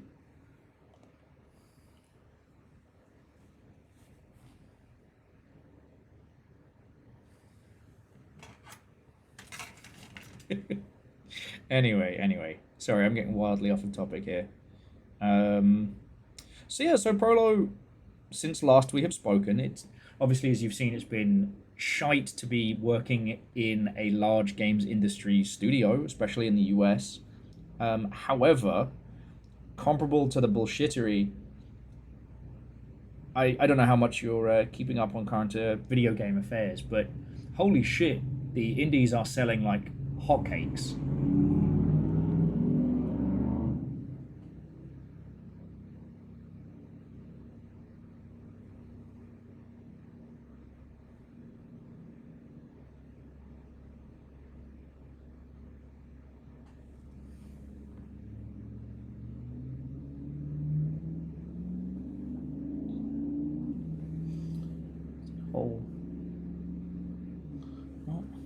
Do a lot of cleanup on that one. Oh well, they can't all be perfect.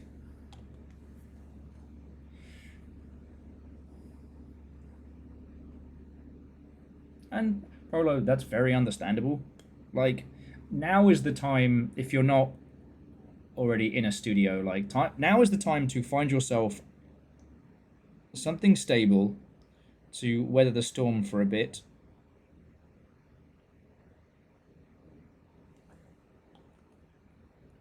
Because despite all the doom and gloom, they're still selling.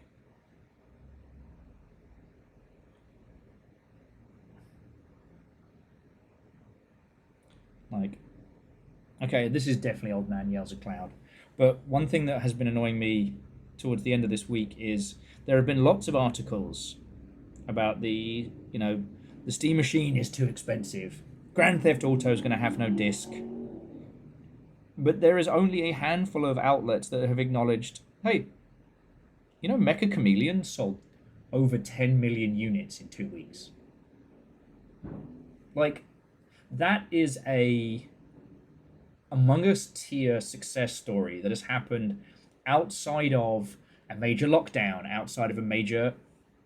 Oh god, my tune stopped again, didn't they? Alright. Get my jams going again. Realised I didn't have my headphones in.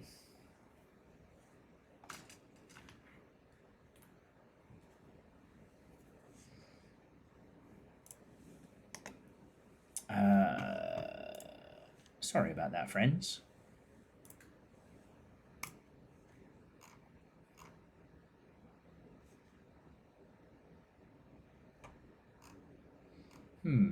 Decisions.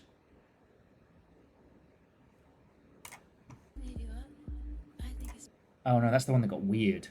Sorry about that. Sheet.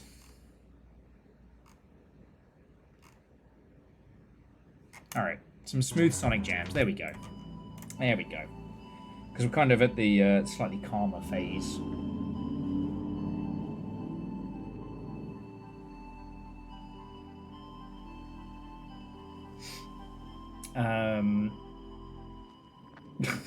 Oh no, Aeon. I'm so sorry.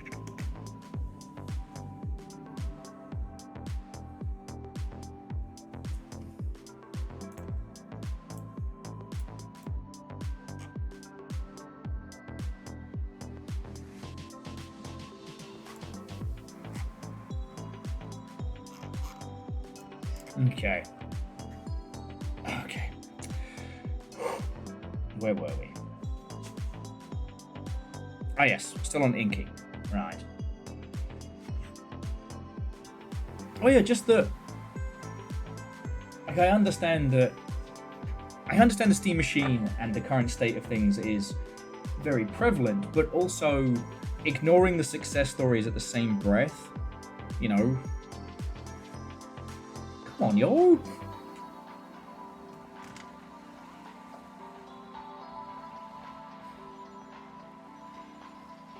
Because the thing is, a lot of industry homies got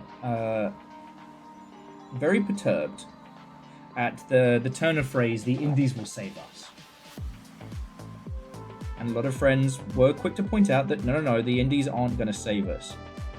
What they meant is that the indies aren't going to suddenly birth huge empires like Blizzard. And that's true. Whether or not we'll even see huge studios popping up like we have done in the past is a big question,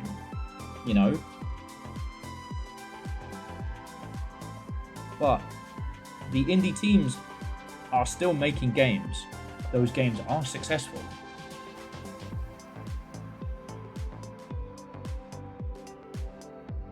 And just as we prophesied so many years ago, the lack of flexibility in big studios has definitely kneecapped them to the point where they can't articulate. We were joking about it earlier, but I mean, for fuck's sake, who at Quantic Dreams thought doing a fucking MOBA in 2026 was a good idea? The answer to that is somebody thought it was a great idea 6 years ago, and it took this long for them to siphon off a part of a team to make it happen. And in that true corpo way, there's no one left to say, actually, that's a really fucking bad idea.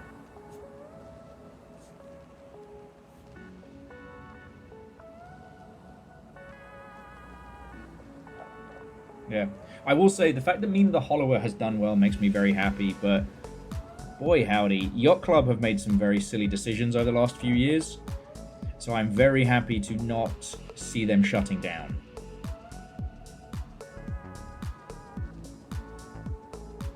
Them going all in with Netflix and stuff like that has not paid off like they were expecting, that's for sure.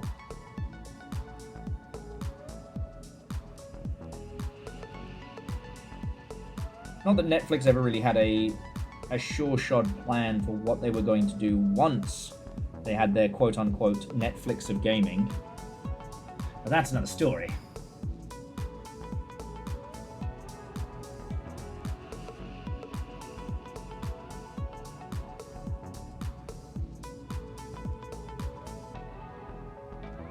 And Aeon, I do agree. Motor Slice did not need its weird, thirsty subplot. And you know what it is? I do not mind thirsty fan bases. I mean, I'm a fan of Hades, for fuck's sake. Miyaki Sakura, Watto and welcome. With Motor Slice, it felt like they were trying to... I don't know, what's the term? Like they were trying to either create or farm one? Does that make a weird sense?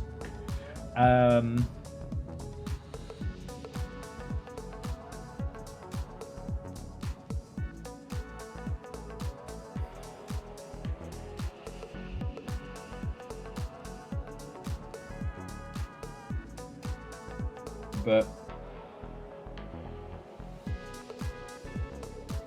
I mean, ultimately, Motor Slice sold great. I think a lot of people stalled out on it.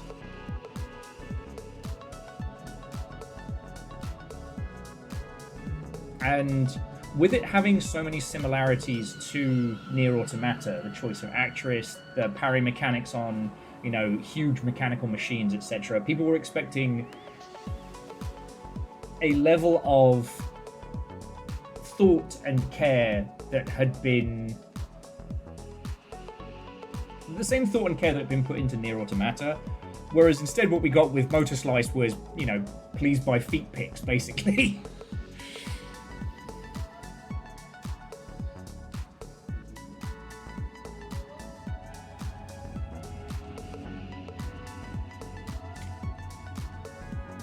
But that's how they wanted to do their game, that's fine. You know, ultimately, Motor Slice falls apart in its later, you know, traversal and movement mechanics, but the point up until then is very good.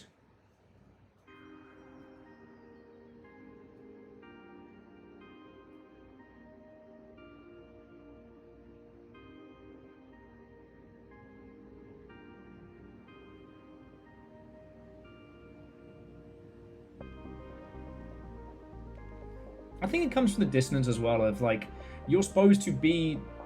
you're not playing as the character, you're playing as the orb following the character. And you get, I guess, shocked or hit, I forget the opening. And then your orb is suddenly the orb of thirst.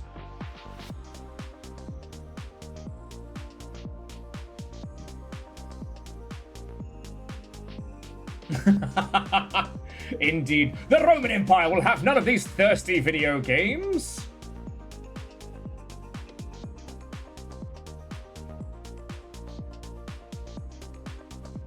But, like, ultimately, what we're talking about here is, like, how these games have done, not, you know...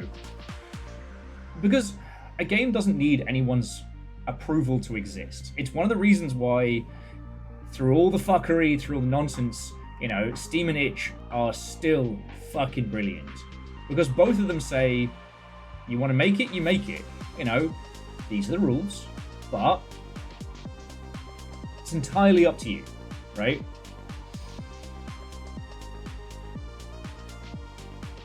For for so long we've been talking about video games as the industry part of it, and now it's kind of a lot more fractured. Not every game on Steam is on Steam to make a profit. Not every game on Steam is there to sell well and do good.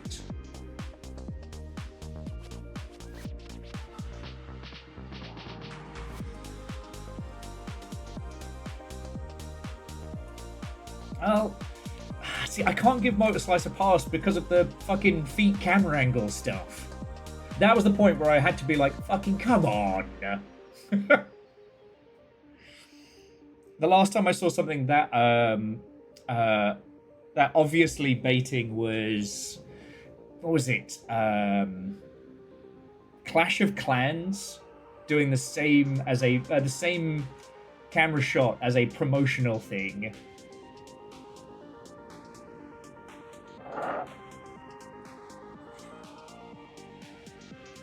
Okay, something on the backside for inking. All right. Got a couple of details on here to ink, but we're almost ready to start building. But anyway, jumping back. Motorslice was paid for by VC investment, which is interesting, but the same people who threw money at Labyrinth of the Demon King.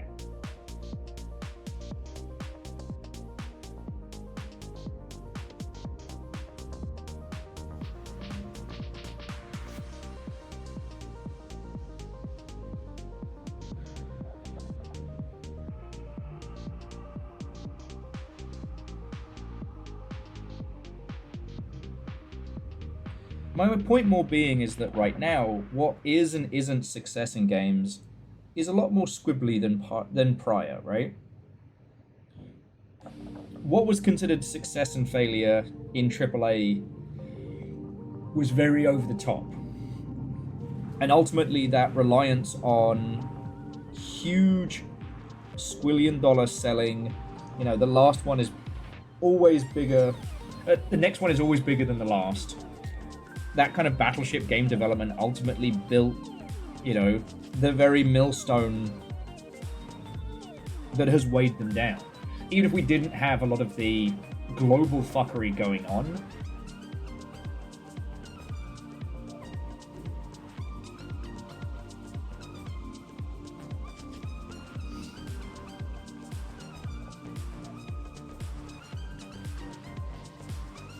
the AAA environment was always in danger because you can't just keep increasing the cost to make a game and then expect it to always keep making more. It's art, right?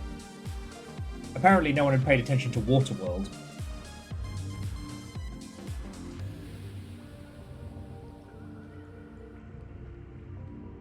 It doesn't mean I'm happy about it. Like, I'm not happy about seeing big corners of the industry fall apart. What I guess what we were all hoping was at some point between, you know, the Halcyon era of the 2010s and now, that we were going to see... Welcome back. Did you avoid the clown? There was no clown. Okay. Hold that thought, friends. I'll be back in just a second.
I have returned. And here we go. Right, so I'm just finishing up inking on the Gundam first. And then we can start putting this sucker together. I was going to do the Gundam Earth color. Yeah, but it's that one there. But I was watching some tutorials online of using the color paint pens, do some really cool shit with it. And I was thinking, like, I don't know what would go as a contrast color with that teal, but I want to try it, you know? I was about to say, Aeon, you know, thank you, I do try, but probably wasn't meant for me. It's fine. It's fine. So yeah. To those of you who have just joined us, what and welcome. We spent the morning reinforcing and rebuilding the cardboard Gundam armor. Jess's incredible handiwork being the Gundam helm. Hang on, I'm going to go to big screen to show them. Check that out. I did the body armor, which is why it's not as good. Now, the intention was going to be Gundam². Wear the Gundam, build the Gundam. The only problem is, I can't reach it, and the chance of me, like, snipping off a finger, quite high. So we're here. We're here, we're queer, and this Gundam will instill fear. That's the best I could do on short notice. Way ahead of you on one of those. Yeah, and it sounds like the car people are starting to leave for the day. I'm glad you didn't encounter the clown. Yeah.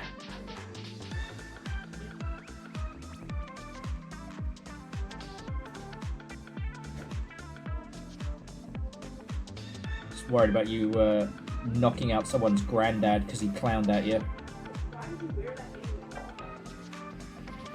It's a car show, not a clown show.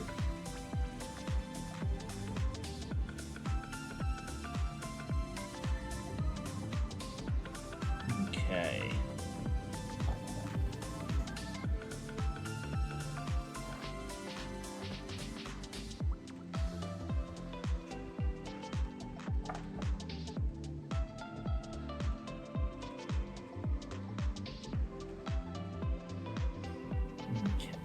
Getting all the little cool details inked in.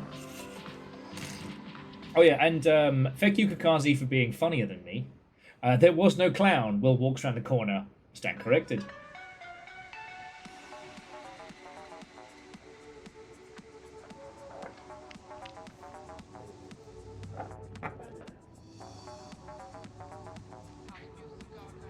Okay, well, so Prolo, as a few people have now said, myself included, Motor Slice crosses lines that it doesn't broadcast ahead of time.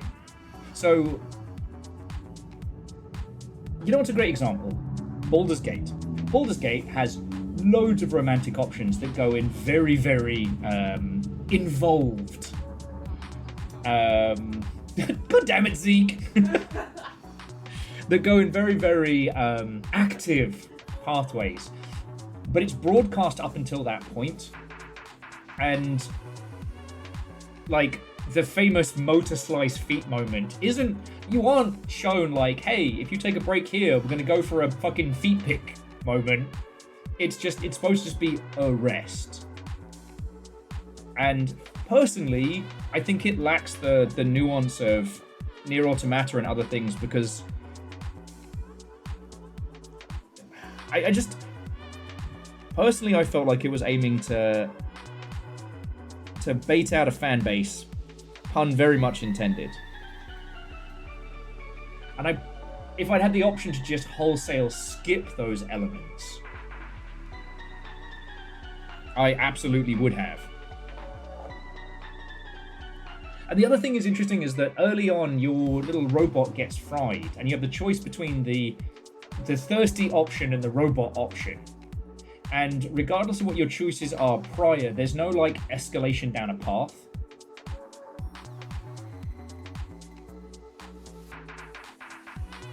So yeah.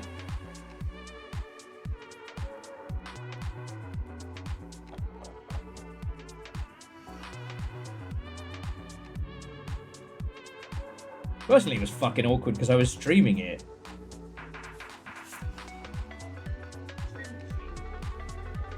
And I was there for the, you know, person fights gigantic robot with a chainsaw blade. I was there for the movement mechanics and stuff. So boy, the head wobble camera mode, whew, I turned that off fast. But again, ultimately, Motor Slice did fine, you know? And it is an example of... It is an example of what we're seeing, which is, you know, small and tiny teams with a bit of cash doing good. You know, Mecha Chameleon has done insanely well, but there are loads of teams out there just doing good. Nobody talks about No More Robots as a publisher, but they keep funding sensible games, and those sensible games sell sensibly, and everyone gets to keep making games. You know, DreadX have definitely been fighting an uphill battle, but they're winning. You know, the next DreadX collection is going to be based on the Creep Show. You know, sadly, was it Paranormal Activity? The Paranormal Activity game has been canned, but because Paramount didn't want to pay the cash to make it, to finish it, so, you know. They wanted the dev to fucking rush for the sake of, and at the expense of quality. Yes. Because they probably wanted it out within a specific, like, fiscal month or something. Fiscal quarter. And that's the thing, you know, when you make the Mortuary's Assistant, you get to kind of set your own timeline there.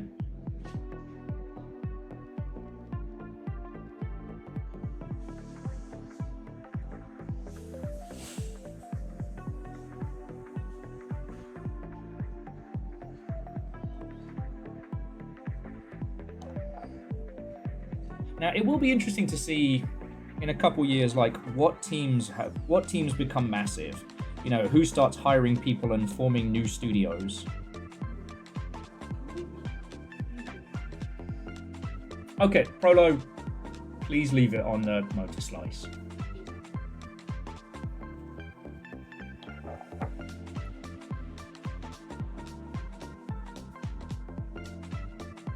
Anyway. It is going to be interesting to see, like... Because, like... I know I've talked a lot about Lionhead Studios. I still have beef with Microsoft over killing Fable and then having the audacity to turn around and go, "New Fable!" Like, you were the ones that killed it! But as a lot of people seem to have forgotten, like, Lionhead Studios was an OG independent when you still had to put, you know, games in boxes. Bullfrog had been wholly acquired by EA, and they were taking their stuff in some strange directions. Theme Park World did not go down well. I thought it was fine, but it was not as good as Theme Park. And then obviously Roller Coaster Tycoon came and ruffle-stomped that whole thing, but that's another story. But, like, Lionhead's whole empire was built out of an independent break from, you know, EA. I don't think we're going to see the same kind of thing right now because there isn't the same kind of cash waiting for people breaking away from, you know, the AAA space, or perhaps to say who have now been displaced into it. But, I do think that we're going to see some really fucking interesting teams starting to reform. We're going to see more strange scaffolds and supergiants, you know. We're not going to see another BioWare. But that's okay. Maybe we'll see something, you know, a team that has great writing and great focus that doesn't end up bloating itself to death. Hell, Black Tabby Games is now a publisher. A fucking publisher! That's amazing! You know? I'm sorry it took me so long to get to Scarlet Hollow, and I will now be vehemently waiting for the final chapters. Apparently, the last few days of Scarlet Hollow will all be dropped at once. But the fact that Black Tabby Games is teaming up with, or the fact that Black Tabby Games' first published game that they are signing is the next one by the 1000 Times Resist team is so smart.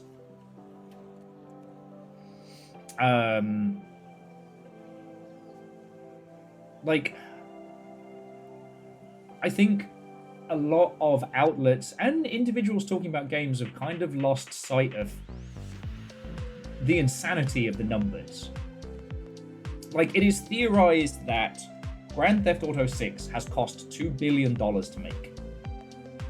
And the fact that that's not even the smallest, that's not even the biggest number we've seen thrown around video games is... Yes, sorry, Dustin. Peabody Award winning 1000 Times Resist. The fact that 2 billion is not even one of the biggest numbers we've seen or heard thrown around in video games is wild. Wild! But that doesn't mean that it's not success. You know? Hell, I'm gonna keep sounding the Project Silverfish noise for as long as I'm allowed. And the only way we can really do, like, you know, sales calculations is through the letterbox method, but Silverfish is creeping up on 3,000 reviews on Steam after a year. That is full-time job focused money. That is maybe not start your own studio money, but that's pay for your own place and healthcare money. That's crazy good, right? You know, Strange Scaffold is not constructed like a traditional indie operation, but it's doing it. You know, now we're starting to see I Am Your Beast continued. We're seeing more El Paso elsewhere. You know, Strange Scaffold's catalog of, you know, small type-focused games that make you laugh and then make you think are doing fucking great. Unless it has a very rocky launch, Truck-Coon's gonna sell good. You know, it's a reverse Crazy Taxi. Or instead of trying to get someone from somewhere to somewhere and not hit anybody, it's that you help someone by hitting everyone. Like, that's fucking great.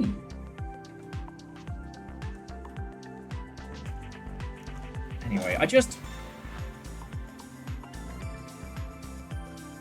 I feel with the same level that we discuss the doom and gloom and the realities of that doom and gloom, we should also discuss the realities of it not being all fucking terrible. Okay. Alright. Let's start building our little guy.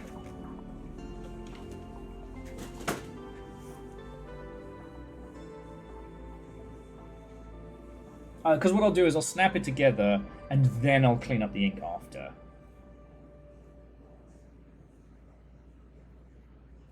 And good on them. And the other thing that I wanted to recap, and I know I was saying it earlier, but I think it deserves saying twice, is that also, right now, the only measurement of success that really matters is your measurement of success. Right? If you find yourself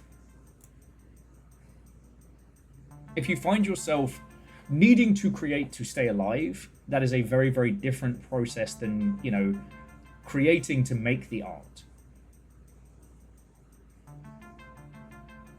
And I'll keep banging that drum, that, like, it's okay just to make a game.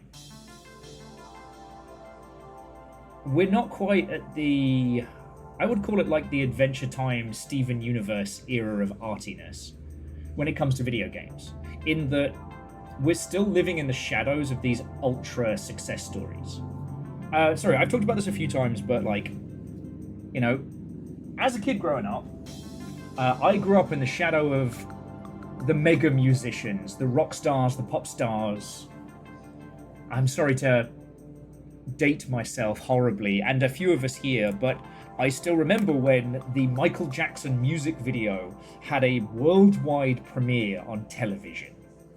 Like, throughout the 90s and into the 2000s, we were constantly fed this idea that, you know, rock stars and these super celebrities were a better class. They were just better at everything. There was this huge gap between what you could do and what they did, and that what you did had no value because they were just better. And I know this changed for a lot of people before then, but I kind of became aware of it during like Steven Universe and Adventure Time and things like that, of like, hey, it's okay to just fuck around on a ukulele and make noise. You don't have to be... Okay, don't be that person at a party with an acoustic guitar, but it's okay to just fuck around and make noise because it's fun. Oh, Fred. Oh, Fred. With video games, we're still in the shadow of these big ideas. You know, people are still talking about COD and BioShock and Star Wars and all of these huge projects made by huge teams. And for as much as everyone in the games industry keeps saying, just do a game jam, just do a game jam, just do a game jam, because that's just making it for the fun of making it, which I think everyone should have a go at, right? Sorry, I'm just getting tools. I've got my fancy nippers. Like, oh, hang on, I need to just grab a t-shirt or something real quick. I can't wipe off my glass tile on my Roman outfit because it will probably break.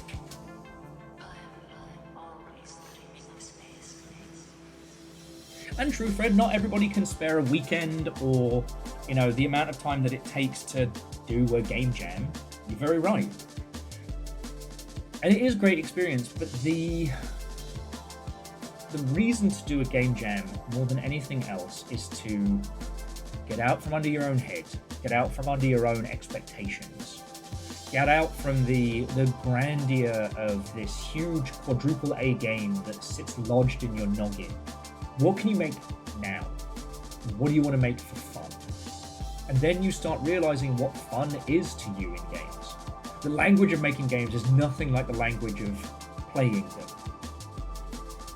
And finding what you enjoy, finding your voice in that space can only be done by doing, you know? But Will, could anyone make a game in, say, an hour? Impossible. Impossible. And if you could make a video game in an hour, I'd like to see it live.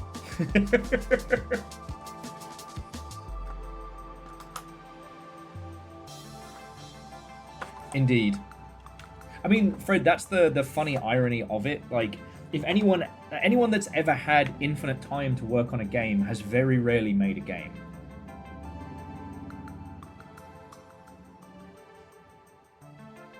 But what we're seeing now, and hey, I've had the Project Silverfish thing looping, but this is Attica. All right, let me just bring this up real quick. This is Attica. This came out, well, I guess it came out of early access in 2022. This was in development, I want to say 2020. This is the precursor to Project Silverfish. It has two game modes. One is a Half-Life 2 style single-player campaign where you have a gravity gun hand. The other is a lighter version of Project Silverfish, an open-world stalker-like game called Zone Patrol. You play a military squaddy dropped on the planet. You have to scout, salvage your guns, explore, do quests, get out. What you start with is based on what you've unlocked. There's no characters, there's no money, you know, resources are just found and used as you're in the world. But one thing that was fascinating about this is that, one, the assets in it were also available for sale on the asset store, so it was kind of like a two-pronged attack. And the other was, there were loads of parts of this that were just kind of thrown away because they weren't needed. Didn't need to do hand animations, didn't need to do a lot of nonsense. Hell, if you go back, you can see that, let's see, there's a good shot of the enemies. There isn't a good one. Let me see if I can find one. Let me see if I can find one. Let's try this one. The enemies are very much using that. Oh no. Are you feeling not fuel enough? Well, come down to Jelly and we'll style you white. The jelly style you just right. Akari, thank you for the bits, mate. No, I can do it good. The characters and enemies that you face in this are very much of the like asset packs that you can get for Unity styles. There's no hand animations, there's no complications, there's just the weapon systems and the handling of, saving untold hours on animation stuff.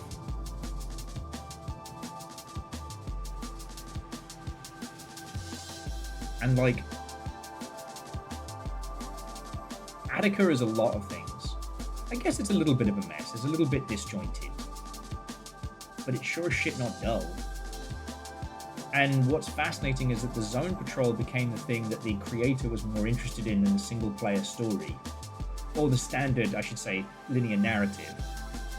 And eventually, the different elements to Zone Patrol were starting to spiral out, so the creator was like, you know what, fuck it, I'm gonna make a stalker-like game involving lizards and cool shit.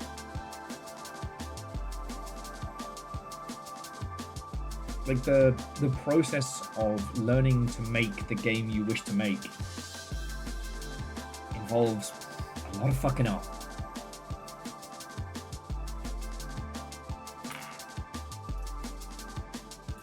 I guess that was the other point where the AAA methodology was always going to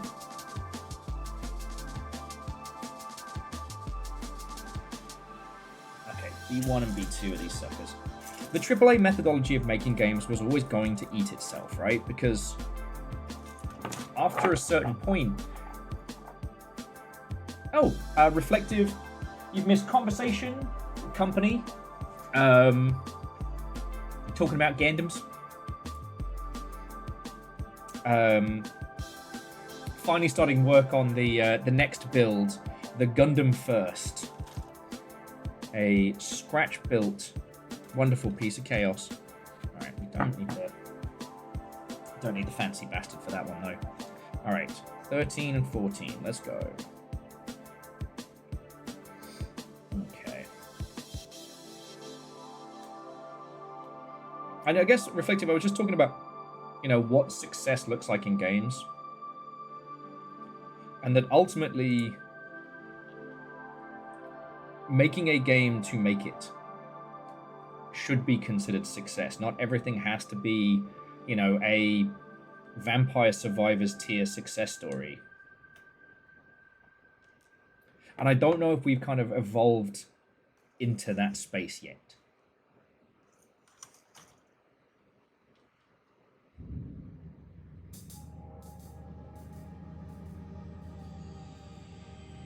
I think we'll get there someday.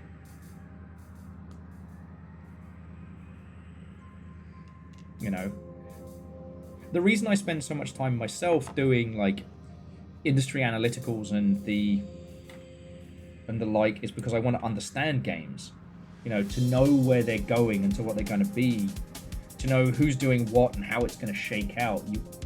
I look at the money, I look at the process, the construction. You know, Quantic Dreams isn't long for this world. You know,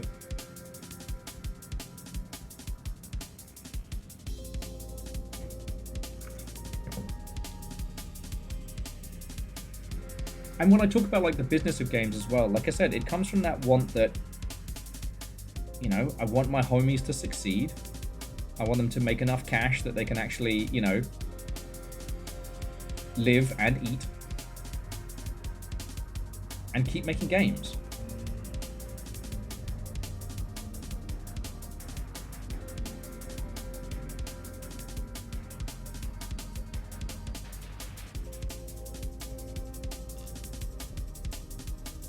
Yes, as I've been saying to folks, right now, it is a terrible time to be in a big studio, but it is a great time to be a fan of video games. Okay, which piece is this? It's 11. Ah! Must have the good ones. Yeah, cheers to living and eating. Big fan of both. Yeah. Hard agree. Hard agree.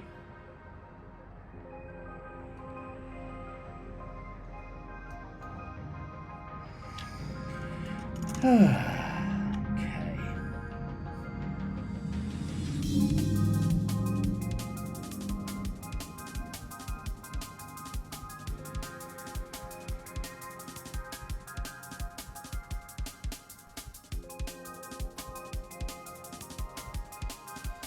But yeah, so for those who don't know, Reflective actually put together the idea that several folks had natted about, the rock, paper, scissors online. And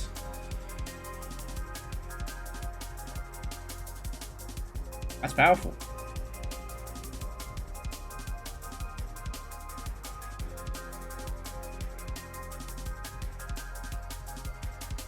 It's still wild that no one else had that just available beforehand. But hey, you know, their failures are your success and all that. Okay, A4.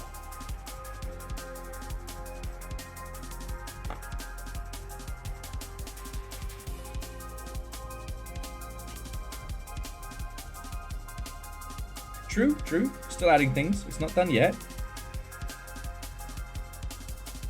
And the thing I was talking about before you came back in is like, you know, encouraging people to create for the fun of it, because that's how you learn what kind of things in games you like to make. D15.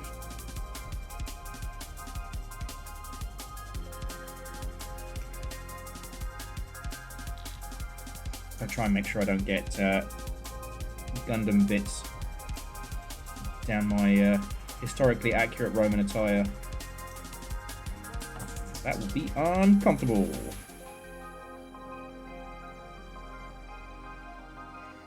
Okay.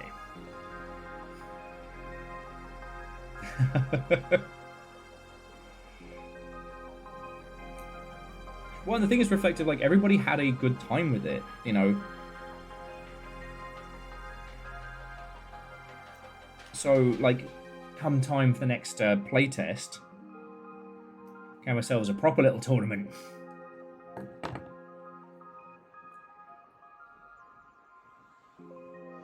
Okay.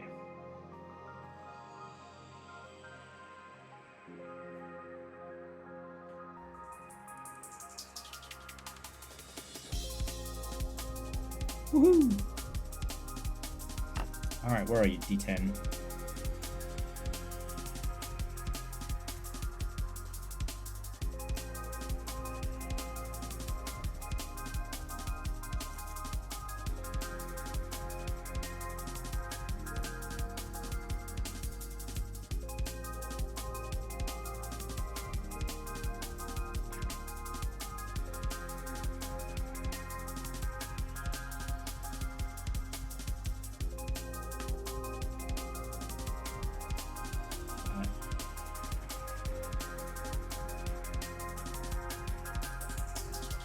We do another round of builds. I need to get some more light around this way. It's fine, it's fine, it's fine. It's battle damage. It's not about being perfect.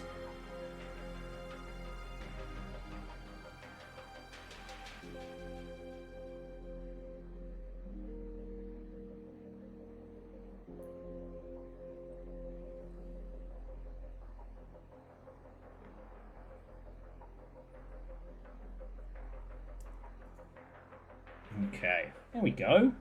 A little creepy little torso.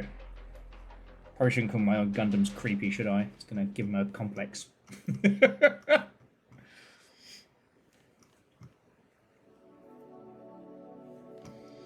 Okay. And this is totally not trying to convince all of you to buy Project Silverfish.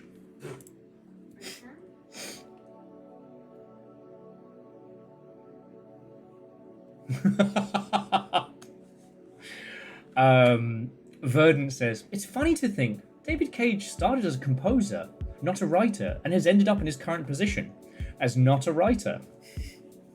It is always morally acceptable to bully David Cage. God. And that's the other thing, like, I know I've talked about this a lot, but dude was so fucking smug. My way of making video games is the future. This is how all video games are going to be. Fuck off, mate.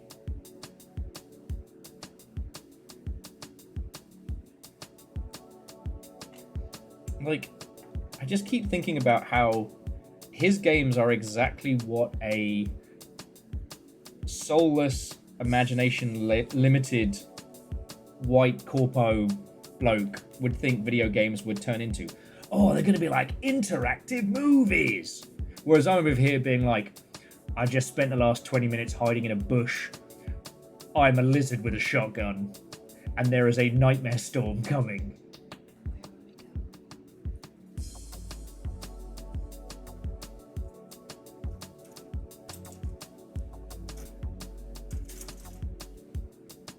One of the things that makes games so exciting to experience and talk about is like, we don't know where the fuck they're going. There are whole ass hyper successful genres that exist today that did not exist just a handful of years ago.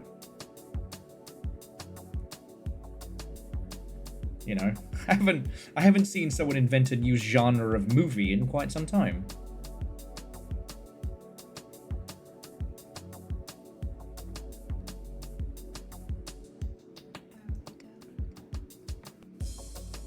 Oh, look, he's got little skeleton arms, little skeleton neck. Oh, look at me. Oh, you little bloke. Oh. There were lots of dogs. There were lots of dogs for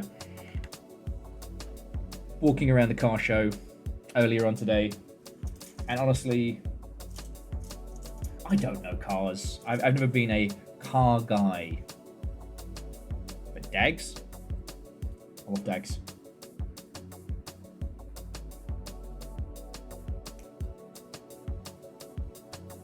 Lizard with a shotgun coming to a console near you, summer 2027. Do it. I mean, I assume if we search lizard with a shotgun, it's got to be up there, right?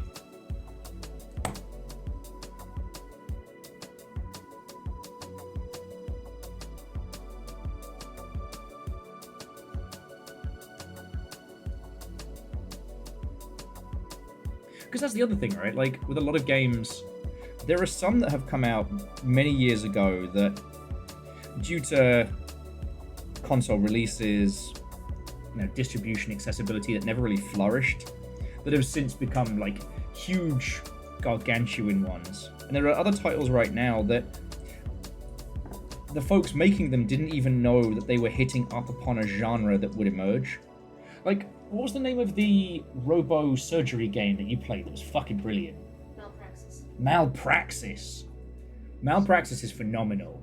And honestly, I think I want more of Malpraxis's, like, doing the surgery and detective shit. Yeah, I think they could have played more into that than they do. Yeah. But thinking about it, there aren't many other games that do that. Me! Do you need a hand? No, it's bad. I got it.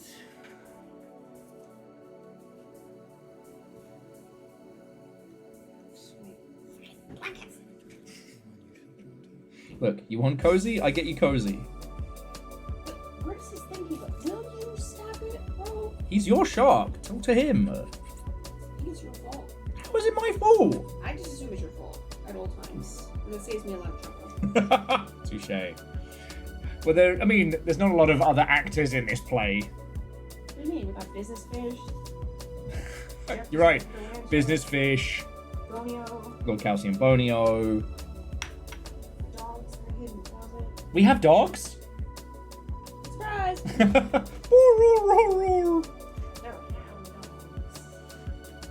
We're about to be everyone else's problem. Oh, look at that. Go all back. You're right. Technically, the game Brute Force did have a lizard with a shotgun. But I don't think we have a game called Lizard with a Shotgun yet. Probably does this somewhere. Anyway, at least for me, it's a lot of reasons to get excited for them video games, you know?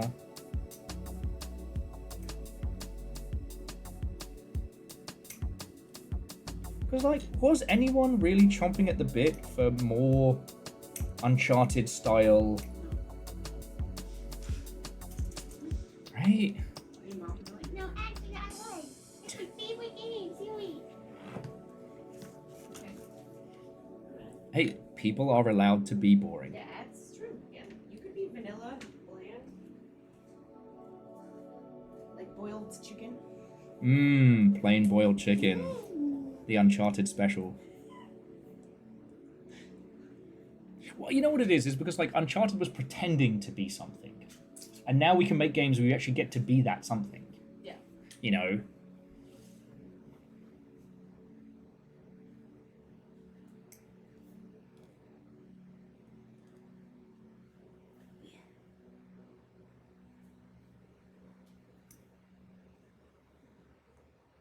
I think about how much time and effort was spent in The Last of Us to make it feel like an open world game. But they maybe should have just made an open world game. Well, at least for the second one. Would have been significantly better. But we're not going to set Will off about The Last of Us Part 2. I'm sure the TV adaptation will be drastically better.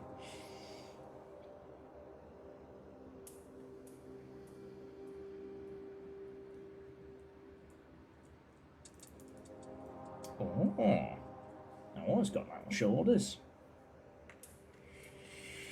Yeah, no, there's a stop clock you can reset. Will dissing on The Last of Us. But, like, I don't think there'll be another studio making games like that. And that's not necessarily a bad thing.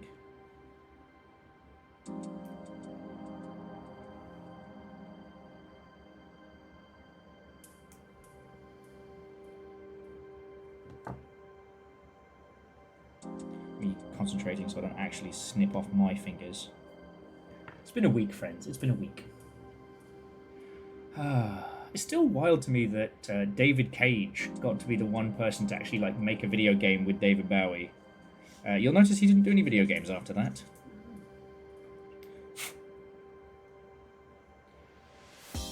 Eurogamer did an incredible write-up on like how that whole thing came to pass. So wild.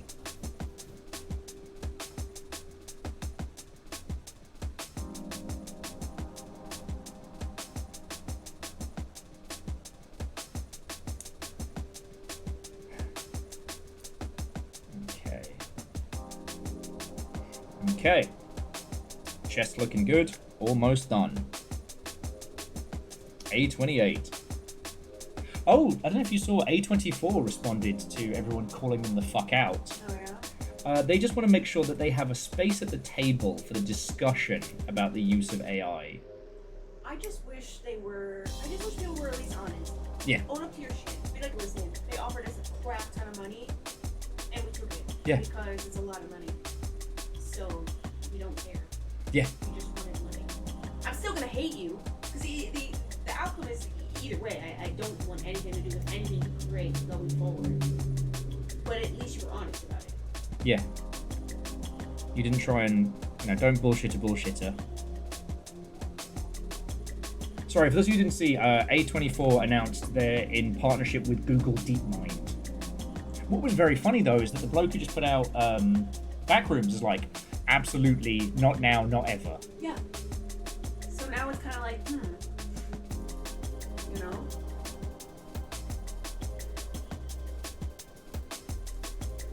Like, apparently A24's self-foot shooting contest entry is going very well. How do you, because I'm not a big fan of Facebook already anyways. So, but then I heard good things about Backrooms. I'm like, alright, maybe they finally found their thing. Maybe they finally found it. And now this. Now I don't even know if I want to watch Backrooms. I don't know if fan is the right word. The A24 stuff has given me lots of interesting movies. I'll never forget that. Oh, what are we mad at them for? Fucking, this killer Bella. Fucking mermaid. You're still mad about I'm so mad. I was watching that movie, and all of a sudden he starts fucking a mermaid.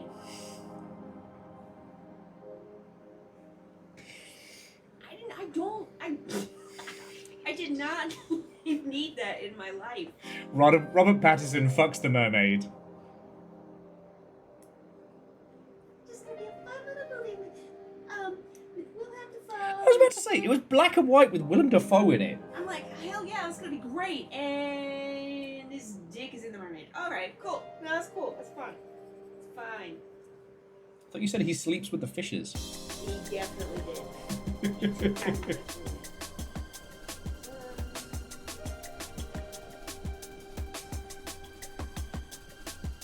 Exactly, Nicky. Oh, can't.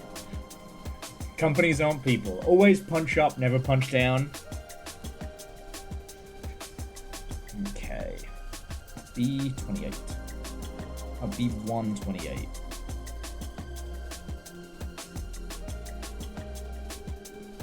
Wait, no. A25. Okay, there we go.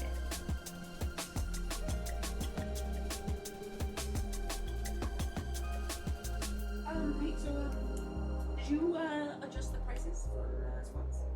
No, I did not. Wow. When was that supposed to happen? This week? I think wasn't that supposed to be a Wednesday thing? It was supposed to be we'll do that next week. And then next week happened. And that is this week. Shit, well I guess it's gonna have to happen next week. Oh my god. You know what? I'll put it.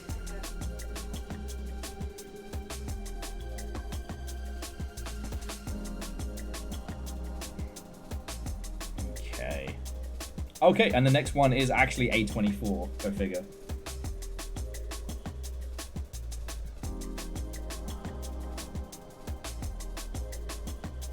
Oh.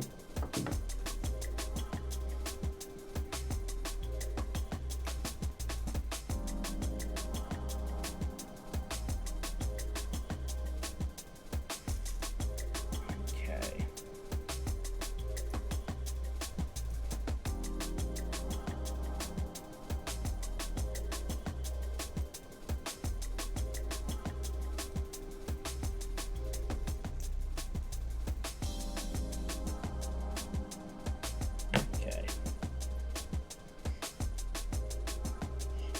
I was waiting for whatever chaos you're about to unleash. Well, I can't. I'm fucking poor. And this fucking establishment is expensive. Jess is complaining about the mead point prices. Yeah. Look, Because you said they would go on sale. And they still haven't gone on sale. I said I would reduce the price and up the amount of them. Mm-hmm. And you didn't. Yeah, exactly. Yet. Exactly. Didn't yet.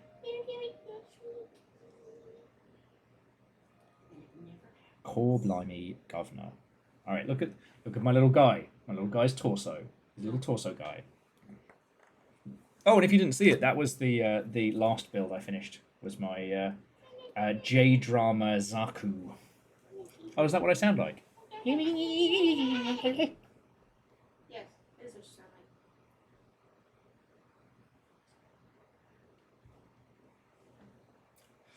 True, there was the triple gun dab. That was impressive. What? Whilst wearing the full garb, they got me to do like, what was it, like 30 squats total and 3 dabs. Oh, fuck off! All right. Wow, wow, wow.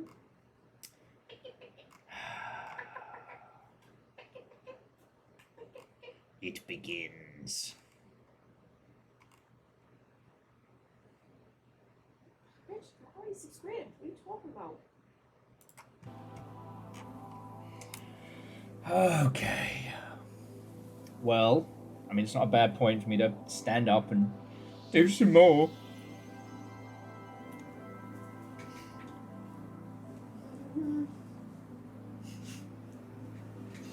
Okay.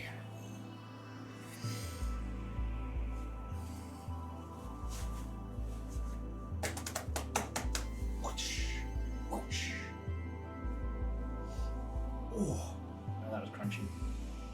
Oh. Stretch out again. Right, how many's that? Only 5. Okay. Sorry, readjust my padding. Okay. Let me just. Sorry, I'm getting stabbed by my underwire. Yeah. Look, how does that feel? It sucks, doesn't it? Yeah. Now imagine actually having things that fill it out and you actually legitimately, you get stabbed. Continuously. For hours at a time. Pull the underwire out. There we go. Auction that off.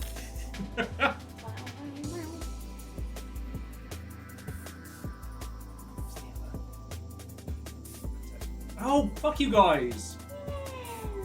Apparently both Simple Chaos and Jeffrey have come to your request. Wait, is it Kakazi's birthday? Yes, it's Kakazi's birthday. Kakazi, it's your fucking birthday? How come it's not in the Discord? Hmm? That was a good point. What have the Kakazi well-wishings begun? I'm not stalling. I'm trying to get my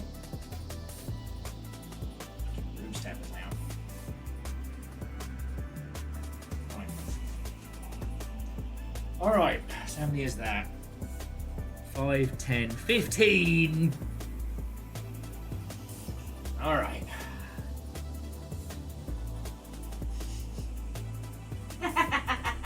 Yay! Oh, god damn it! Birthday squads. Get your fucking ass down. You've How been many is skiving on your... It's 20 now. On top of the 25... The 30 from earlier. He's got wings. We squatting. Managed to jam this underwire back in earlier, and it's gone the other way. I'm trying to get it out before I start squatting, but fuck it. Alright.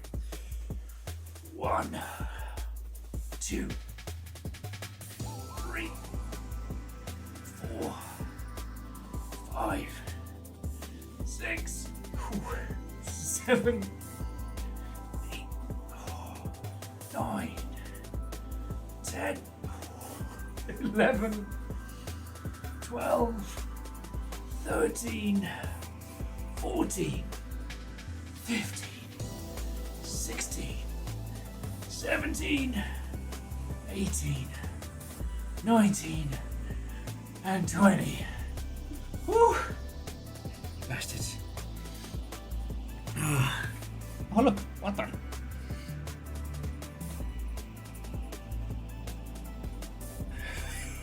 Happy birthday, we brought you some sexy Roman dweeb from the affordable choice. No refunds. No refunds for disappointment. Maybe that should be the title for my first book. Can't take all the titles. I know. There's so many good ones. Okay. Alright.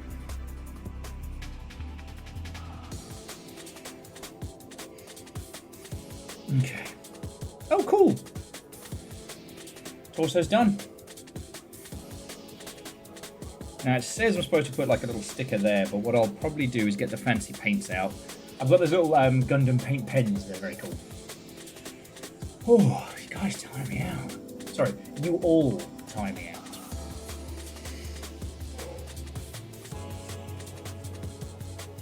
How you doing?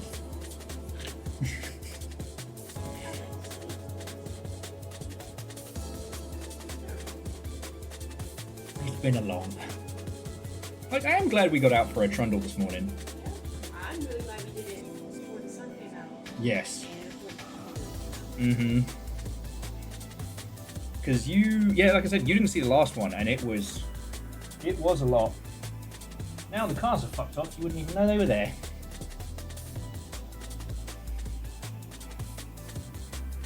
Okay, Aeon, I can absolutely do that. If you win Clip of the Month Club this month, I will, whoever's next on the ranking, and all 3 of those people will be getting a video game from me. Okay.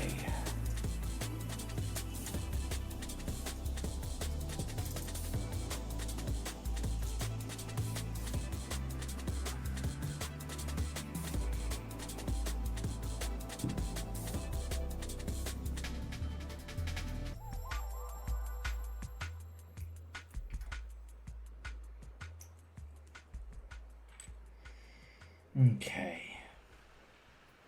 C19 and C21. Boosh.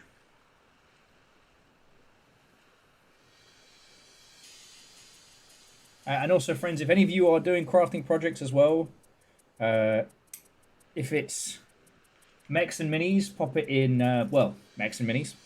And for everything else, there's Creation Celebration, because I do like looking at everybody's stuff. Aww. Sharing the cool shit we make is one of the, the good parts of being on the internet. You have to put up with so much dog shit for being on the internet these days. Might as well enjoy the good bits.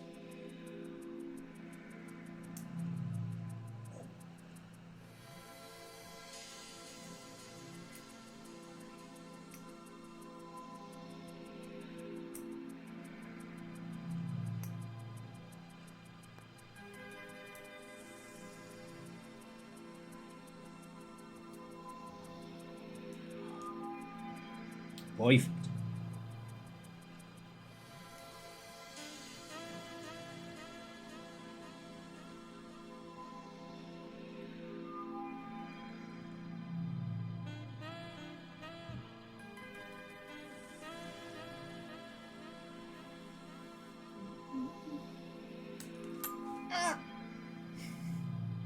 Stab me in the bloody thumb.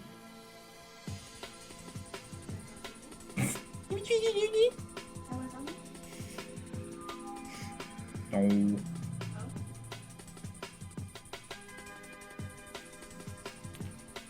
I fucking hurt myself there. And I put the thing on backwards. Put it on like that. It's not supposed to be like that. It's not supposed to be a little beard.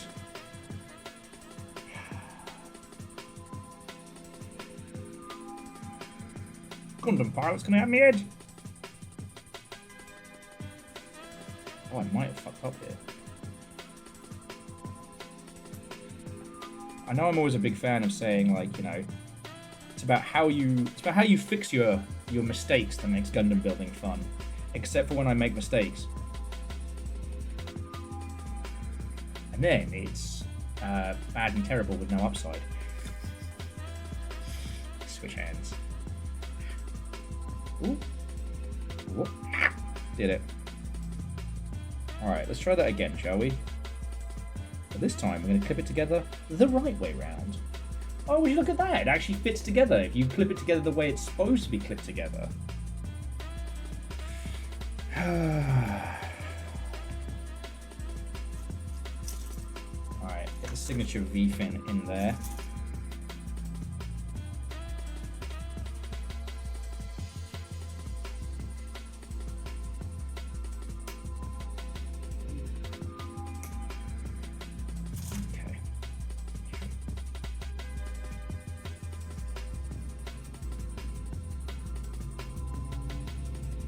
Perfect.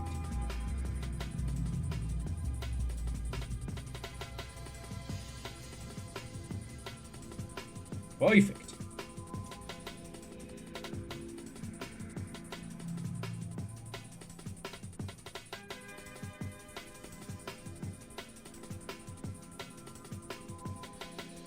Okay.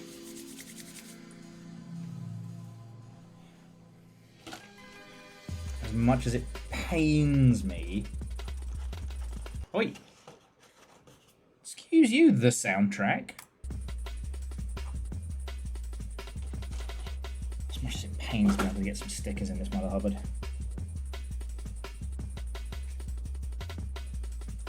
Alright. Toothpicks. Bloody useful when doing these bloody stickers. 4 at the front, 7 at the back.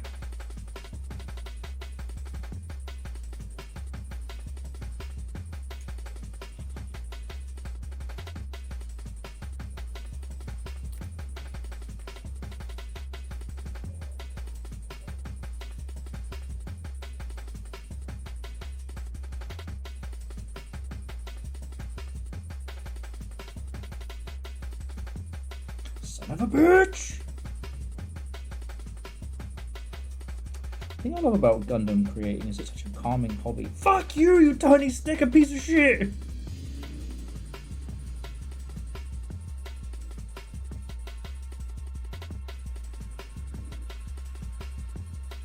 I'm not supposed to be there.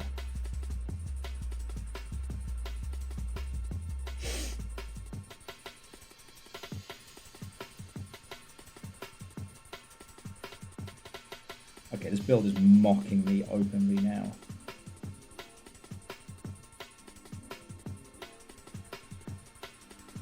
Oh, what's that, Will? You thought you could just come back?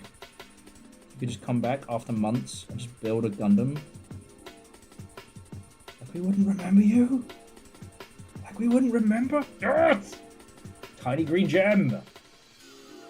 Now to do a tinier, dumber green gem on the back.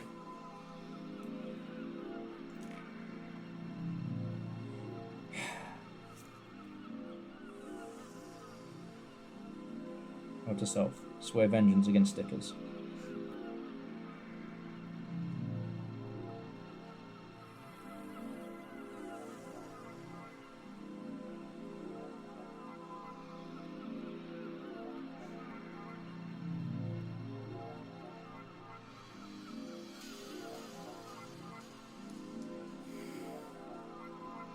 This is fun, and I like to do this. I chose to do this with my day, except for the dressing up part. J-Post paid for that.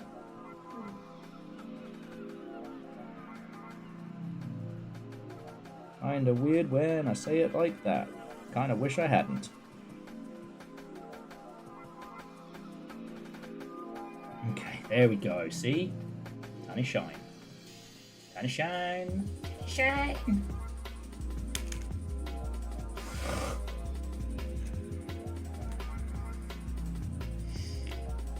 Alright, so friends, I'm gonna do another 20 minutes or so. My hands are starting to be arses, and I think it's because I am cooking in this.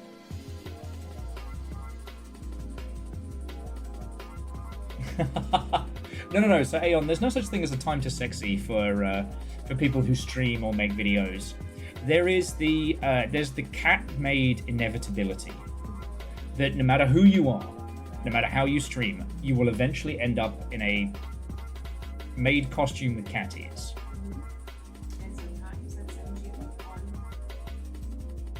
real life quest. Sometimes. Of soul searching and identity.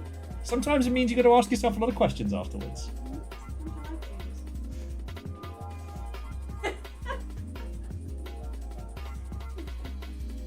How much? How much for that? 500? Fuck off. No, it's fine. I know everyone is kaput. Let me put it back in my fucking card.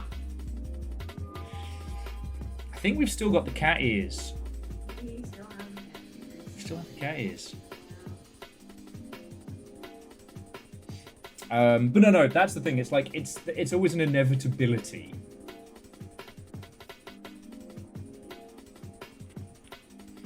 Okay. So yeah, so friends, I'm going to. Sings Mike generals gathered in their masses. Will's hands turning into us's. Sings note. Dustin, thank you for the 200, mate.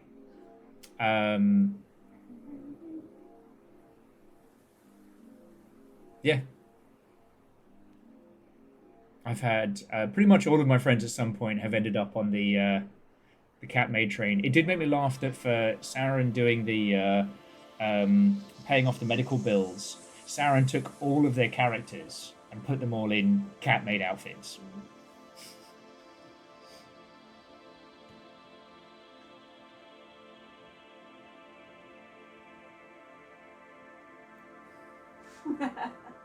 $500 from one source are allowed to team up. I think that's a team up endeavor. Yeah. Okay, it can be a team up, but it needs to happen within like a block, like a stream. It's not going to be like over the course of the next 5 months. You can coordinate that.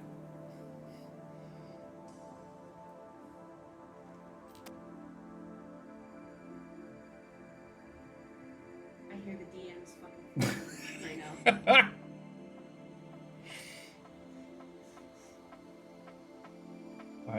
I think that is. Alright, I got $5 on it. That's the best I can do. And the outfit. I'll buy the outfit. You're going to provide the outfit. I'll buy the outfit.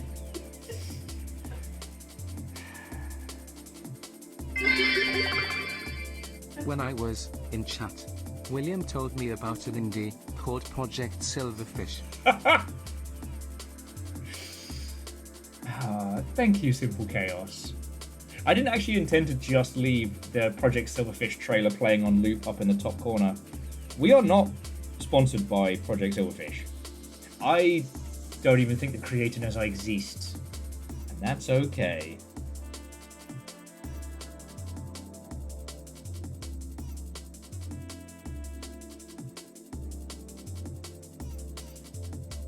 Okay.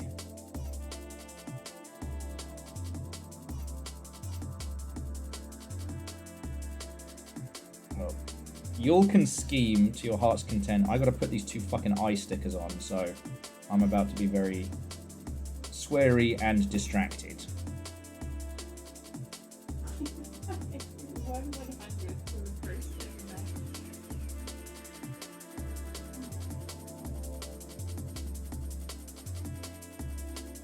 As I've said it before, I'll say it again. You'll do not know the lengths which I'm prepared to go to keep the longship going.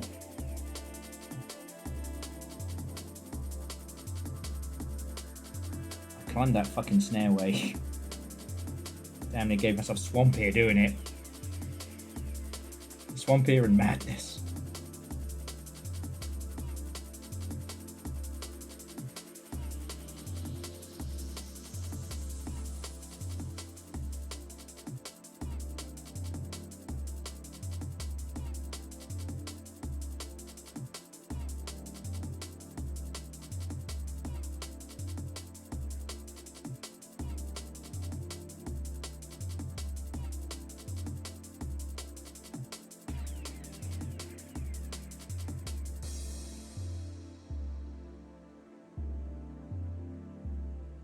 Hell yeah! Look at those little peepers. Those jeepers peepers. Fucking hell, J-Pose was like, how much Will has not learned? You lot have already been crazy generous. Alright? I'm not concerned. Stop that incessant clicking. And fucking Simple Chaos utilizing the system to make Swamp Shark the new Jarl. What even is a swamp shark? What do you mean? You never heard of swamp shark? I actually did a little video about what a swamp shark is. I can't tell if you're being serious or if you're fucking I me. actually did. It was called History with Fire, and I went through the history of all kinds of creatures from the water. Swamp sharks are real? Yeah, totally. I liked it better when this was a bit. Yeah, they're definitely real.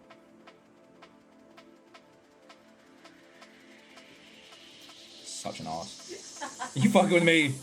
God damn it. The problem is it's Florida. You never know.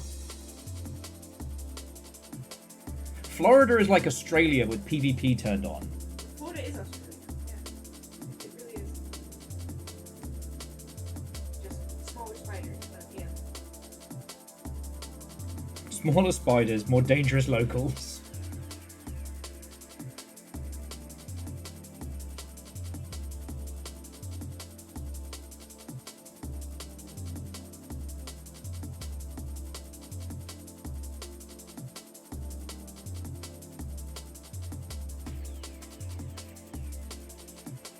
Okay, we need C1. Oh, sorry, no, C122.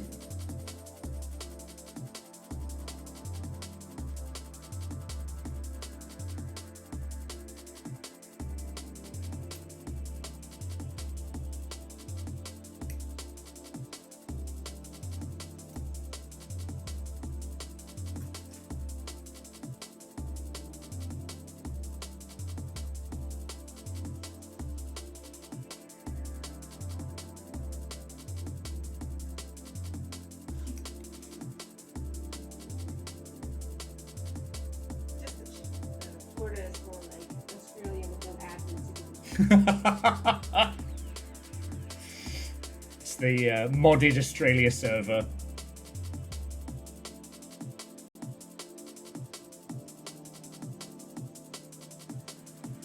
Hey, look at this little guy. He's got a little hat. He's got a little sun visor so he can go outside. You don't have to worry about getting the sun in his eyes.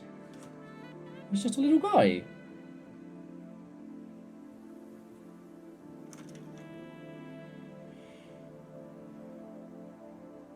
And I need B129. Okay.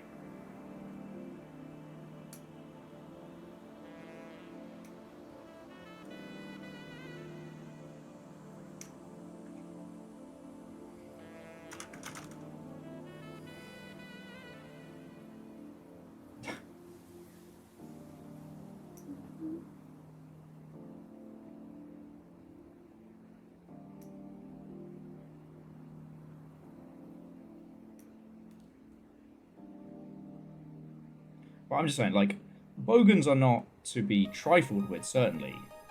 But,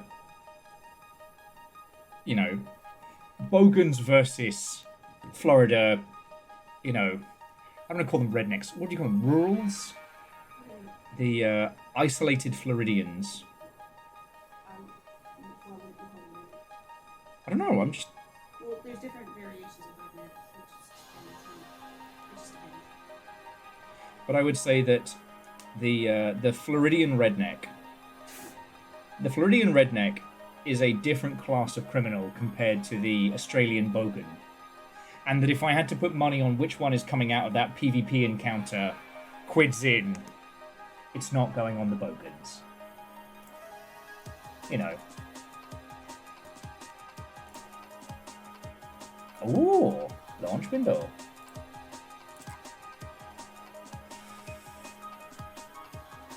Yeah, I mean, chavs aren't even coming out in the top 10 of that one. They are an inconvenience for the side of knife crime.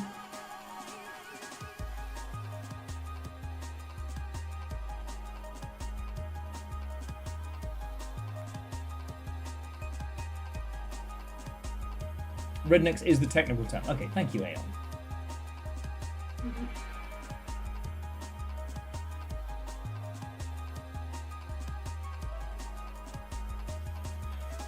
Okay. Shake out the hands, shake out the hands. So look, we have a torso, we have little arms. Getting through this nice and quick and all.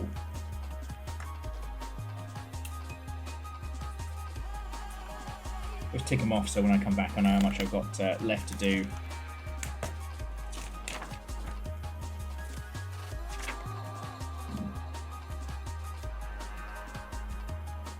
Yeah, this is going to become very challenging once we start hitting the accessory wing, because the whole point of this little Gundam's backstory is that it was built out of scrap parts in a junkyard. So it's not technically a Gundam, but it's got the mojo. It's got the mojo. Oh.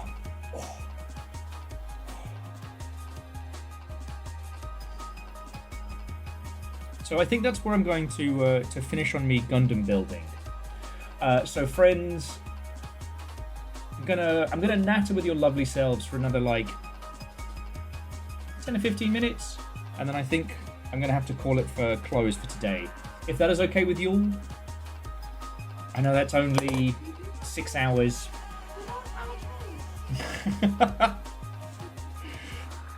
Well, no, I was going to keep going until like 7, but I've hit the wall in all aspects. And I don't want to break this little Gundam because I'm trying to fucking Lego ham fist it together. And also I kind of hurt my thumb earlier. So, if you've got any points, thoughts, or feels... Have I worn the mech suit today? I have. But if you would like one more viewing of its completed glory...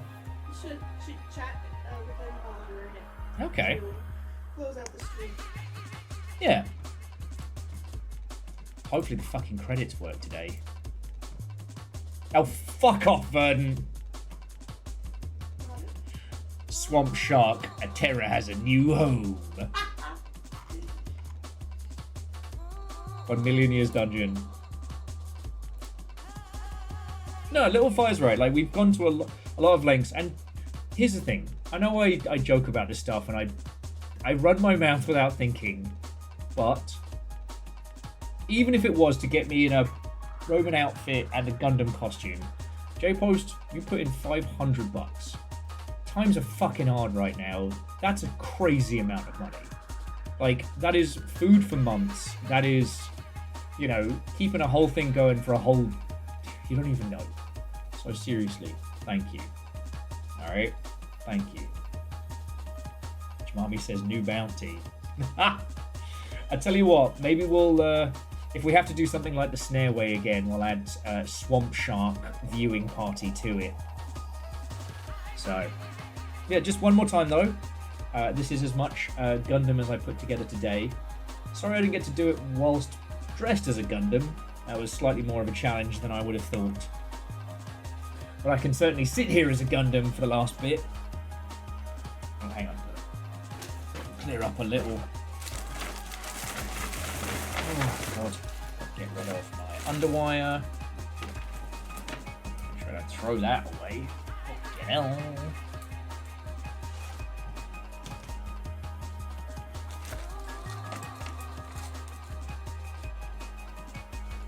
Ooh. Well, Baron, do we get to see your fancy nail work? I'm just about to put the costume on, do last little show off and banter, and then bring our adventures to a close. Because I hurt my thumb, and I'm extremely tired. I know, coward. Just matte black? Oh, that's fair. Aeon's been getting real into like the tiger eye styly stuff, and it looks really cool. I'm still just, I mean, I haven't been painting my nails at all really, but when I do, it's still the base coat Gundam decal, top coat, get compliments. Though I don't know at what point I will be getting those little like tiny stencils, because I really want to try those for both nails and for painting. Right, painting Gundams.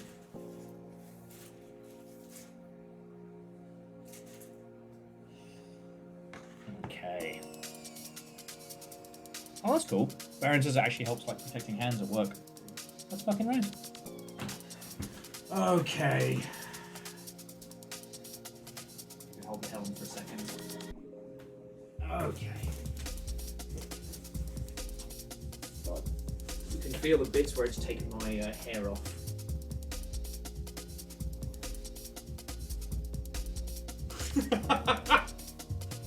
Alright. One of my beam sabers has melted. It's a shoulder cannon now, don't worry about it. Alright. Oh, God. Oh, back. Back. Back.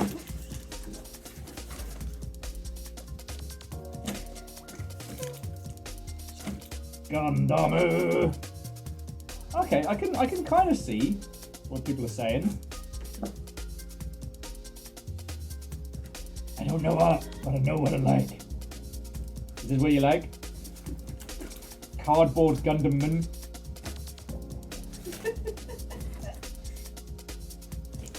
Oh, wrong side. Yeah, forgot one beam saber. Yeah, and again, if you weren't here, Jest made this ages back, and then this was my hard work. Yeah, I forgot how long that stream was. Yeah. It was like 10 hours. Yeah. Because I did 8, then streamed it to you. I think you did 10. Yeah. And you started after me as well that night. It took me 10 hours less. Fucking Hogan. Jeffrey says, I have no emote for this situation. Well, maybe you need one. Cardboard Gundam. Hell, if someone wants to You know what we need? snip and crop it, I'll add this as an official emote. We need... we need squats. It was so bad in this. Squats! I think there's only like 5 squats left. Okay, I know, I'm fucking 4. I'm missing 1,000.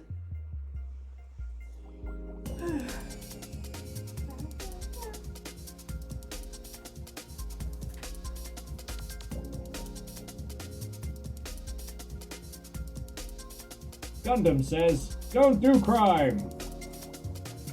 Just kidding, do lots of crime. Just don't get caught. Be gay, do crime.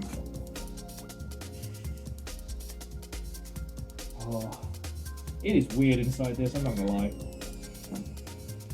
I think I'd be one of those space marines that always wears his helmet off, even though it's supposed to keep him alive. But yeah. Gundam. And remember, anything that you clip today could be entered into the Clip of the Month Club. The 3 top clips and the 3 top clippers will be getting prizes thanks to Aeon Digital. Gundam.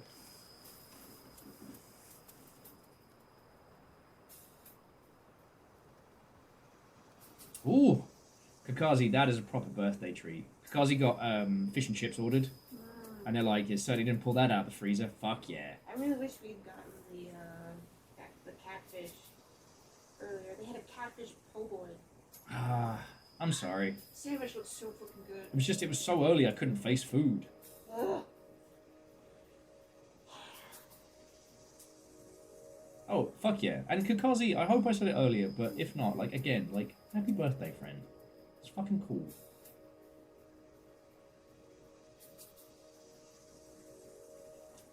Okay, you beautiful Mother Hubbards. I think I have Gundammed.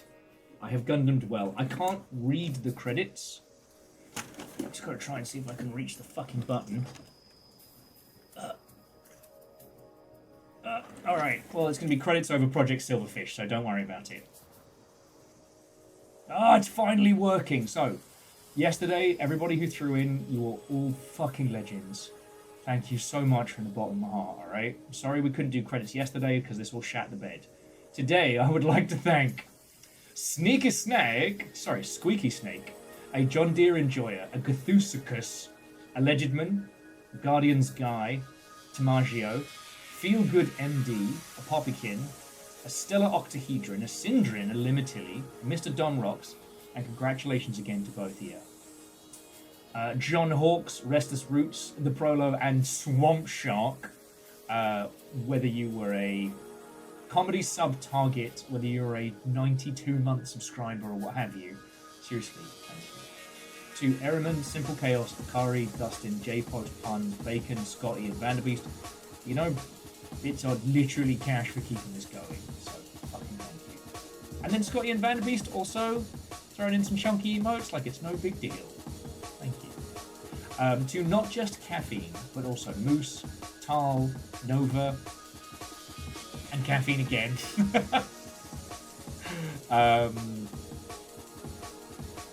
All of you, fucking thank you. Alright? Fucking thank you. What is the caramel dancing dance? Should I know that? Reflective was asking how much to get the caramel dancing dance in the Gundam. I think. Is Little Fire about to chase you out of the internet? Oh no, that's the dance I wanted you to do.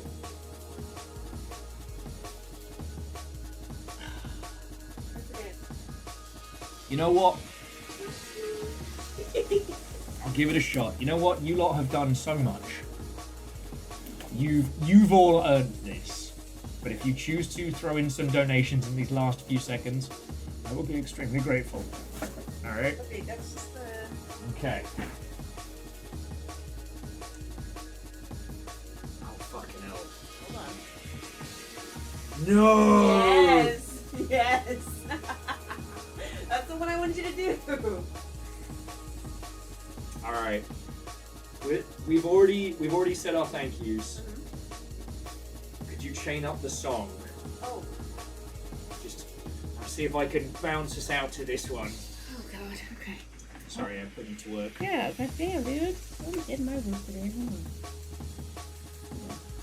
Where the fucking earbuds I can hear?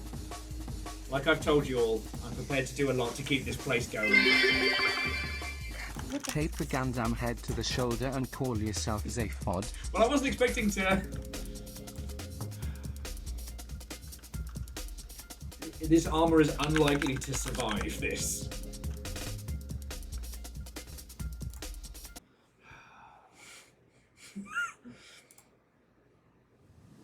God. Alright.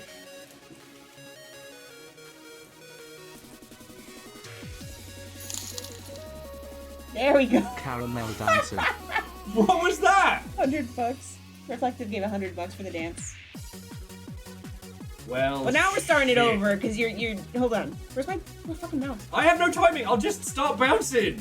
All right. Ready? Ready? Ready? Not yet. Wait. Hold. Hold. Hold. Hold. Go. No! Yeah! This is so loud in here.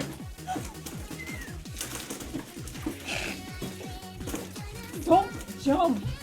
I'm dying. Stop jumping. I'm trying not You're to. gonna upset the neighbors. The neighbors can eat you. They're gonna call the cops. And not again. Okay. Alright. Song's not over. Do I have to start over? No, keep going. It's a 3-minute song. Go. What do you mean 3 minutes? Go. 3 minutes for $100. Move. Move your cheeks. I can't see shit. Stop stopping. I can't! Stop stopping. Everything hurts and I'm dying. You did this to me! You did this to me! You're almost halfway. Keep going. What do you mean only half? Halfway. Keep dancing. I'm trying! You're not trying. Dance, weather boy. Wouldn't you like to know, weather boy? Go. Move! Move. 1, 2, give me some count, I can't even see! Blah, blah, blah, blah. Keep going. It's the same movement. Just Okay. keep doing that. Move your hips. Ow! Something popped! Quick Civil Chaos donated $100. $100. Quick, while he's unaware. Dance. That's $200 to dance. What do you mean 200? Civil Chaos just gave What another the 100. fuck? Keep dancing.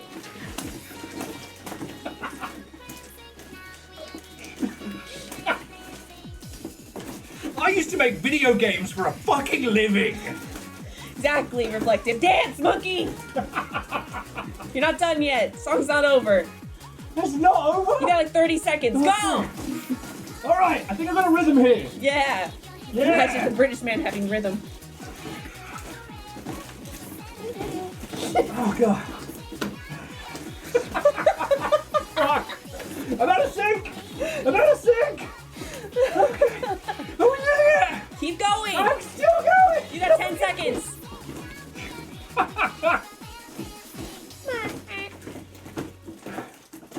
Okay. Okay.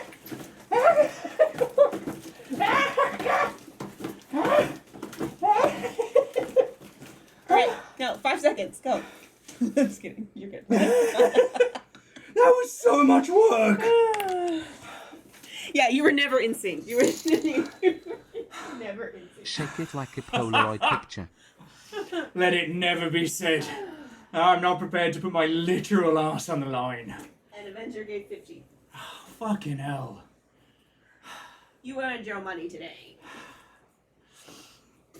Well, that should mean Clipper at the club should be well fought. Okay. All of you. Thank you. Heck, you guys. I That's all I expect to see got. that on TikTok. Oh, is that going on TikTok? I fully I will see that on TikTok, yes. Oh, I better clip it soon before the bots quiet it. I have so much cardboard to clean up. The Gundam helm survived. Okay. Okay, so seriously, all of you. Fucking thank you.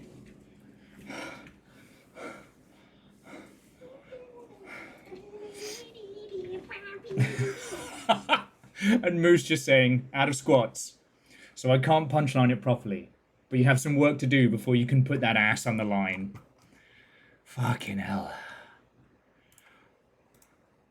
Alright, you beautiful mother hubbards. That's it from me.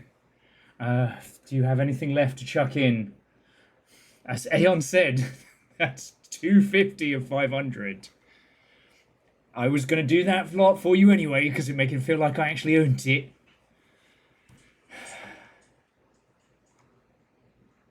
Oh, God.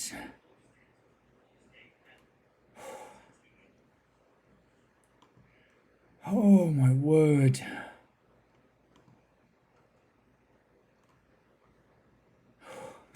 I'm just catching my breath before I pass you all on over to someone.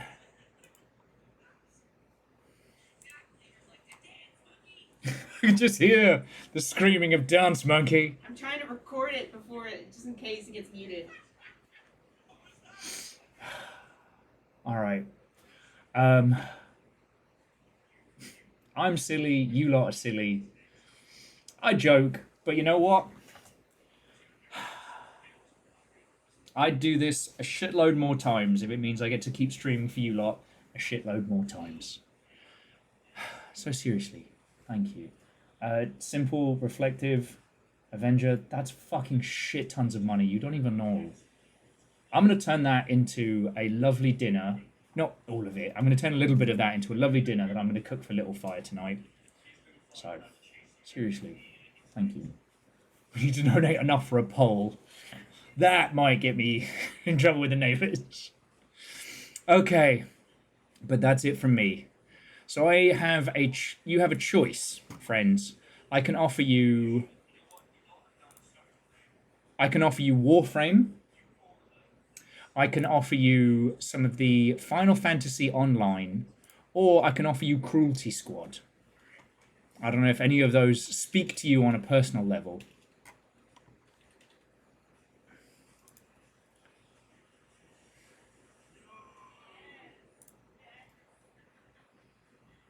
Avenger would like Final Fantasy 14. Anybody else have thoughts or feels? Because I can do that dead easy. I can't believe I didn't know the name of that song. Alright, as Avenger is the quickest on the draw, so I'm going to pass you over to our good friend Iced. Aww. Dustin saying, and I quote, "Will on Little Fire. She eats me, cooking. She beats me, but most of all, she completes me." Aww.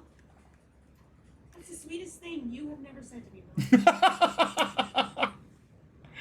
Right, before you all show me up on all fronts, seriously, just fucking thank you. So I'm going to pass you over to Iced. Whatever you do for the rest of your weekend, I hope you have a really good time. There may be some impromptu streams over the next couple of days, or not. So keep an eye on the Discord as always. Stay cool. Stay wonderful.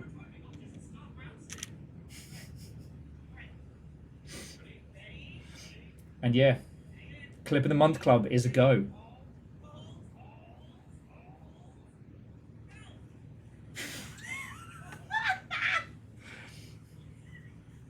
It's like trying to rub your stomach and pat your head at the same time, but you're wearing a cardboard costume that is attempting to kill you. So good. Right, you terrors. Time to go be Iced's problem. Love to you all. I'll see you on Discord, and to be continued. Okay, and we are